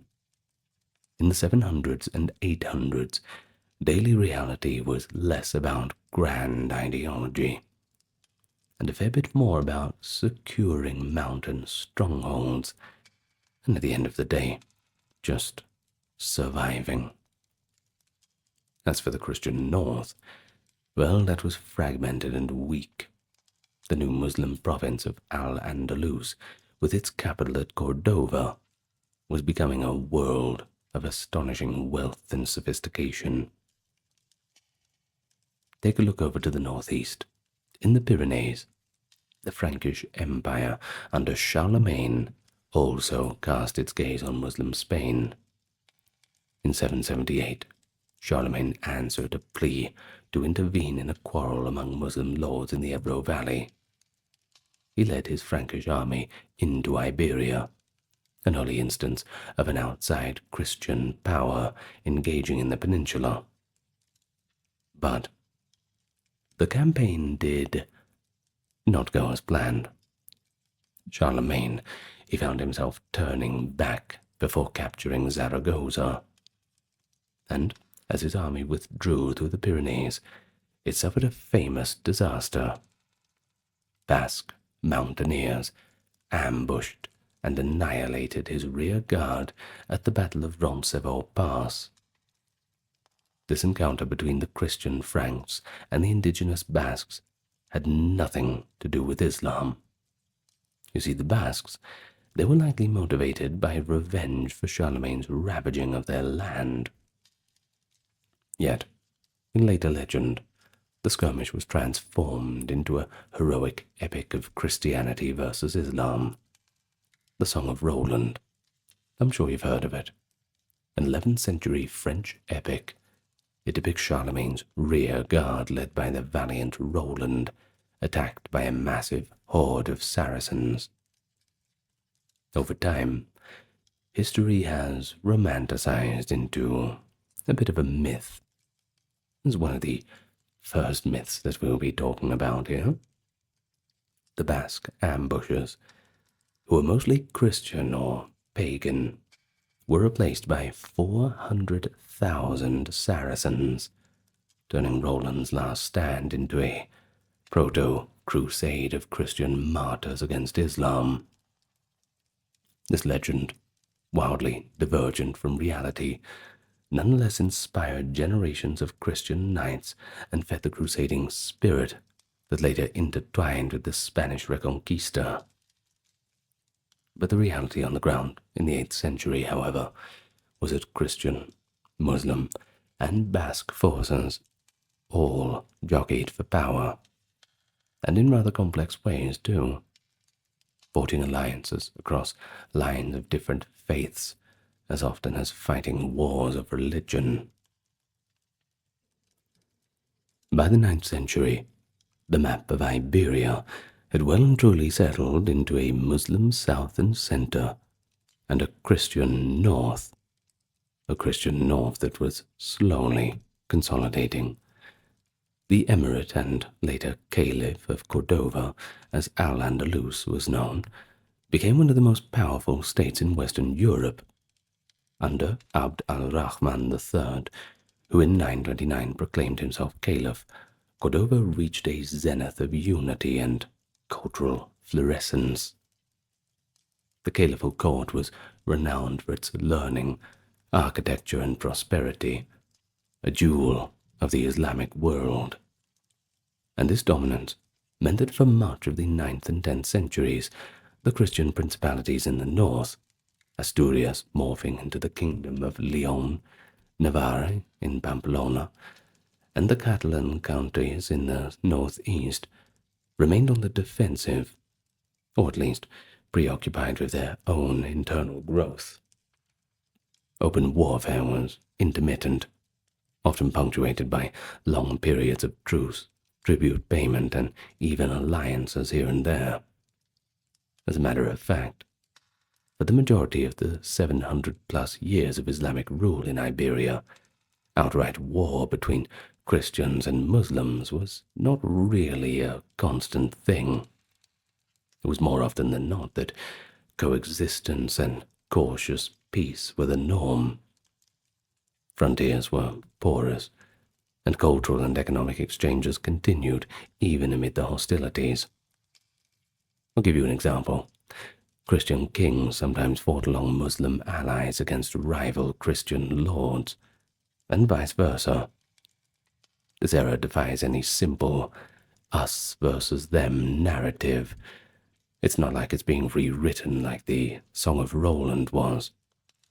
And that is a critical nuance of this entire period that is, well, it's often lost in the later Reconquista mythology. Well, it is what it is. It's important that we mention it. We can't just look at this like a good guy versus bad guy sort of thing. It's not a movie. This isn't Hollywood. Well, far from me to ruin the fun. Let's continue. Don't get me wrong, significant clashes did occur as each side tested the fluctuating frontier. In the mid-9th century, the kingdom of Asturias pushed eastward and southward, gradually expanding into Galicia and the Castilian highlands, while the small kingdom of Pamplona emerged in the Pyrenees.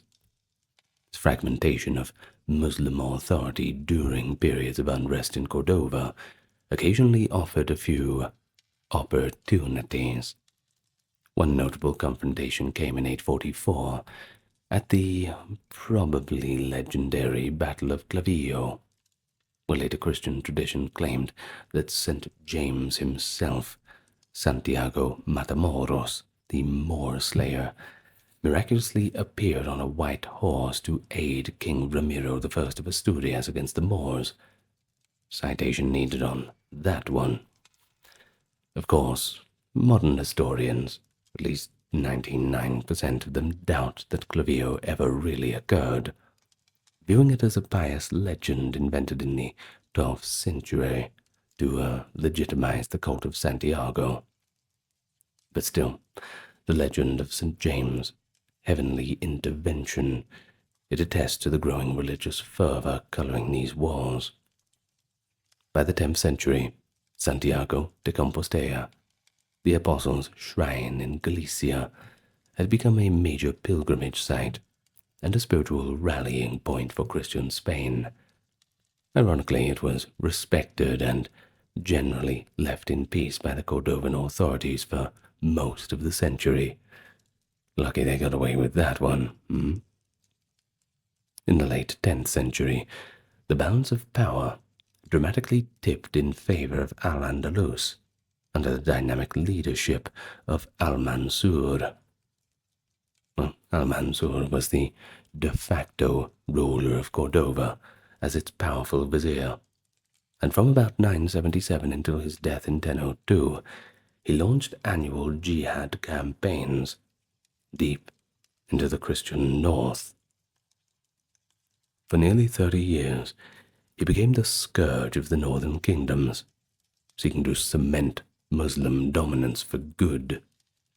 He led raids that reached as far as Lyon, Pamplona, Barcelona, and even the distant Atlantic coast. In 997, he staged a spectacular attack on the holy city of Santiago de Compostela, carrying away the bells of the shrine, according to later legend, as trophies to Cordova. One Christian chronicler laments that Al-Mansur, quote, waged war against all those who worshipped the cross and left many cities in flames. His exploits, though devastating, were not permanent conquests, but punitive strikes to keep the Christians tributary and militarily weak. And indeed, Christian kings were forced to pay the parias, tribute payments, to buy peace from Al-Mansur's Cordova. It was under all these pressures that the Reconquista's progress nearly ground to a halt in this era. Survival was achievement enough as it was for the northern realms, and each day had its new challenges for that. Yet, don't write it all off yet. Al-Mansur's death in 1002 and the subsequent collapse of the Caliph of Cordova which fell into civil war and fragmented by 1031, utterly changed this dynamic. The once powerful Islamic forces splintered into some 30 minor principalities, the Taifa kingdoms. These Taifa states centered on cities like Seville, Toledo, Zaragoza, Badajoz, and Valencia, along with Granada, were often prosperous and cultured. But there was a problem. They all had their own wants and needs, and politically they were weak. This led them to be frequently at odds with each other. Importantly, they were unable to present a unified front against the now strengthening Christian kingdoms. The 11th century thus opened with dramatic power vacuums in the south, and the Christian rulers were quick to exploit all of the division. Moving on now, the 11th century. And in this century, the initiative in Iberia's long conflict began suddenly to shift. The Christian kingdoms of the north grew in size and ambition, while the divided Taifa emirates of Al-Andalus often found themselves paying gold for protection, or even trying to play Christian princes off against each other. The kingdom of Leon Castile, a union of Asturias-Leon with the county of Castile, emerged as a dominant Christian power under King Ferdinand I, reigning 1037 to 65, and his successors. To the east, the kingdom of Aragon coalesced and expanded into the Ebro Valley, and Navarre held its own in the Pyrenees. In a lot of ways, this period marks the dawn of the Reconquista as a concerted enterprise, though it was still far from a unified crusade, if we're going to use that word. The Christian rulers did increasingly see opportunity for southward expansion. They were eyeing off those southern territories. They justified their incursions not only as feudal aggrandizement, but as a divinely sanctioned recovery of rightful Christian lands. Churchmen praised victories as steps towards the restoration of Christian Spain, framing the struggle in ideological terms of faith, a tone that would later resonate also with the Crusades. One of the earliest major Christian gains was the capture of the ancient Visigothic capital, Toledo. This happened in 1085. King Alfonso VI of Castile and Leon seized Toledo, a dazzling prize and a strategic center of Al-Andalus, after the city's weak Taifa king Al-Qadir capitulated. Of course, the fall of Toledo was quite shocking in the Muslim world. One contemporary Muslim observer recorded, quote, "The fall of Toledo filled the inhabitants of Al-Andalus with fear and despair." Of course, one could only imagine, once Toledo falls, you think they'd be coming for you next. I better not spoil the whole story. Either way, this capture of Toledo, it was the greatest territorial advance of the Christian forces in centuries, and it gave the conquerors a new power base in the heart of the peninsula. Alfonso VI, emboldened, began styling himself as Imperator Totius Hispaniae, Emperor of all Spain, implying a claim to sovereignty over both Christian and Muslim lands. However, this very success provoked a powerful response. The alarmed Taifa princes, unable to withstand Alfonso's might alone, made a desperate collective decision. They called for aid from North Africa. The legend has it, the ruler of Seville, Al-Matumed, silenced doubters with the retort, I would rather be a camel driver for the Almoravids than a swineherd for Castile, preferring Muslim Berber overlords to continued subjugation under Christian rule. The North African Almoravids, a confederation of strict Muslim Berber tribes led by Yusuf ibn Tashufin, answered their call. In 1086, Yusuf crossed the straits with a disciplined army and met Alfonso at the Battle of Zalaca. The confrontation was a major turning point. The Almoravids utterly defeated the Castilian forces, halting the Christian advance in its tracks. This battle, by the way, is also called the Battle of Sagreas. Alfonso barely escaped with his life, and the victory at Zalaca convinced the Almoravid emir that Al-Andalus was both in peril and also ripe for intervention. And so, in the following years, the Almoravids proceeded to absorb the Taifa states, chipping away one by one, but eventually unifying Muslim Spain under a more rigid fundamentalist rule by 1090. For the Christian kingdoms, this basically meant that the relatively easy pickings of the fragmented Taifa period were long and truly over, and a new period of stiff resistance had begun.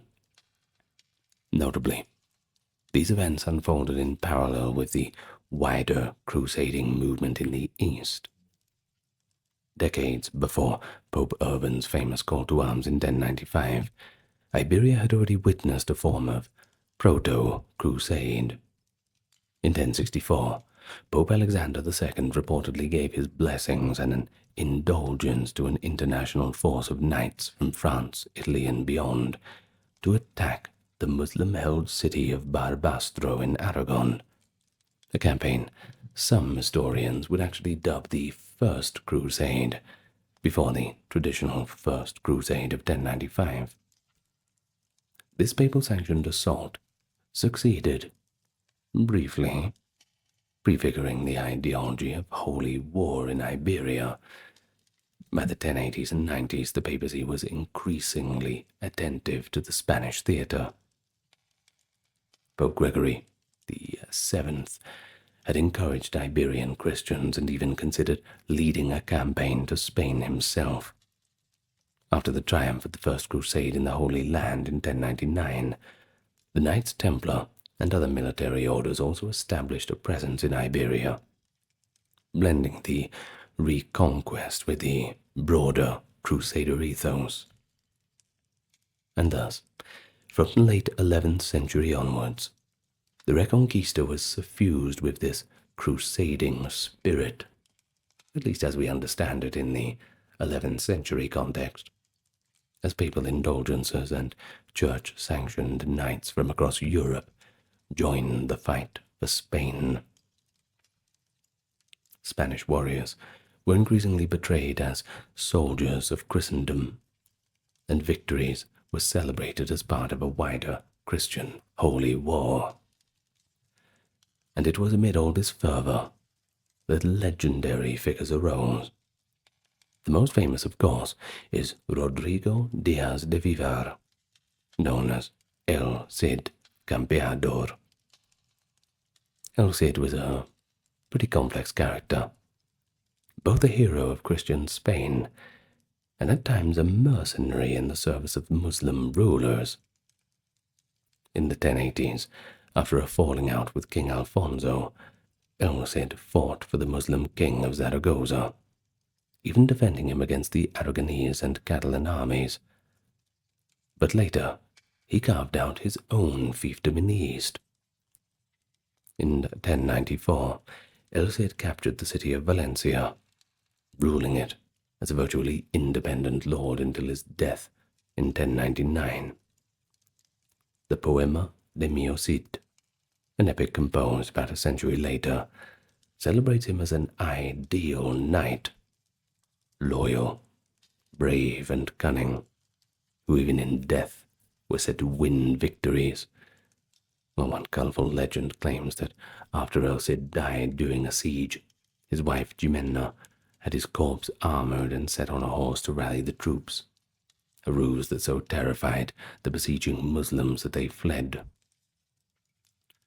Of course, once again we have stories that mix fact and fiction, but they certainly highlight the era's knightly ethos and those blurred lines of loyalty. The career of El Cid, it exemplifies how fluid the conflict could be. Neither side had a monopoly on his sword. Yet by the century's end, with Valencia briefly in Christian hands, and the long Reconquista gaining irreversible momentum, things were about to hit their great turning point. By the start of the 12th century, the struggle in Iberia had entered a new phase. The Almoravid dynasty. They governed Muslim Spain, but increasingly they grew unpopular, seen by locals as strange and austere outsiders. Christian kingdoms, though repelled in the 1080s, continued their push when opportunities arose. In 1118 King Alfonso I of Aragon, also known as Alfonso the Battler, captured Zaragoza, probably in a battle going by that name, a crucial former Taifa capital, with the help of French crusaders. Of course, it was a major triumph for Aragon that extended its reach into the Ebro Valley. Meanwhile, to the west, the county of Portugal, led by King Afonso I Enrique, achieved a spectacular success by taking Lisbon in 1147. This capture of Lisbon was essentially part of the Second Crusade. A fleet of crusaders from the northern Europe, en route to the Holy Land, agreed to assist King Afonso in besieging the Moorish-held city. After a hard-fought assault, Lisbon fell, and the victorious crusaders, along with the Portuguese settlers, occupied what would become, and remain to this very day, the capital of Portugal. The fall of Lisbon, along with the earlier conquests of Santarém and other towns, solidified the emergence of Portugal as an independent Christian kingdom stretching southward. Across Iberia, foreign knights arriving with crusading zeal were making their mark. However, even as the Christians advanced, a new Muslim power arose to challenge them, the Almohad Empire. The Almohads, who were they? Well, they were a militant reformist movement from North Africa that overthrew those unpopular Almoravids and took control of Morocco and Al-Andalus by the mid-12th century, establishing their rule in Spain around 1147 to 72. The Almohads were even more ideologically zealous, ardent proponents of the Tajdid, the renewal and strict monotheism, and of course they viewed the Christians as existential enemies. They forcefully reasserted Muslim strength in Iberia, at least for a time. Notably, the Almohad years saw increased persecution of non-Muslims. Many Jews and Mozarabic Christians who had lived under relative tolerance had to flee north to Christian realms during this period. The clash between Almohad fundamentalism and the increasingly crusade-minded Christian kingdoms created a polarized, fierce climate on both sides. And so, for a few decades, the Almohads halted Christian expansion. They inflicted a serious defeat on Castile at the Battle of Alarcos in 1195, where Caliph Yaqub al-Mansur crushed the forces of King Alfonso VIII. This Castilian loss postponed further reconquests and demonstrated the Almohads' might. Yet, the Christian kingdoms did not remain disunited. nor did they cower. Early in the 13th century, recognizing the magnitude of the threat, the Christian rulers forged an unprecedented coalition and framed their campaign as an outright crusade. Pope Innocent III called for Christian knights to rally the Iberian front, granting the same indulgences for fighting in Spain as crusading in the Holy Land, remission of sins, all the good stuff. Of course, the result was a pan-Iberian crusade led by Castile, with forces from Leon, Aragon, Navarre, Portugal, and volunteers from France and beyond, all converging against the Almohad Caliph Muhammad al-Nasir, or Mira Mamilon, as the Christians decided to call him. So the two sides met at the Battle of La Navas de Tolosa, 16th of July, 1212, a date that is often seen as the decisive turning point in the Reconquista.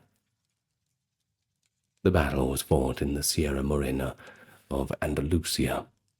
Heartened by papal legates and the fiery preaching of crusade, King Alfonso VIII of Castile led a combined army, joined by King Pedro II of Aragon and Sancho VII of Navarre, among others, against the Almohad host. And by all accounts, it was an enormous and very hard-fought engagement. A contemporary Christian letter exalted that God had granted victory over the King of Morocco, who had waged war against all who worshipped the cross.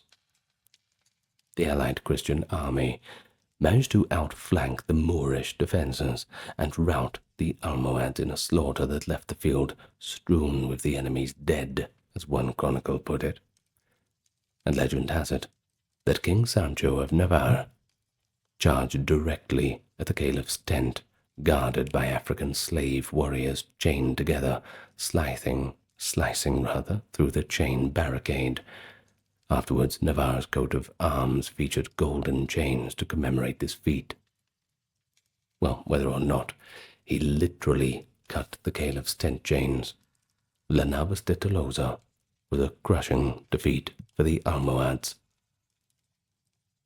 One Muslim historian, Ibn al-Marakushi, soberly called it the Battle of al-Iqab, the punishment, and the defeat of the Muslims. The Almohad Caliph escaped, but his authority in Al-Andalus was never going to recover. In the aftermath of 1212, the momentum shifted irreversibly to the Christians. Over the next few decades, essentially a great surge of the Reconquista. The major cities of Al-Andalus fell in rapid succession. Ferdinand III of Castile and Leon, later Saint Ferdinand, by the way, reaped the fruits of La Navas. In 1236, his armies captured Cordova, the venerable former capital of the caliphs. When the Castilian troops entered Cordova, they reportedly returned the bells of Santiago that Almanzor had taken centuries before, having Muslim captives carry them back north. A pretty potent symbol of reversal. Well, next, Ferdinand turned his attention to Al-Andalus's great port and metropolis, Seville. After a long siege, Seville surrendered in 1248. These campaigns were imbued with crusading zeal. Ferdinand's contemporaries believed him divinely guarded, and the church heralded each victory. Clerics from the Cluniac and Cistercian orders had long been encouraging the Reconquista, instilling an ideology of holy war and reconquest in Iberia's warriors. Initially, Ferdinand III expelled many Muslim inhabitants en masse from Cordova and Seville in a burst of triumphalism. However, he soon found that empty cities, well, they can't really pay taxes, can't they? The economy faltered without farmers or artisans. So he backpedaled the policy, allowing many Muslims to stay as subjects under Christian rule. In parallel, James I of Aragon, also known as James the Conqueror, completed the reconquest of the eastern lands. He seized the Balearic Islands, that is Majorca, by 1235, and took the city of Valencia in 1238. James wisely preserved the region's agriculture by leaving the Muslim peasantry in place under the relatively generous terms, ensuring that the Kingdom of Aragon prospered with its new Valencian and Majorcan territories. By mid-century, the Iberian map was completely transformed. Where once the caliphs of Cordova reigned, now only one Muslim state remained, the Emirate of Granada. Founded in 1238 by Muhammad ibn al-Ahmar of the Nasrid dynasty, Granada nestled in the southeastern mountains and coast with its splendid walled capital and the red castle, the Alhambra, crowning a hilltop. Ferdinand III, after taking Seville, allowed Granada's creation as a vassal state, forcing its sultan to pay a hefty annual tribute in gold in exchange for autonomy. And indeed, the first Nasrid ruler famously declared, quote, "There is no conqueror but God," and pragmatically became a tributary to the Castilian crown. By 1250, for all practical purposes, the Reconquista was pretty much over. The Christians controlled the entire peninsula, except for Granada, which survived in a client state, so, it doesn't really count. That hardened frontier was now not between north and south, but it was rather the boundary encircling Granada's mountain redoubt. Elsewhere, Muslims had either been expelled, converted, or ruled as subject communities. A long era of relatively peaceful coexistence began, in which Granada's existence was tolerated for the tribute it delivered and its role as a buffer. Notably, Christian Spain at this time was not quite the model of homogeneity that later myth would suggest. It was quite multicultural, if we're going to put it all together in the three, the Jews, the Christians, and the Muslims, and a few others. Yes. Either way, cities like Toledo remained centers of Arabic and Hebrew learning. Alfonso X of Castile even sponsored the Toledo School of Translators, and that blended Arabic, Hebrew, and Latin scholarship to transmit classical and Islamic knowledge to Europe. The Reconquista may have been nearing completion on the map, but culturally and intellectually, the influence of Al-Andalus endured within the Christian realms. For more than 2 centuries after the great conquests of the 13th century, the little kingdom of Granada persisted, albeit an echo of Al-Andalus in the shadow of a Christian Spain. It survived through diplomacy, tribute, and the rugged protection of the Sierra Nevada. Granada's sultans, the Nasrid dynasty, became masters of realpolitik. When necessary, they paid off Castilian monarchs with gold, much of it sourced from trade across the Mediterranean and the famed gold routes of Africa.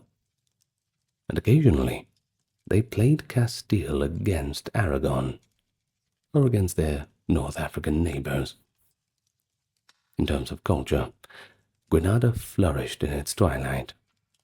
It was in this period that the Alhambra Palace was built and adorned with the delicate artistry that still astounds the world.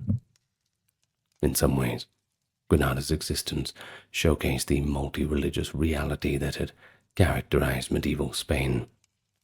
Within its borders, Muslims, Christians, and Jews, they all lived, even as religious uniformity was hardening elsewhere. However, Granada's safety was always precarious and dependent on the will of its more powerful Christian neighbors. Periodically, wars broke out on the frontier. Granada's forces might raid into Christian territory, and Castile might launch punitive campaigns. But until the late 15th century, there was no sustained effort to eliminate the last Islamic enclave. What was the reason for that? You'd think that they would sort it all out once the ball was rolling. Well, the major reason was that Castile and Aragon often had other preoccupations: dynastic disputes, civil wars, plagues, and foreign wars. They all occupied their energies. For instance, Castile suffered a tumultuous civil war in the 1360s, and Aragon looked more towards Italy than to conquering Granada. Additionally, Granada found intermittent allies in the Marinid dynasty of Morocco. In the 1340s, the Marinids made one final, formidable attempt to restore Al-Andalus's fortunes. Sultan Abu al-Hassan of Morocco landed a large army to assist Granada and challenge Castile. The ensuing Battle of Rio Salado saw Castilian and Portuguese forces unite to face this invasion. The Christians won a resounding victory, a crushing defeat of the Marinid Sultan's armies that effectively ended any serious prospect of North African intervention in Spain. After Rio Salado, Granada stood alone. Castile seized the port of Algeciras from the Marinids in 1344, thus tightening the noose. Yet, if you know the 1340s, the internal strife and the Black Death's devastation delayed the reckoning. It was as if a stalemate held. Granada, though militarily weaker, was strategically harder to subdue, and the Castilian monarchs found it easier to exact tribute than to fight costly campaigns in the mountains. This long twilight allowed a degree of normalcy. Frontier mercenaries, traders, and emissaries shuttled between Granada and the Christian cities, embodying a frontier society where the line between reconquest and coexistence was often quite blurry. And so, by the late 15th century, the situation changed again dramatically. In 1469, the marriage of Ferdinand of Aragon and Isabella of Castile united the two greatest Christian kingdoms in Spain. This union created a newly powerful dual monarchy, the Catholic monarchs, as history would call them, with the military resources and religious fervor to take on Granada decisively. At the same time, the ideological climate had somewhat hardened. The Spanish Inquisition was established in 1478 to enforce religious uniformity, a sign of the era's zealous mood. The Catholic monarchs secured papal approval for a war to extirpate the infidel in Granada, receiving the status of a crusade, complete with a cross-adorned banner and indulgences for participants. And thus began the Granada War, 1482 to 92, the final crusade on Spanish soil. Castile and Aragon methodically pressed into Nasrid territory, city by city. The campaign was marked by modern tactics and technology. The Spaniards even bought artillery and gunpowder siege weapons that could smash through the Moorish fortress that once seemed impregnable. They also applied economic blockade strategies, isolating Granada's strongholds. But the war was not an unbroken string of victories. The Granadans, though riven by an internal civil war between competing claimants, notably Sultan Abu Abd Allah, known as Boabdil, against his father, they fought bravely through it all. Well, but still, bad luck, the writing was on the wall. One by one, Granada's cities fell, and in 1485, the Christians took Ronda. In 1487, after a brutal siege, Malaga was conquered, its population enslaved or expelled as a harsh object lesson. It said that Isabel refused any terms of surrender for Malaga's defenders due to their stiff resistance. The fall of Malaga cut off Granada from the sea. In 1489, the key redoubt of Baza capitulated, and Boabdil, who had by then controlled only the city of Granada and its environs, realized total defeat was just inevitable. In 1491, Ferdinand and Isabella's armies surrounded Granada itself, establishing a military camp named Santa Fe, that is, Holy Faith, on its plain as a symbol of their resolve. After months of siege, starvation, and stalemate, the Sultan negotiated. November 25th, 1491, the capitulations of Granada were signed. These terms were surprisingly lenient. In exchange for capitulation, the Muslims of Granada were guaranteed their lives, property, laws, and freedom of religion. The documents promised that Muslim inhabitants, quote, shall be perfectly secure in their persons, families, and properties, that they could continue to worship in their mosques and be judged by their own laws, and that those who wished to emigrate to North Africa could do so freely. On January the 2nd, 1492, the Sultan handed the keys of the Alhambra to King Ferdinand and Queen Isabella, marking the official fall of Granada, and with that, the end of Muslim rule in Spain. Now, according to Romantic law, as the Sultan left the city, he paused at the hill for a final glance and shed a tear, whereupon his resolute mother, Aisha, scolded, "Weep not like a woman for what you could not defend like a man." Gee, that's rough to hear that from your mum, isn't it? Very rough. Now, whether or not those exact words were spoken, the moment known as the Moor's sigh really symbolizes the end of an era. Then so with Granada's surrender in 1492, the Reconquista was complete. After nearly 781 years since the first invasion, the Christian kingdoms had reconquered the entire peninsula. But the immediate aftermath belied the generous terms given to the vanquished. The capitulation's promises of tolerance were soon broken, and within a few years, the Catholic monarchs, pressured by triumphalist clergy like Francisco Jimenez de Cisneros, began to renege on the guarantees.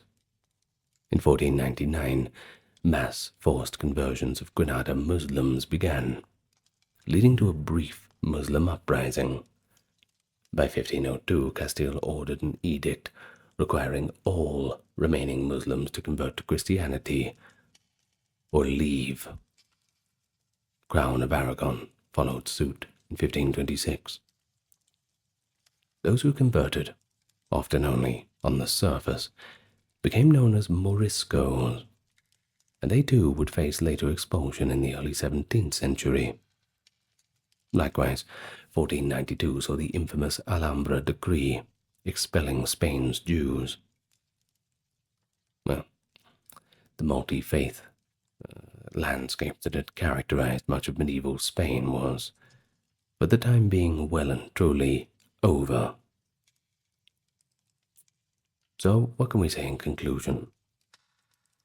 I suppose the Reconquista is seen in its early and late stages, but really it was a complex and drawn-out process, a long saga. It began not as a single concerted effort, but but as disparate struggles for survival and power by Christian kingdoms gradually coalesced into a res publica of Christendom fighting to restore Iberia to Christian rules.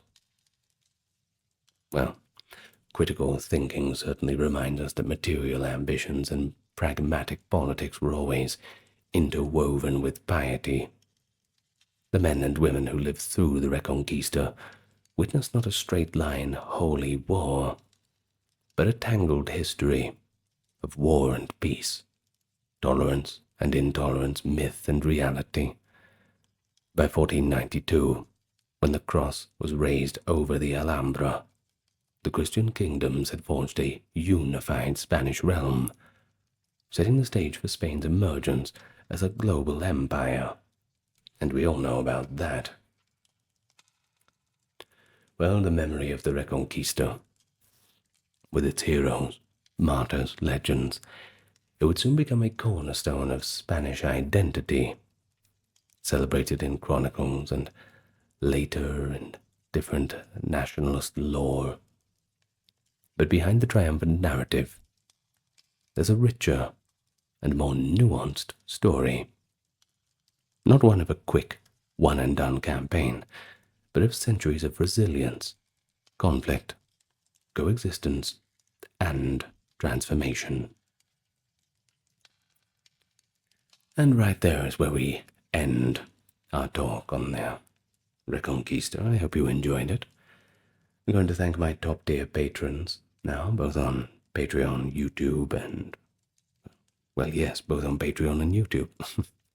Kimberly, Christine, Sally, Ember, Susan, Cameron, Legitimus, Carrie, Charlene, Lynn, Therese, Katiana, Nicholas, Ulfednir, Alexander, Charles, Christine, Dr. Neuro Nerd, Erin, Jaden, Jim, Jeffrey, Jessica, Madeline, Melissa, Orthodox Review, Scott, Shell, Wendy, Josie, Sarah, Ryan, Thor, Cameron, Stefan, Kevin, HMSHH, Crystal, Talbury, Anthony, Lucy, Brandon, Guka Babonic, Nicholas, Craig, Neftis, Alexander, Gokhan, Dorsey, Vanita, Claire, Cortesi, and Carol.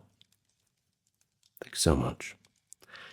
And as always, I do appreciate you listening this far. And I will see you in the next video. Good night for now. Lots of love to you all.